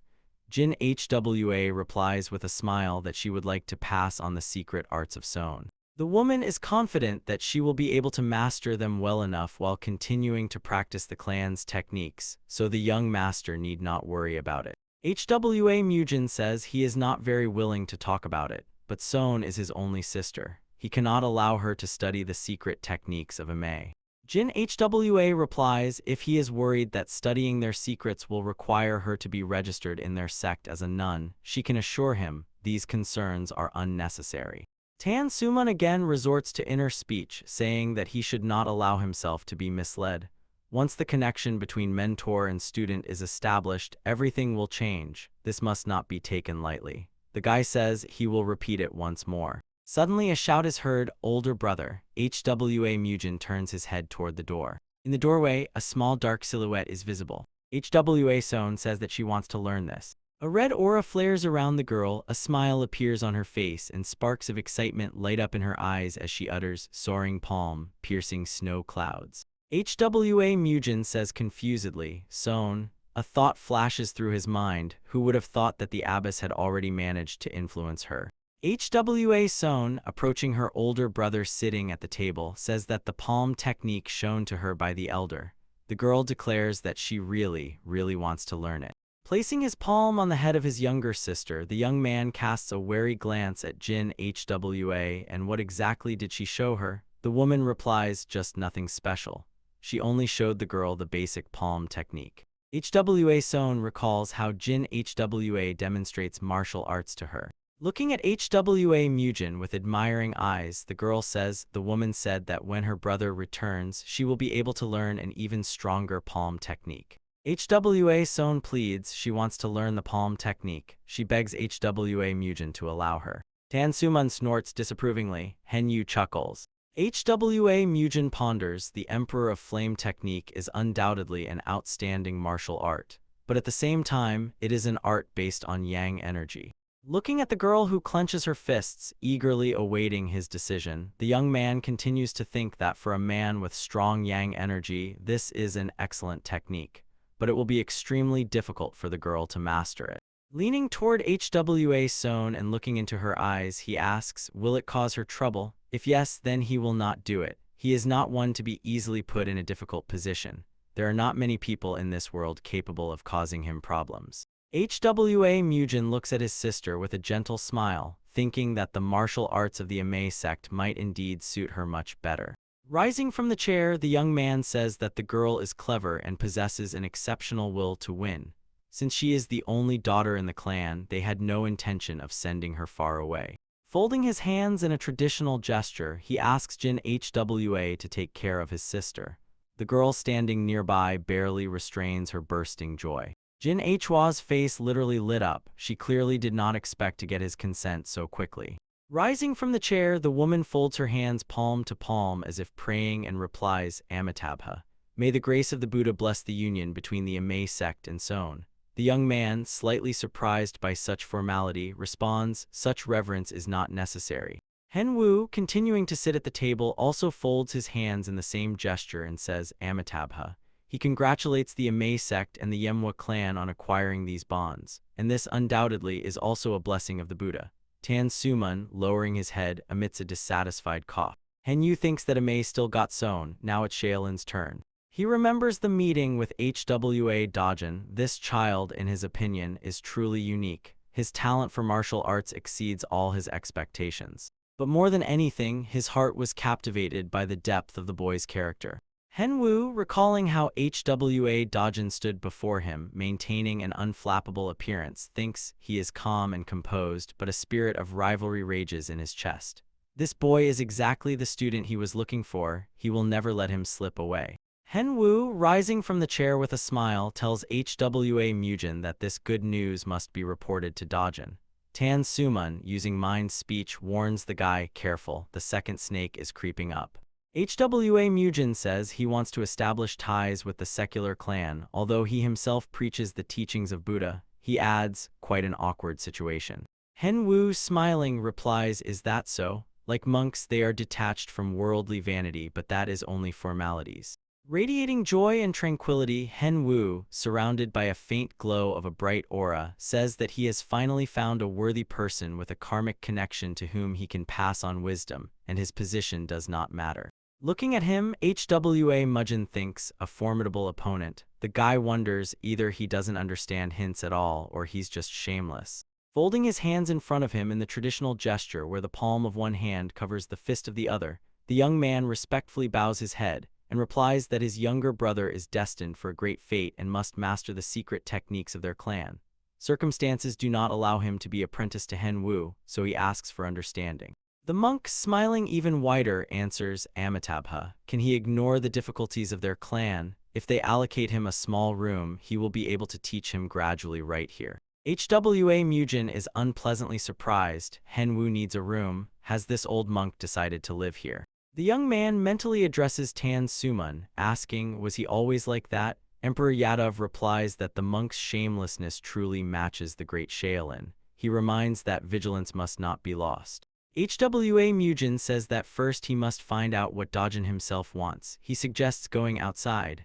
Henwu responds with a slight bow, agreeing, well, all right. Under the blooming tree, the young man's voice is heard addressing his brother by name, Dojin. The reply sounds, yes, brother Mujin. HWA Mujin informs the boy sitting at the table that the monk Henwu wants to take him as a disciple. At the same time, he points to the old man sitting next to HWA Dojin, saying that the brother has the duty to inherit the grandfather's secret techniques, which he himself could not master. He asks, what will his decision be? HWA Dojin answers that he has no intention of abandoning the study of the grandfather's secret techniques, but the boy, looking his brother in the eyes and clenching his hand into a fist, resolutely says that he very much wants to learn the technique the monk showed him. HWA Mujin ponders, what exactly have these old snakes managed to do while he was away? The young man casts a sidelong glance at Henwu, who is trying to hide a satisfied smile, and asks, and what exactly did he show him? The monk, chuckling, replies, nothing special. He only showed the boy a part of his modest enlightenment. Rolling up his sleeve, he continues speaking. Although he has nothing to boast about before Elder Tan, he asks permission to demonstrate his art. He swings his fist-clenched hand, from which radiates the glow of internal energy, bringing it behind his back. The strike shakes the tree trunk, and the bark is torn off from the spot where the monk's force hit. Shaken, HWA Mujin freezes, and Emperor Yadav exclaims, is that? Henwu stands with his arms stretched to the side, still clenched into a fist. He says, since he did not want to break the tree in their clan's estate, he held back a little. Tan Sumun says in amazement, divine fist of 100 steps. He managed to revive the secret Shaolin technique lost 30 years ago. A voice from Du Tan Mujin's brother is heard. If it does not burden him, he would like to learn this technique. A purple aura flashes in the boy's eyes and behind his back as he says, he believes that in this way, the grandfather's secret techniques can be developed even stronger. The guy thinks and a smile appears on his lips. If the precision of the divine fist of 100 steps is added to the Emperor of Flames technique, they will definitely strengthen the grandfather's technique. Just think, the secret Shaolin arts he once destroyed continue to live in this form. What a bitter and ironic sight. HWA Mujin asks the monk to take care of Dojin and teach him properly. The response is Namo Amitabha. Night has come. Voices come from the gazebo standing among the lotus pond. HWA Mujin says that in the end, they have even sealed ties with Shaolin. In response, Tan Sumun's voice is heard. He feels as if all his efforts were in vain. He tried so hard to stop those annoying snakes. The guy and Emperor Yadav settled in chairs at a table with 2 shot glasses and 2 vessels. Emperor Yadav admits, honestly, he does not like losing Sichuan talents to Mount Sunshin, that is, the Shaolin Monastery. But such an opportunity comes only once. After all, this is Imei and Shaolin. Casting a displeased look at him, the guy says, an opportunity, huh? And he did not think of entrusting his granddaughters to the Imei school. The response is, has he gone mad? Why would he do that? HWA Mujin says, that's exactly the point. He asks, why should 3 holders of the heavenly martial constitution appear in one family? Emperor Yadav asks in surprise, heavenly martial constitution? He means to say that such a thing really exists. Glancing at the bottle on the table, HWA Mujin says that this constitution is incompatible with demonic energy but shows outstanding results in studying righteous martial arts. Emperor Yadav exclaims, that's amazing. Squinting at the guy, he mentally adds, that's exactly why he does not want to lose him. Raising a shot glass to his lips, Tan Sumun asks, what does the guy think about Hotsheng? HWA Mujin shouts angrily, what nonsense is he talking about? Didn't he make everything clear to him back then? Emperor Yadav inquires, could it be that he is into men? The guy replies, he already said that it's not so. Tan Sumun sighs, truly, he cannot understand his tastes. HWA Mujin silently raises a shot glass to his lips. Placing the empty shot glass on the table, the guy asks Tan Sumun, what does the elder see in him? HWA Mujin says that he is much younger than Emperor Yadav, yet he allows himself to speak so disrespectfully. Tan Sumun snorts, so he understood that himself, and he had already decided that the guy naturally had such a character. The elder says, nevertheless, strangely enough, he does not feel their age difference at all. One could say their conversation is surprisingly harmonious, as if the guy is his old friend whom he has known for an eternity. A slight smile glides over HWA Mujin's lips. He says to Tan Suman, long ago there was a woman he loved. Emperor Yadav casts a surprised glance at him.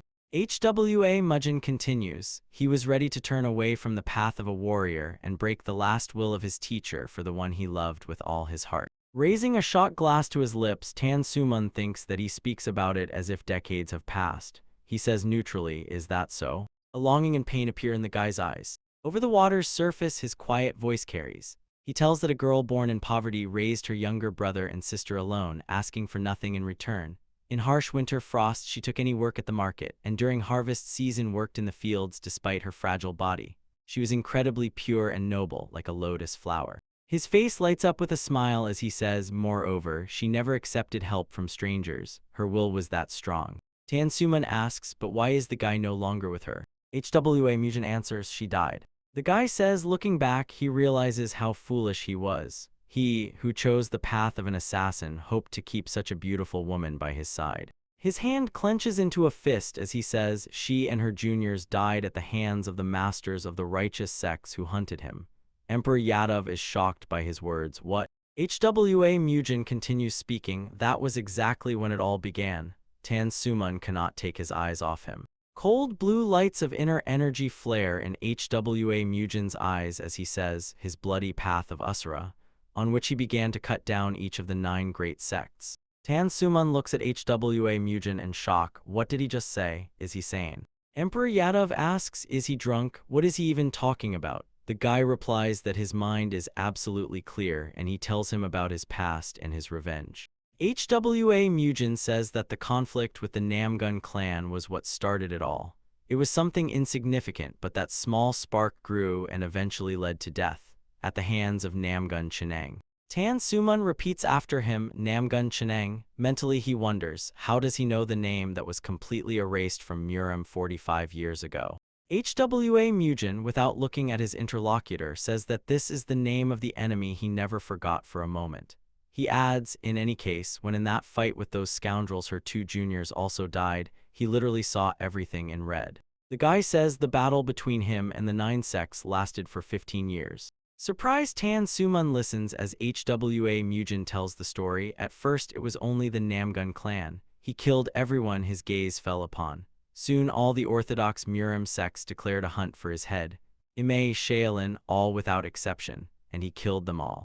A slight smile slides across the boy's lips as he says, soon after that, he was given a funny nickname. The Poison Emperor finally understands what is being talked about. He exclaims, Divine Demon. The man's hand clenches into a fist. Tan Suman asks, he still hasn't recovered from his madness, right? The reply is madness, yes. The boy says he can believe it or not, but he doesn't care. And if you think about it, his facial expression was exactly the same when he first saw him. Tan Suman leans his whole body toward HWA Mujin, who continues speaking. It was when they met in Guizhou. Tan Suman was then sitting with the heads of the 4 great clans, excluding the Namgun clan. That was when the Divine Demon first stepped onto the Central Plains. The Poison Emperor jumps up from his chair. The boy raises a shot glass to his lips. Tan Suman, looking at him with distrust, almost fear, asks, how does he know this? The boy says he didn't know that on that day they all rented that tavern. He would have just found another place to satisfy his hunger. But he firmly believed his teacher's words that there was not a single martial arts master in the Central Plains who could compare to him. And so with youthful arrogance he got into a fight. But the young man's facial expression about his age, his speech is interrupted by Tan Suman's exclamation, enough. The Poison Emperor, shaken to his core, drills the boy with his gaze, mentally wondering, how did he learn the secret he had hidden for 60 years? The events of that day were so shameful that he erased them from his memory. HWA Mujin laughs. Raising his index finger, he says, it seems there was something like 1 against 17, but still, the poison arts of grandfather Tan Suman were hard to block. The Poison Emperor exclaims, stop, enough of this. A faint glow of a purple aura appears around him. He asks, who told him? Could he really be a disciple of that divine demon? Did he hear it directly from him? The reply is he still can't believe it, however, that no longer matters. Raising another shot glass to his lips, HWA Mujin says, it seems he managed to overcome the deformation of his right hand, since he grew strong enough to deserve the title Poison Emperor. If you think about it, even then his swallow's poison blade was the sharpest. A drop of sweat trickles down the elder's cheek, who continues to mentally wonder, how did the guy even find out about the anomaly in his body which only he himself knew about? He realized it from just one brief encounter. Could he really be Jianshin, the divine demon? The moon disk, the sole witness of their conversation, shines high in the dark sky. Tan Suman understands the reason why the madness disappeared overnight, and he achieved such incredible progress in martial arts was because of the Poison Emperor tells HWA Mugen that he will ask only one question. Tan Suman's eyes fill with the glow of inner energy as he asks the guy, is he an orthodox martial arts master, or a demonic one? HWA Mugen slowly places the glass on the table. He says, let him also ask a question. What is a demonic martial arts master and what is an orthodox martial arts master? After a brief pause, the Poison Emperor, still standing by the table, asks, and a man of his level asks such a question. Inner energy flares anew in his eyes as he says that one who develops martial arts through demonic methods is a demonic martial arts master. HWA Mugen wonders, if someone studies orthodox techniques, does he automatically become orthodox? Tan Suman replies, even if he studies orthodox arts but does not follow the path of an orthodox martial arts master, he is still considered unorthodox or demonic. The guy asks then, what about the 9 sects who for many years killed innocent people and caused bloody storms? Narrowing his eyes ominously, he clarifies, are they orthodox or demonic? This question makes Tan Suman think. The event related to the elimination of the divine demon clearly showed all orthodox martial arts masters what horrors they are capable of creating if they lose their justification and stray from the path of a righteous master. The Poison Emperor mentally wonders, could they even be called orthodox martial arts masters then? He says that it is a distant memory from the past. All of that is already behind. Without looking at him, the guy replies, true for all of them, but for him, it was just yesterday. Tan Suman lowers his eyes. A drop of sweat crawls down his cheek. Clenching a shot glass in his hand, HWA Mugen says, does it even matter which path a person takes? Everyone lives their own way. The fact that everyone is different does not mean that blood must necessarily be shed. Recalling the younger HWA, he adds, and now, whether he follows the path of an orthodox martial arts master or a demonic one, he wants only one thing, to properly raise these 2 children, his only remaining blood relatives. Sinking into a chair, Tan Suman sighs with relief. He says this is luck, true luck. A new divine demon must not appear in the Central Plains. One such tragedy is more than enough. Glancing at the bottle standing on the table, HWA Mugen asks, if he had taken the path of a demonic martial arts master, would Tan Suman have drawn his sword? The answer is that he would have drawn it like an orthodox martial arts master. Laughing, the Poison Emperor expresses hope that his interlocutor understands him. Who would act otherwise sitting next to the divine demon? The guy, casting a glance at him, says, and yet he said he seemed like an old friend to him. Tan Suman replies with a challenging look. He asks, so what would he say if they were to bet their lives right now? HWA Mugen smiles and admits, well, 9 chances out of 10 that he would die. The Poison Emperor is surprised. What? He did not hide his internal energy. Raising the shot glass, the guy reminds, he already said that this body is a heavenly battle body. He cannot cultivate demonic arts. The elder says, understood. He asks, then how did the guy master the Peerless 9 swords? HWA Mugen explains that the founder of the Peerless 9 Swords was a close friend of the Divine Demon's teacher. In the last years of his life, after a long search, he took a disciple, but that disciple was destined to die under tragic circumstances. After that, his teacher was forced to take responsibility for passing on the art so that it would not disappear, and it was passed on to him. Tan Suman says, clear, if he had met him in his past life, possessing the martial arts he has now, how would it have ended? With a sly smile, the guy replies, if he had not gone beyond the realm of enhanced poison, he would have had practically no chance at all. The response is an exclamation. What did he say? Enhanced poison. Shaken Emperor Yadav anxiously asks, does such a level really exist? Raising a glass to his lips, HWA Mugen answers, it really exists. He himself has reached such a level. The elder says, by the way, his sleeve is truly amazing. How many bottles of wine can fit in it? The reply is, it's a secret technique. If he finds out, he might have to kill him. Still curious, Tan Suman, laughing conciliatorily, says, all right, all right. In the morning, several people stand in the yard. One of them says that then he will go. He promises to visit them from time to time. HWA Mugen replies, but not too often. He wishes a happy journey. Hearing such a blunt answer, Cho Hwanbin and Du Bixin recoil from him in horror. Tan Sumun, accompanied by So and Hajun, looks back and asks him not to say such sad things. He promises to bring Qingdao Beiju on his next visit, and adds that its taste is simply exquisite. Hwa Mujin watches the guests heading towards the gates.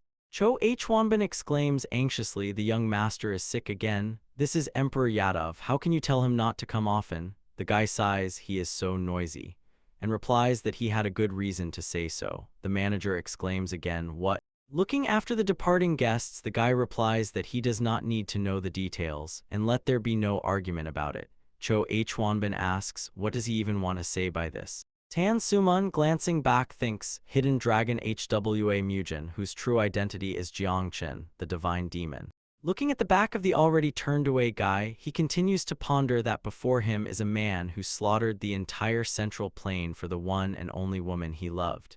Even in his new life, his desire to live alone seems worthy of respect. The elder turns away and, continuing to walk, mentally regrets, and he had hoped so much to make the guy his son-in-law. Tanso casts a questioning look at him. The girl asks her grandfather what he talked about with Hwa Mujin all night. Tan Sumun answers many things. 45 years have passed since their last meeting. He laughs while the girls are puzzled. Some time passed, the sun generously illuminates the mountains located near the mansion of the MANHWA clan. The children rapidly mastered the secret techniques of Amei and Shaolin respectively. Two masters who saw with their own eyes the true nature of the celestial combat body barely contain their amazement. Jin Hwa places his hand under the palm of Hwa Son, rushing towards it. The girl moves so swiftly that it seems as if she has not 2 hands but at least 4. Jin Hwa blocks all the girl's attacks. The woman tells the student that she has stopped moving her legs. She must constantly change evasion techniques. The girl's eyes express her determined attitude, and a quiet growl escapes from her mouth. 2 masters were not the only ones shocked by their growth rate. Hwa Mujin watches the training from afar. The man standing behind the guy Cho Hwanbin says their attacks are becoming sharper and more precise every day. Now, it seems even he would find it difficult to defend against them. Hwa Mujin replies that they are still far from perfect. Watching the girl's palm meet Jin Hwa's palm, Cho Hwanbin exclaims, "What is he talking about? They have long surpassed the average level of their peers." The boy replies somewhat absent-mindedly, "Oh, is that so?" He first glances to one side, then to the other, where behind his back stand Cho Hwanbin and Du Bixin, shining with satisfied smiles. He turns to them, asks, "What is this? Why are they smiling like that?" Cho Hwanbin says the time has come. Hwa Bixin solemnly declares the time for the clan leadership transfer ceremony. Hwa Mujin looks confused. From his lips slips, "What?" People lined up in the square in front of the multi-tiered mansion. Proud smiles shine on the faces of Cho Hwanbin and Du Bixin. The younger members of the Hwa family also cannot hide their joy.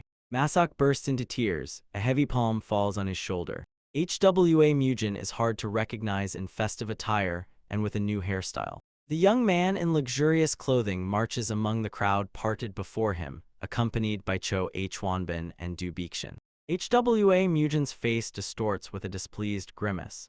Using thought speech, he addresses the steward Du Bixin. He had asked to conduct everything modestly. So why did they invite so many people? Using the same method, he replies, "Considering that these 3 are present here, can this even be called modest?" The young man glances toward the 3 people standing apart from the others. Tan Sungun waves to him in greeting, shouting, "Head of the Hwa clan." He laughs. On both sides of him stand, with hands folded in prayer, the great Shaolin master Hen Wu and Jin Hwa from the Amei sect. Hwa Mujin casts a questioning look at the man bowing before him, who utters congratulatory words to the head of the Hwa clan. Smiling tightly, the young man says he did not expect that he would come here all the way from the Beak estate. He thanks the man.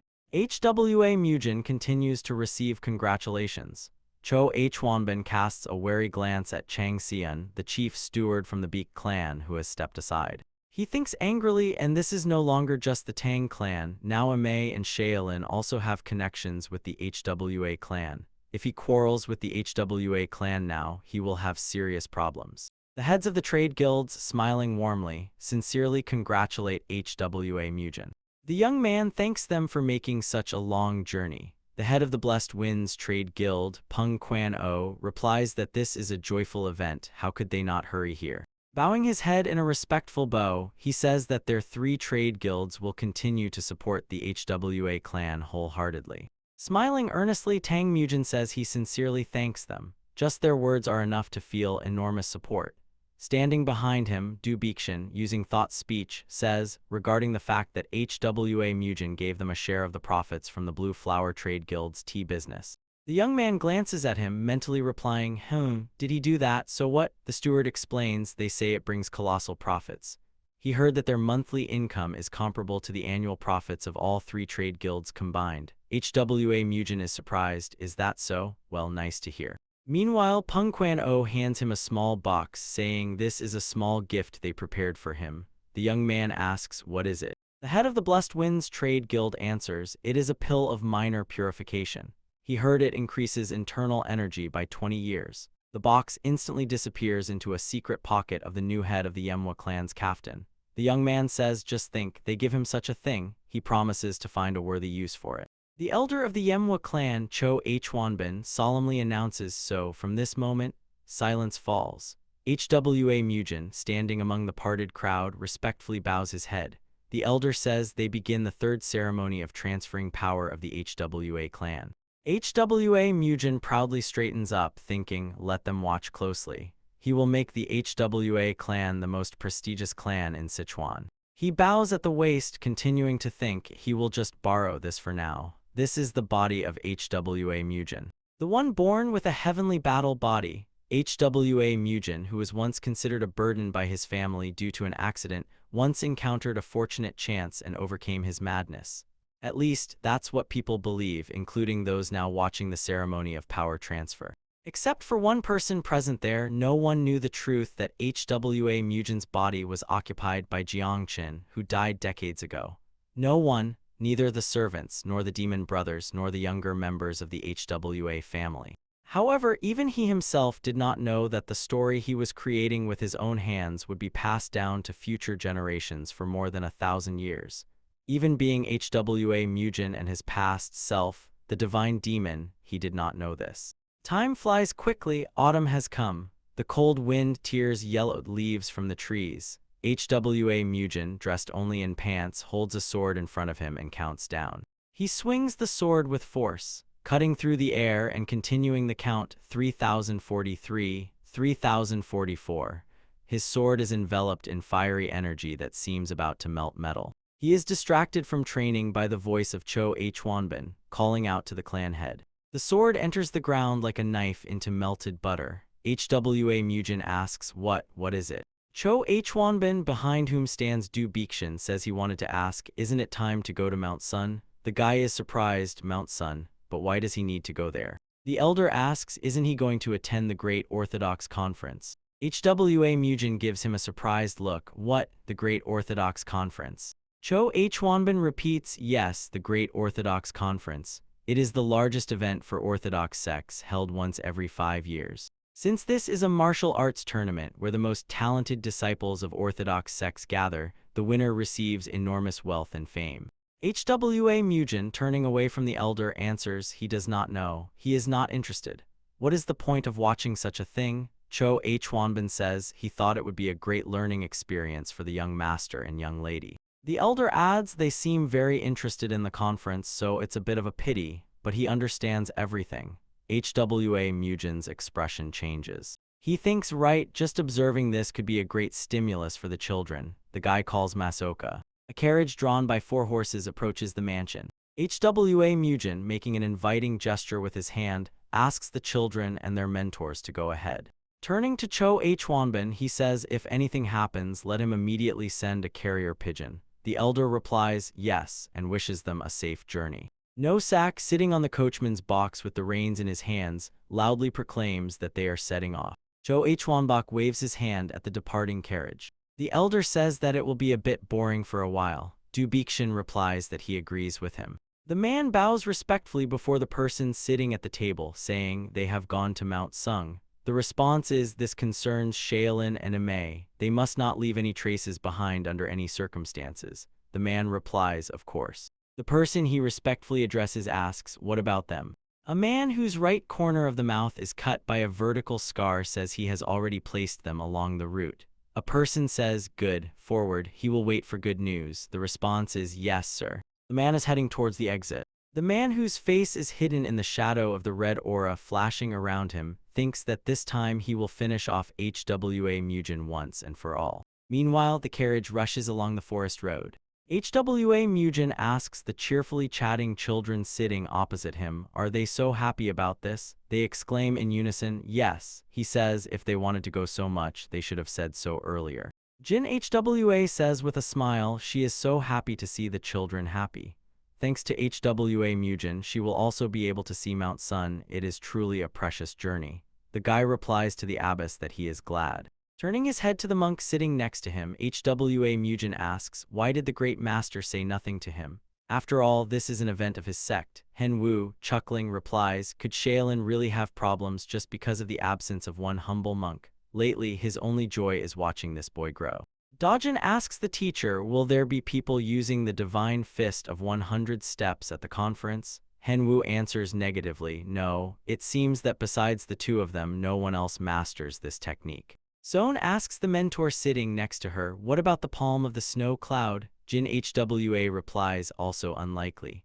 In the current generation, no one has yet reached her full mastery. Moreover, the children participating this year are all swordsmen. None of them have properly mastered the palm techniques. The girl sighs yes, she understood. The guy looks at her with a smile. HWA Mugen becomes alert and glances out the window.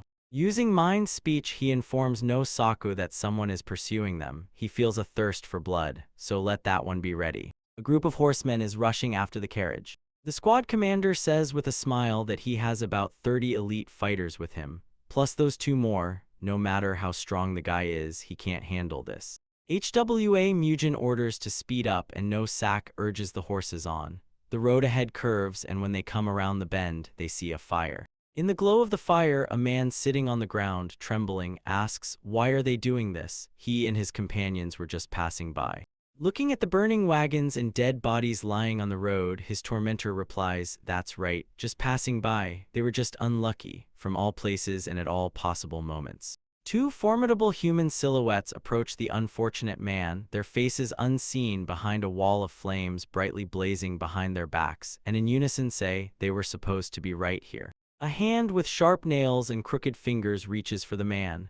A voice sounds, promising to end him without unnecessary suffering. The hand grabs the man's head, covering his mouth. Tears stream down the unfortunate man's eyes like a hailstorm. No Saku freezes. What is this? This energy. He looks intently at the two dark silhouettes standing out against the blazing fire. The elders of Flame and Darkness, dark-haired Chu Mengun and light-haired Cho Geek, stand waiting for the carriage to approach. Hen Wu, sitting in the carriage, flinches and becomes alert. Both he and Jin HWA smell blood. The monk, using thought speech, informs HWA Mugen that he smells blood. The latter, already gripping his sword, replies that he senses it too. Getting out of the carriage, he looks back and tells the children to stay inside. The younger members of the HWA family look at him questioningly. The elders of Flame and Darkness look at the man who got out of the carriage. Cho Geek says, addressing Chu Mengun, didn't he say it would be a carriage with 4 horses? So is that them? The latter replies, who knows, quite possibly. HWA Mugen asks, who are they? Why are they blocking the road? The elders of Flame and Darkness inquire, so he is the very hidden dragon of Sichuan, or whatever his name is. The guy says, apparently they are trash sent by the Chamwal sword sect. Chu Mengun, whose left side of the mouth is adorned with an ugly scar exposing his teeth, says, impressive. His skill, which defeated the Crimson Moon sword, is no joke. He is clever, but his tongue is painfully sharp. Cho Geek says he likes that he doesn't behave like those typical righteous scoundrels. Hen Wu, getting out of the carriage and seeing the people blocking their way, looks impressed. He says these are the elders of Flame and Darkness. Chu Mengun, looking at the 4 people lined up by the carriage, says, finally, they have met face to face with the mentor Jin HWA and Master Hen Wu. The monk replies, Amitabha. The demons of Guizhou made the whole journey all the way to Sichuan. Cho Geek, whose eyes are filled with green internal energy and an aura of the same color flares behind his shoulders, smiles in anticipation, saying, they have no idea how much they long to meet them. His hands itched with the desire to tear their heads off. Henwu, using thought speech, addresses HWA Mujin, saying these are masters of the unorthodox path, practicing dark arts. If they combine their forces, they will be able to handle them. Chu Mengun, whose smile looks like a terrible grimace, says they arrived just in time. Henwu and Jin HWA turn their heads in unison. Behind the carriage, at some distance, stand 30 warriors whose faces are hidden in shadow. In front of the carriage are the elders of flame and darkness, behind a squad of warriors. The children are surprised. When did they manage to come here? The girl, cautiously peeking out the window, asks her brother they are not on their side, right? The boy replies, it seems so, let's be ready. Henwu and Jin HWA turn to the warriors. The monk, using telepathy, tells HWA Mujin that they will find a way to break through. Let him take this chance and carry the children by wagon to Gamrak. The guy mentally replies that they won't escape by wagon. Glancing at the snarling elders of flame and darkness, surrounded by a dark aura, he asks his companions, can they hold them off for just 30 minutes? They answer that they will try. They have no choice anyway, right? HWA Mujin, continuing to use telepathy, bloodthirstily says if they can hold out, he will deal with the warriors behind them and then kill these two. Jin HWA is shocked. What? Is that even possible? Chu Mengun says it seems they are plotting something. They need more time. Cho Geek adds mockingly, unlikely that will help them. HWA Mujin says decisively, well then. Lights of inner energy flare in his eyes and his body is enveloped by a dark aura. He says, let's begin. Without looking back, HWA Mujin tells No Saku that the children are on him. Let him not let anyone near them. He replies, understood. The squad commander, smiling, says the hidden dragon makes its move, just as he expected. Pointing at the guy with his hand, he shouts to bring him the head of that bastard. He orders the 6th and 7th squads to leave the original point and surround the new target. The warriors advance forward. HWA Mujin calmly awaits them, gripping a sword in his hand. With a wicked smile, he says, the great board formation. They apparently do not take him seriously as an opponent at all. The guy's eyes light up with greenish flames. Streams of the same aura surround his body. The warriors look at him in shock. Fear is visible in their eyes. The elders of flame and darkness watching the events are surprised. Chu Mengun says, wow, impressive for a brat who just reached adulthood. Cho Geek says his thirst for blood is just like that of the great demon. Henwu makes a decision now. The monk uses the divine fist of 100 steps technique. His hand, clenched into a fist, rushes toward the enemies. Surprise appears on Cho Geek's face. He raises his elbow-bent arm in front of him in an attempt to defend himself. The force of the blow throws him far back. Cho Geek's eyebrows knit at the bridge of his nose. What the hell? Traces of the strike are visible on the bracers on his arm. Chu Mengun, with a hideous scar where his right eye should be, smirks, saying divine fist of 100 steps. Henwu, surrounded by a turquoise aura glow, is annoyed, blocked. Cho Geek snarls angrily and showers the monk with insults. Threatening to tear off Henwu's head, he lunges forward, continuing to curse. But despite his swift speed, the monk evades the attack by throwing himself to the side. Cho Geek follows him, shouting, where does he think he's going? Let him return immediately. Henwu stops and again thrusts his fist forward, directing several strikes at the pursuer. All the hits land on target, causing Cho Geek to cry out in surprise, what is this? Even angrier, he insults the monk and threatens to catch him and crush his skull. Chu Mengun, preparing to attack, says to Jin HWA, looks like fate. In the end, it all led to their battle. The woman says his name. In Chu Mengun's eyes, sparks of inner energy flare as he says, it seems even the great Jin HWA is not master over time. Smirking, he adds that she has considerably withered since their last meeting. Casting a sidelong glance at him, Jin HWA replies and he still chatters on. And his ugly, prematurely aged face has remained unchanged since youth. She mockingly adds, by the way, let her congratulate him. She thought he would rot alone forever, yet he managed to find a partner who looks just as disgusting as he does. Chu Mengun is clearly angered by her words. His hand with long nails, more like claws, is enveloped by a faint glow of inner energy as he says that he really does not like her and calls her a wicked old woman. Taking a fighting stance and thrusting his hand forward with curled fingers, he threateningly declares that it is time to end her life. A flame of inner energy flashes in his single eye. Jin HWA, also taking a fighting stance and raising her hand in front of her, mockingly asks if he can handle it. Her eyes shine with inner power and her body is surrounded by a light bluish aura. They rush towards each other and their palms touch. Meanwhile, HWA Mujin, enveloped in a cloud of greenish energy, stands waiting for the opponent's attack. The warriors cautiously glance at him, realizing that he will not be an easy prey. The guy says since they are going to keep watching, he will strike first. In the blink of an eye, he covers the distance between them and with an evil grin more like a snarl, slashes the belly of one of the warriors, simultaneously cutting through the sword the warrior tried to use for defense. HWA Mujin says first. The warrior standing nearby shudders and exclaims, "What?" The guy swinging his sword says second. In the next moment, his sword slashes the belly of the next warrior. HWA Mujin continues methodically dealing with the opponents. The squad commander, already having lost his confidence, shouts, "Let them not be afraid," and close the formation. Before them is just a weak boy. The warriors rush en masse at HWA Mujin. Meeting them with a mocking glance, the boy snorts, then says that he is already tired of counting them. HWA Mujin meets the opponents with a fierce swing of his sword. The boy jumps, avoiding the opponent's strike aimed at his legs. Moving lightly as if in a dance, he deflects attacks from warriors attacking him from all sides. He pierces the stomach of another opponent with his sword. A sword swing, and the next warrior's head flies off his shoulders.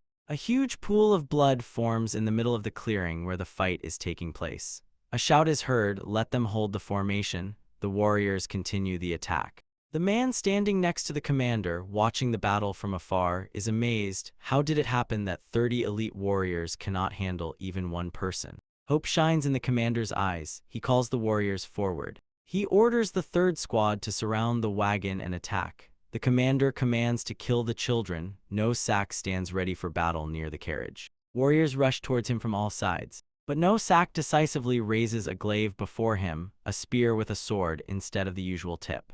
He fiercely repels the attacks of numerous opponents. Children, cautiously peeking out the window, are alarmed. The girl shouts "Careful," and tells her brother it looks like they are being pressed. One of the warriors rushes forward, shouting that he will take this one on himself. But immediately No Sack's glaive cleaves his head. No Sack shouts angrily, "Let them not dare to underestimate him. He is one of the 4 demons of Zhongshan, the one who never retreats in the face of injustice." No Sack yells that he is a valiant warrior of the great HWA clan. The children in the carriage support him. "Yes, let him keep it up." The girl closes her eyes and her hands begin to tremble. Meanwhile, a red deadly aura flares around their protector. He shouts, "Master No Sack is here." The attackers are forced to retreat before his swift attacks. They are surprised. What is this? What kind of mad strikes are these? 2 arrows pierce No Sack's shoulder. He glances to the side and sees 2 archers drawing their bows again. One of them curses, saying that he missed. The other, taking another arrow from the quiver, orders him to aim precisely at the head. The commander shouts that he has stopped moving, and orders everyone to attack simultaneously. But Sack, understanding the full complexity of the situation, curses angrily. A powerful blow cleaves the bodies of the archers, literally blowing off the upper parts of their torsos. HWA Mujin stands between No Sack and the warriors attacking him, easily dealing with them. Like a blue energy vortex rushes past No Saku, cutting his opponents to pieces. The man, like the children watching what was happening, is surprised. What just flew past them? The commander shouts, "Hold the formation, let them crush him." He casts a worried glance to the side. HWA Mujin rushes straight at him, telling him to shut up. The palms of Jin HWA and Chu Mungun touch and they look into each other's eyes. Their teeth are clenched tightly, both exerting incredible effort to maintain an equal standoff. They jump away from each other, increasing the distance, and continue exchanging blows. Chu Mungun laughs maliciously, saying that the power of her palm is no longer what it used to be. Has she been idle all this time? Jin HWA insults him, saying that all he can do is talk. The woman's eyes fill with the cold glow of inner strength, and between her palms a cluster of shining energy forms. She uses the snow whirlwind palm technique. Jin Hwa's palm rushes toward the opponent, whose smile immediately disappears from his face. Bulging his single eye, he shouts, "Yes, yes, now that's the spirit." From afar, one can see a dazzling glow flashing somewhere in the middle of the forest. Chogeek pursues the rapidly fleeing opponent. Having caught up with the monk, he grabs his leg. Henwu falls and Chogeek strikes him with his other hand. The monk, lying on the ground, throws his fist forward. Chogeek dodges his fist, asking, does he really think he can hit him again? His hand strikes Henwu's chest, penetrating his flesh. Blood splashes burst from the monk's mouth along with a cough. Increasing the pressure, Cho-geek hisses maliciously right in his face that he will punch a huge hole in him. He pulls his hand out of the monk's body, and the latter remains lying sprawled on the ground. Cho-geek looks around and swings to deliver another blow, but his victim runs away again. Moreover, Henwu does this with astonishing speed and ease, leaving the opponent far behind. A woman's palm shrouded in a bluish haze of energy, and a clawed man's hand meet again. The blow throws Chu Mungun backward. He is struck by the force of the recoil. A thought flashes through his mind, as expected from the supreme technique of the Amei clan. Jin Hwa again raises his hand, radiating power streams for a strike, and Chu Mungun realizes he cannot take this attack head-on. Not far from the abyss, the blow slams Henwu into the ground. The woman glances in that direction to understand what happened. The clawed palm, surrounded by a shining aura, presses into her solar plexus. Simultaneously with the blow, Chu Mungun's voice reaches her. "What are you staring at?" The woman falls to the ground, and immediately the opponent presses her face into the earth. The second hand, in which a fiery cluster of energy blazes, he raises for a strike, saying that it should say goodbye to the mortal world. Meanwhile, Cho-geek, whose eyes blaze with the flame of inner energy, attacks Henwu lying on the ground, showering him with insults. His hand is about to deliver a crushing blow, and the monk realizes that there is nothing he can do in time. Jin Hwa's opponent, striking her jaw, shouts that she will go with him too. The huge sword of Hwa Mujin stands between Cho-geek and Henwu, simultaneously shielding the woman. Chu Mungun's hand, ready to tear Jin Hwa apart, meets the flat surface of the blade. Chu Mungun looks stunned and astonished. What slips from his lips? The guy with an impassive face, slightly stained with the blood of opponents, meets his gaze. The energy around him swirls like a whirlwind, throwing Chu Mungun aside. The same fate befell his partner Cho-geek. He, like a feather, is thrown far back. Curses break from his lips, addressed to Henwu and Jin Hwa.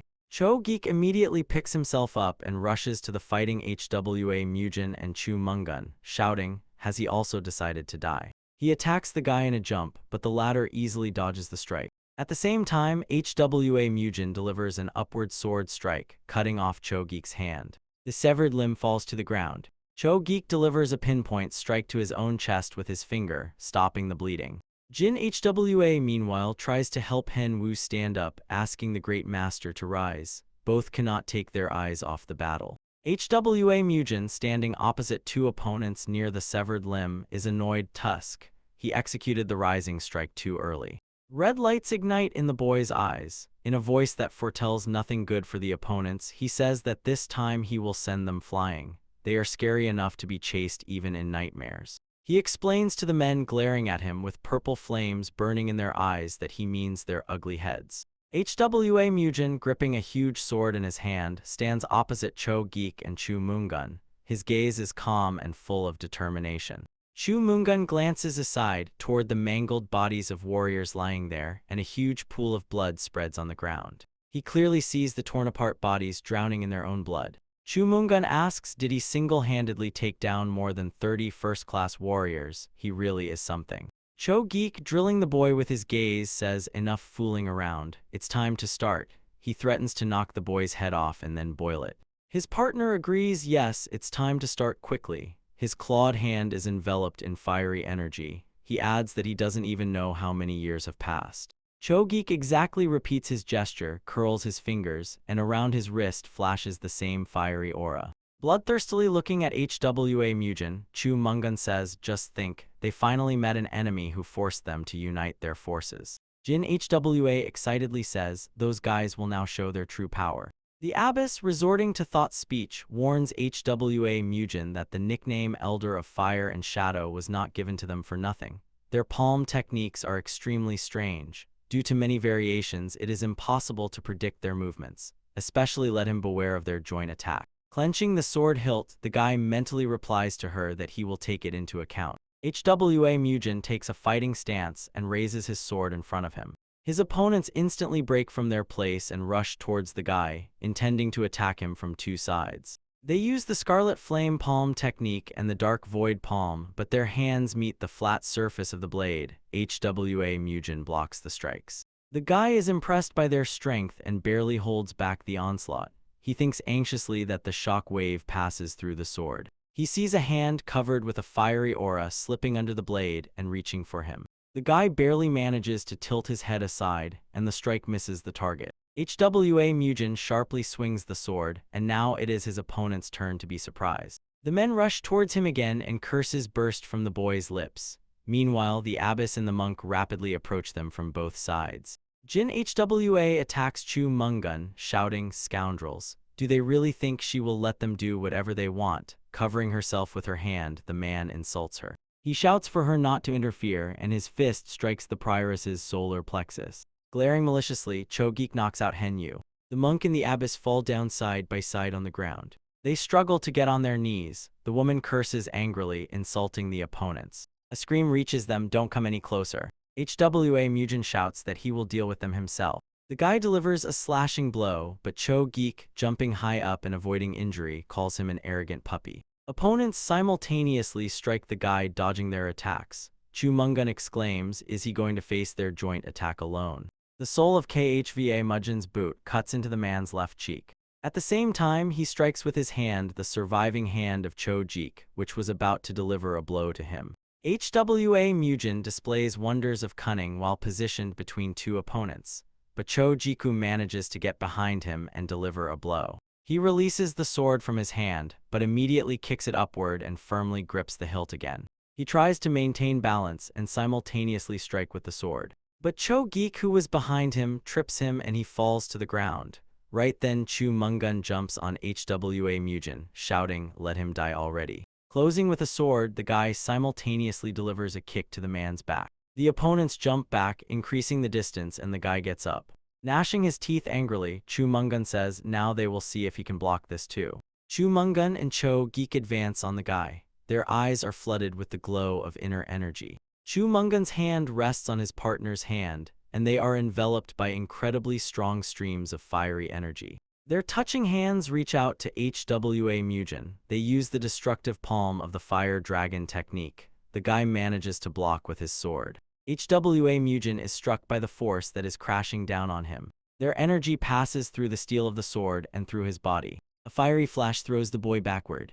The opponents, united by energy, throw HWA Mugen back like a feather. A fiery flash slams the boy into the trunk of a tree. With his body, he knocked down several powerful trees, creating a small clearing. The abbess and the monk are shocked. The woman exclaims, "How is this possible?" Henwu fearfully exclaims, "Clan leader." Children peeking out of the carriage window, guarded by no Sakam, are frightened. A girl exclaims, "No, Mugen." Surrounded by flames, HWA Mugen realizes that the fiery energy is spreading throughout his body through vibrations. If he does not suppress it quickly, it will burn him from the inside. Chu Mungun, approaching him, mockingly says, "Cuckoo." Does he hear this? It is the sound of his life burning away. A red spark flashes in the man's eye as he adds, 7 minutes.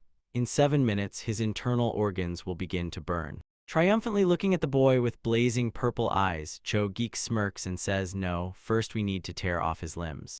The partner agrees, "Yes, great idea." Laughing, Cho-geek suggests starting with the left hand. The boy, engulfed in fiery energy, kneels, unable to move. The sword lies before him. The fire blazes inside HWA Mugen as well, but a thirst for blood flashes in his eyes. Again, the opposing hands, surrounded by powerful streams of fiery energy, reach out to him.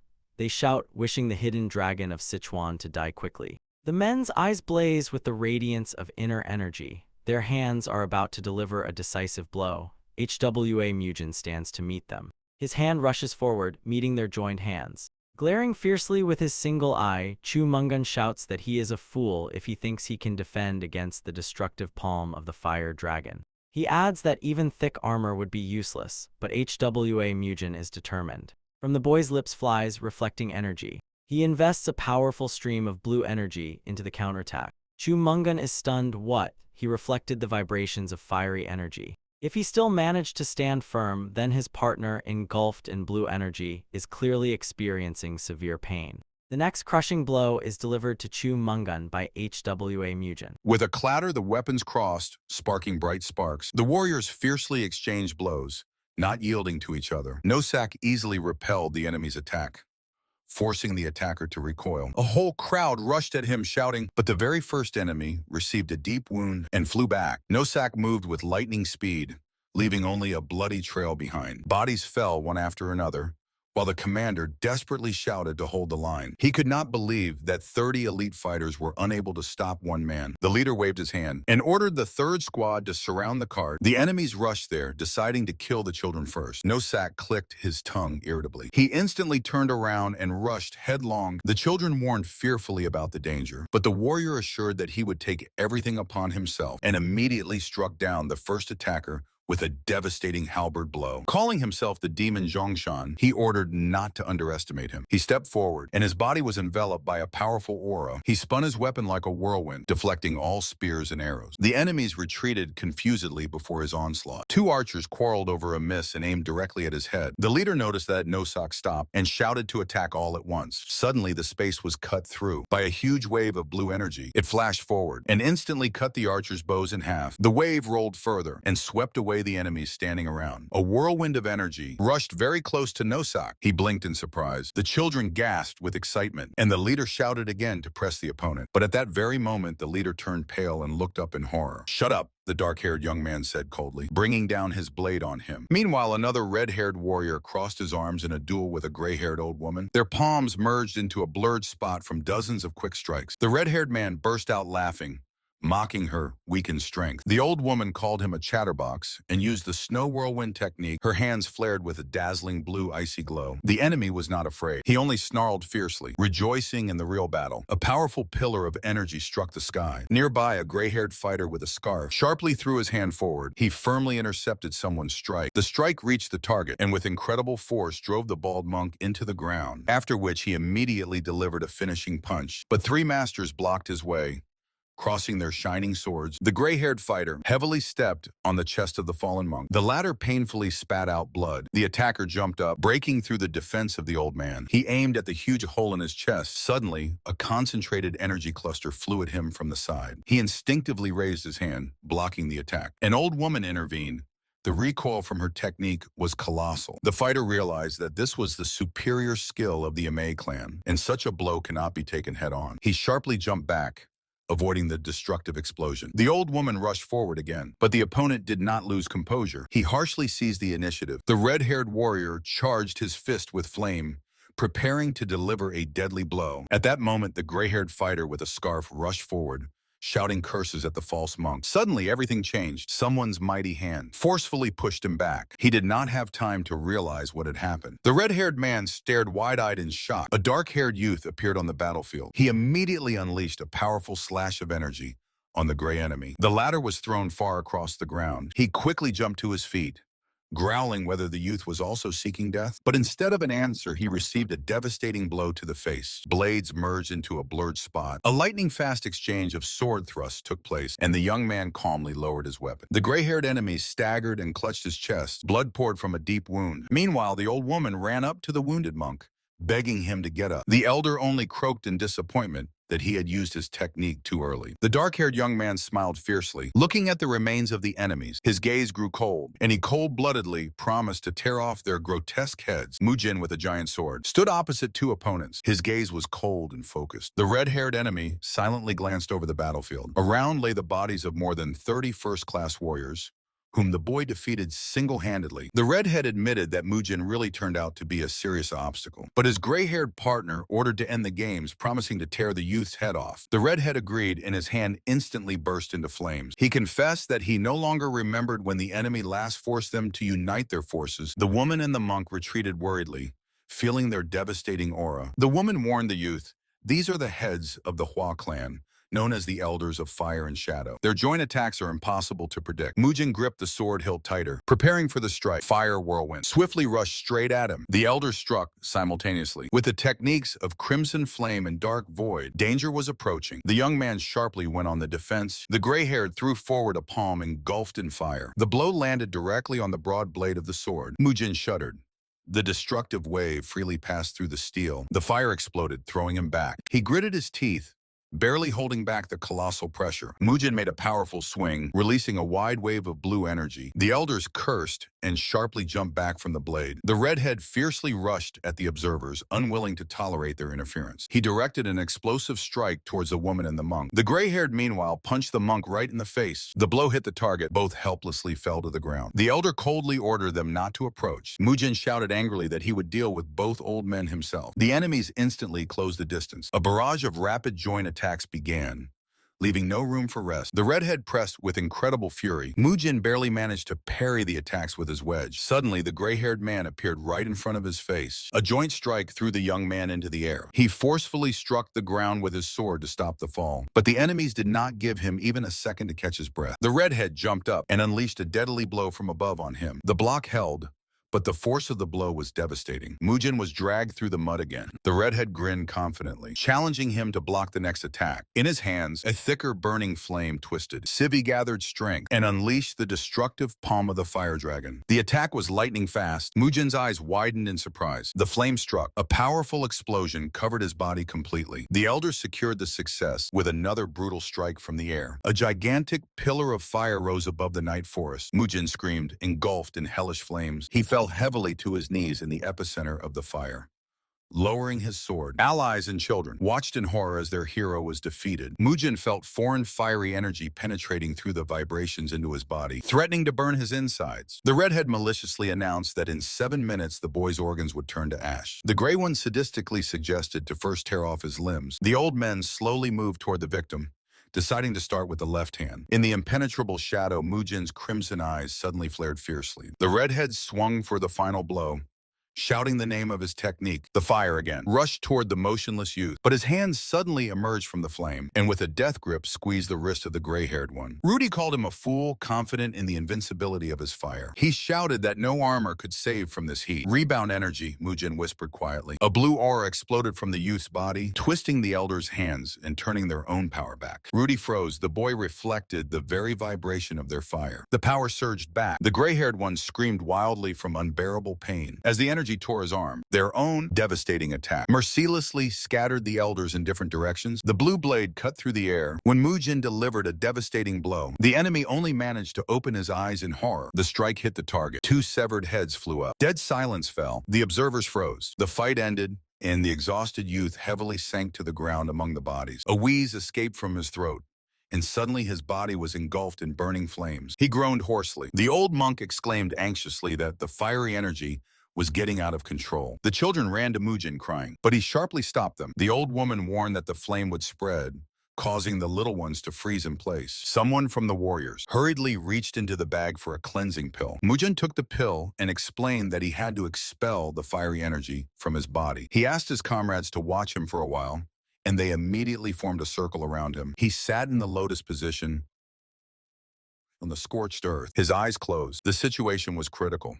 The energy was rapidly burning his meridians. The young man gathered his last strength and directed them to the middle dantian. A flash of pain made him sharply open his eyes. A pillar of fire burst outward. He exhaled the remnants of hellish heat high into the sky. The aura flared. People around recoiled. Losing consciousness, Mujin fell face first into the dust. The crowd panicked and rushed to help. The old monk sighed with relief.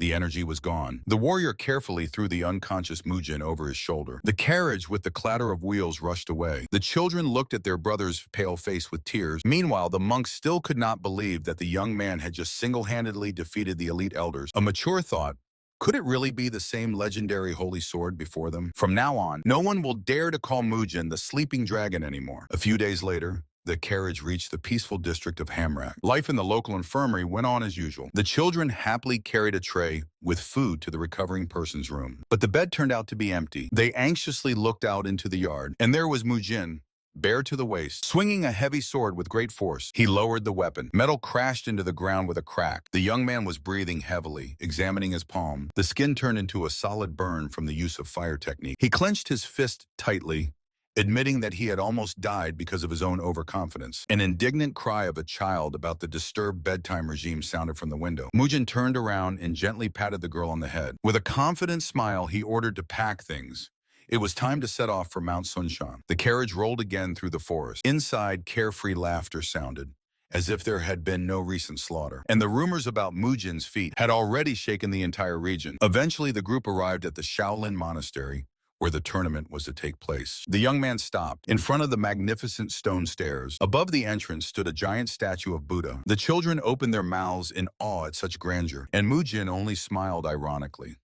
The buildings he once destroyed to the ground stood again like new. They were met by a local monk and led to the inner courtyard. As soon as they entered, they attracted the attention of another group. The observers quietly exchanged a few words, recognizing the newcomers. The proud young man noted that the head of the Hua clan looked too lively after the wounds. His servant disdainfully said that the children's recent victory in the tournament was pure luck. Without hesitation, the young man ordered to call his fighters, ignoring warnings about the risks. A predatory smile spread across his face. Hidden Dragon of Sichuan was preparing to wash away an old disgrace right here and now. Monks in the peaceful courtyard of the temple were enthusiastically discussing someone's incredible success in mastering the divine strike. Two elders were slowly walking along the terrace, remembering the legendary heavenly combat body from Sichuan. The abbot of Shaolin, Hyongak, smiled broadly, recognizing in the story the mad boy from the Hua clan. The abbot was surprised to learn that this young man also had a younger brother. The interlocutor added with satisfaction that he also possessed the heavenly combat body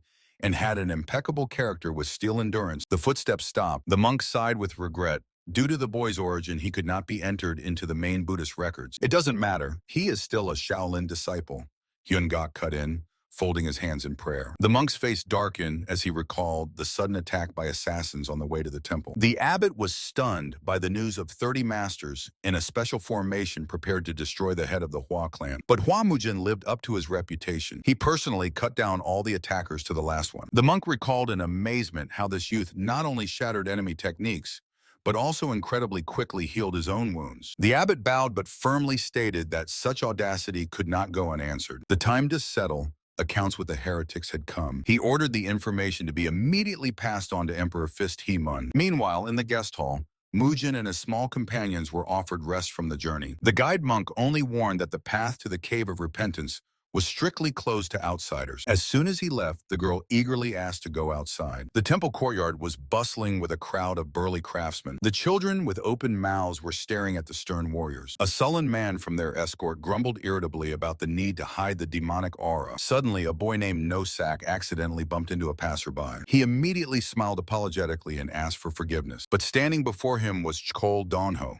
the second son of an influential estate, who grimaced disdainfully at the touch of commoners. Looking down arrogantly at the children, he ordered them to kneel and beg for forgiveness. The girl instantly flared up and shouted that they would not humiliate themselves over an accidental push. She turned around to leave, but an icy voice ordered them to stand. Donko clenched his fist. A destructive blue energy of the 7 wounds strike burst from him, aimed directly at the boy. Nosak, without hesitation, rushed forward, shielding her with himself. A powerful blow threw the boy back. Blue sparks flew in all directions. Dust rose in a thick column, but he stood firm on his feet. Wiping the blood, Nosak smiled boldly. "You're not bad." Donko was stunned, seeing that the boy was preparing the same technique in response. Behind the attacker's back, 2 huge guards instantly appeared, threatening the children with death for disrespect. "And we were supposed to just endure the attack of your puppy?" thundered the heavy voice of the demonic escort, from which a deadly heat emanated. The yard froze, anticipating a bloody fight. Donyo confidently stopped the guards, considering the children easy prey. Nosak fiercely looked at him, asking if it was honorable for a master to strike from behind. The girl tried to pull her brother away, loudly shaming the upbringing of the Chol estate. She bitterly reminded that Donho's own brother went insane precisely after such a strike of 7 wounds. The major's eyes filled with blood, and he promised to send Nosak after him. The next moment, the boy dashed forward. He closed the distance in an instant. His fist flew upward, and with a swing, he struck the opponent into the stone floor. The guards screamed in horror. They roared and lunged at the children, ready to tear them to pieces. But the escort blocked their way. With a powerful flash of blue energy, he deflected their weapons, ordering them not to interfere with the kids' fight. The energy exploded. The strong man was swept away by the blast wave. And Nosak, meanwhile, drove his burning fist straight into Donho's stomach. The boy did not let the enemy recover. The fist struck from below. A devastating uppercut threw the attacker high into the air. The companion laughed heartily, watching this brutal beating. Donhyo miserably fell to the ground, and Nosak loomed over him, accusing him of a treacherous attack. The eyes of both children glowed eerily as they declared that now he would pay for insulting their brother. Donhyo could only cry out pitifully, seeing a merciless blow before him. In the silence of the guest rooms, Hua Mujin lay calmly with his eyes closed and hearing the sounds of the fight, barely smiled. The two kids simultaneously delivered a devastating blow. The young man fell with a crash, crying out in pain. The crowd was only whispering. Just recently, this impudent one pretended to be the master of life, and now he barely stood on his feet under the children's fists. The guards panicked and rushed to help their young master. But a dull blow from a wooden stick sharply blocked their way. A bearded warrior pressed one of them to the ground, coldly warning not to move. The beaten, impudent one was already crawling on his knees, pitifully begging for forgiveness. The children looked at him with icy contempt. The boy said that next time the consequences for a long tongue would be worse, while the girl anxiously asked if Mujin would get punished for this fight. The brother calmed her. The enemy crossed the line first. "And where are you going after beating the man?" A stern voice sounded. From the crowd, a tall man in white and black clothing slowly stepped out. The bearded warrior instantly tensed up. He realized that before him was an opponent against whom he would have to give his all. The man disgustedly ordered the beaten one to stand up, and he pitifully whimpered to him, calling him brother. The boy indignantly exclaimed that this scoundrel was the first to insult their brother in the entire clan. The stranger roughly tugged the relative by the hand, asking how they dared to claim innocence after such a massacre. He accused the children of being ready to kill a man over a couple of careless words. The little one fearlessly demanded a meeting with the clan leader, but in response heard that the leader was already here. The man menacingly loomed over the children, suggesting they repeat their words once more. "Mujin!" the children joyfully exclaimed when their brother suddenly appeared behind them. Mujin's eyes flared with a bloody light, and he coldly cut off that the beaten one deserved a thrashing. The stranger crookedly smiled, noting that now he understood where these children got such a bad character from. Mujin did not hold back, throwing that the upbringing of their bastard also left much to be desired. The man smiled joyfully. He had been waiting for this very conflict. Mujin's eye flashed in response, but suddenly someone shouted to stop immediately. An old bald monk decisively entered the yard. The man instantly changed his tone and respectfully greeted the great master. He apologized for the commotion, and Mujin mentally noted that before him was a disciple of the very abbot. Suddenly another angry voice rang out. Someone was outraged by the attack on a disciple of the Imei sect. The abbess Jinhua herself came out onto the arena with her follower. She rushed to the girl, anxiously asking if she was not injured. The girl immediately pointed a finger at the beaten relative, complaining that he had treacherously struck her from behind with the fist of 7 wounds. The abbess fiercely glared at the boy, recognizing him as a member of the Chol family from the Outer Gundan sect. She pressed him with questions, and he only muttered pitiful excuses. The elder brother of the beaten one cursed in his mind, realizing that influential sects had sided with the Hua clan. Mujin calmly observed this, understanding that he did not even need to intervene. The Grandmaster called on everyone to calm down and temper their energy, but then Jasa intervened in the conversation, the master of the Great Sword Pavilion of the Gungdan sect. He stated that a childish quarrel should not escalate into an adult battle, and suggested to disperse. The Abbess Imei did not back down, demanding apologies for the vile attack on her disciple. Jasa slyly shifted the blame, asking why only their side should apologize. He insisted that their family was the one harmed. Mujin mockingly asked why the Gungdan sect always meddles in matters not their own. He added that the events in Sanryu had taught them nothing, which instantly angered Master Jasa. Without waiting for further arguments, Mujin suggested settling everything in a fight. The condition is simple. The loser apologizes to the winner. The representative of the Chakol family mentally called Mujin an idiot and decided that this was the perfect chance for revenge. He stepped forward, confidently accepting the challenge. Mujin barely moved. A moment, and the confident fighter was already lying unconscious, with foam at the mouth. Mujin looked disappointed at the defeated, noting that this was not even worth a warm-up. The crowd exploded. The main favorite of the tournament was crushed in an instant. Jasa realized with horror that the rumors were true. He couldn't even track the movement of the sword and doubted whether he himself could have blocked that strike. Mujin approached Jasa, stating that he had a question for him. He reminded that 17 years ago, a student of Gundo had already driven him crazy, and today the same vile trick was used against his younger sister. Mujin directly asked whether their sect interfered too often in the affairs of the Hua clan. The crowd froze in anticipation, and Jasa was drenched in cold sweat. The master tried to reduce everything to an unfortunate accident. Mujin suspiciously accepted this answer, but his gaze promised nothing good. He warned, if the people of the Hua clan find themselves under threat again because of such accidents, they will see a completely different Mujin. Mujin turned around and led his people away. Jasa clenched his fists fiercely. He was shaking with rage. The young man behaved so brazenly behind the backs of influential masters. Hua Mujin moved forward, and his appearance was a real shock to everyone present. Everyone felt it on their skin. A new era has come in the world of martial arts. Hwa Mujin coldly warned the invisible enemies that he would closely watch to see if such accidents would happen again. He promised to show a completely different side of himself in case of a new threat to the clan, and left together with the children. The woman from the Ime sect, Zhang Suai, watched him with interest. The bald monk administrator lowered his eyes, burning with shame. He apologized for the incident in the Shaolin courtyard, although Mujin waved it off. Immediately scolding his companions for inattentiveness, the steward Hyunbo-in took all the blame upon himself, to which the boy only awkwardly laughed, admitting that it was his clan that caused the commotion. The monk thanked for the understanding and finally offered the guests to look around the temple. They moved on. The tour of the majestic stone statues of Buddha began. Mujin nervously swallowed, remembering how in his past life he had knocked the heads off these very statues. The procession slowly passed by the stone elephant near the fountain. Chon Su-yi, slightly embarrassed, handed Mujin a water ladle. She noticeably blushed. While the companion of the Hua clan enviously watched this scene, something caught his attention. Suddenly Mujin froze. Far away on the cliff stood a gigantic sword, shrouded in a bloody aura and bound by dozens of talismans. Recognizing his former weapon, he almost gave himself away. The monk interpreted his shock as sensitivity to dark energy and explained that it was the demonic spiritual sword of the divine demon. He added that the relic had to be sealed due to accidents caused by its overly powerful aura. Mujin cursed inwardly,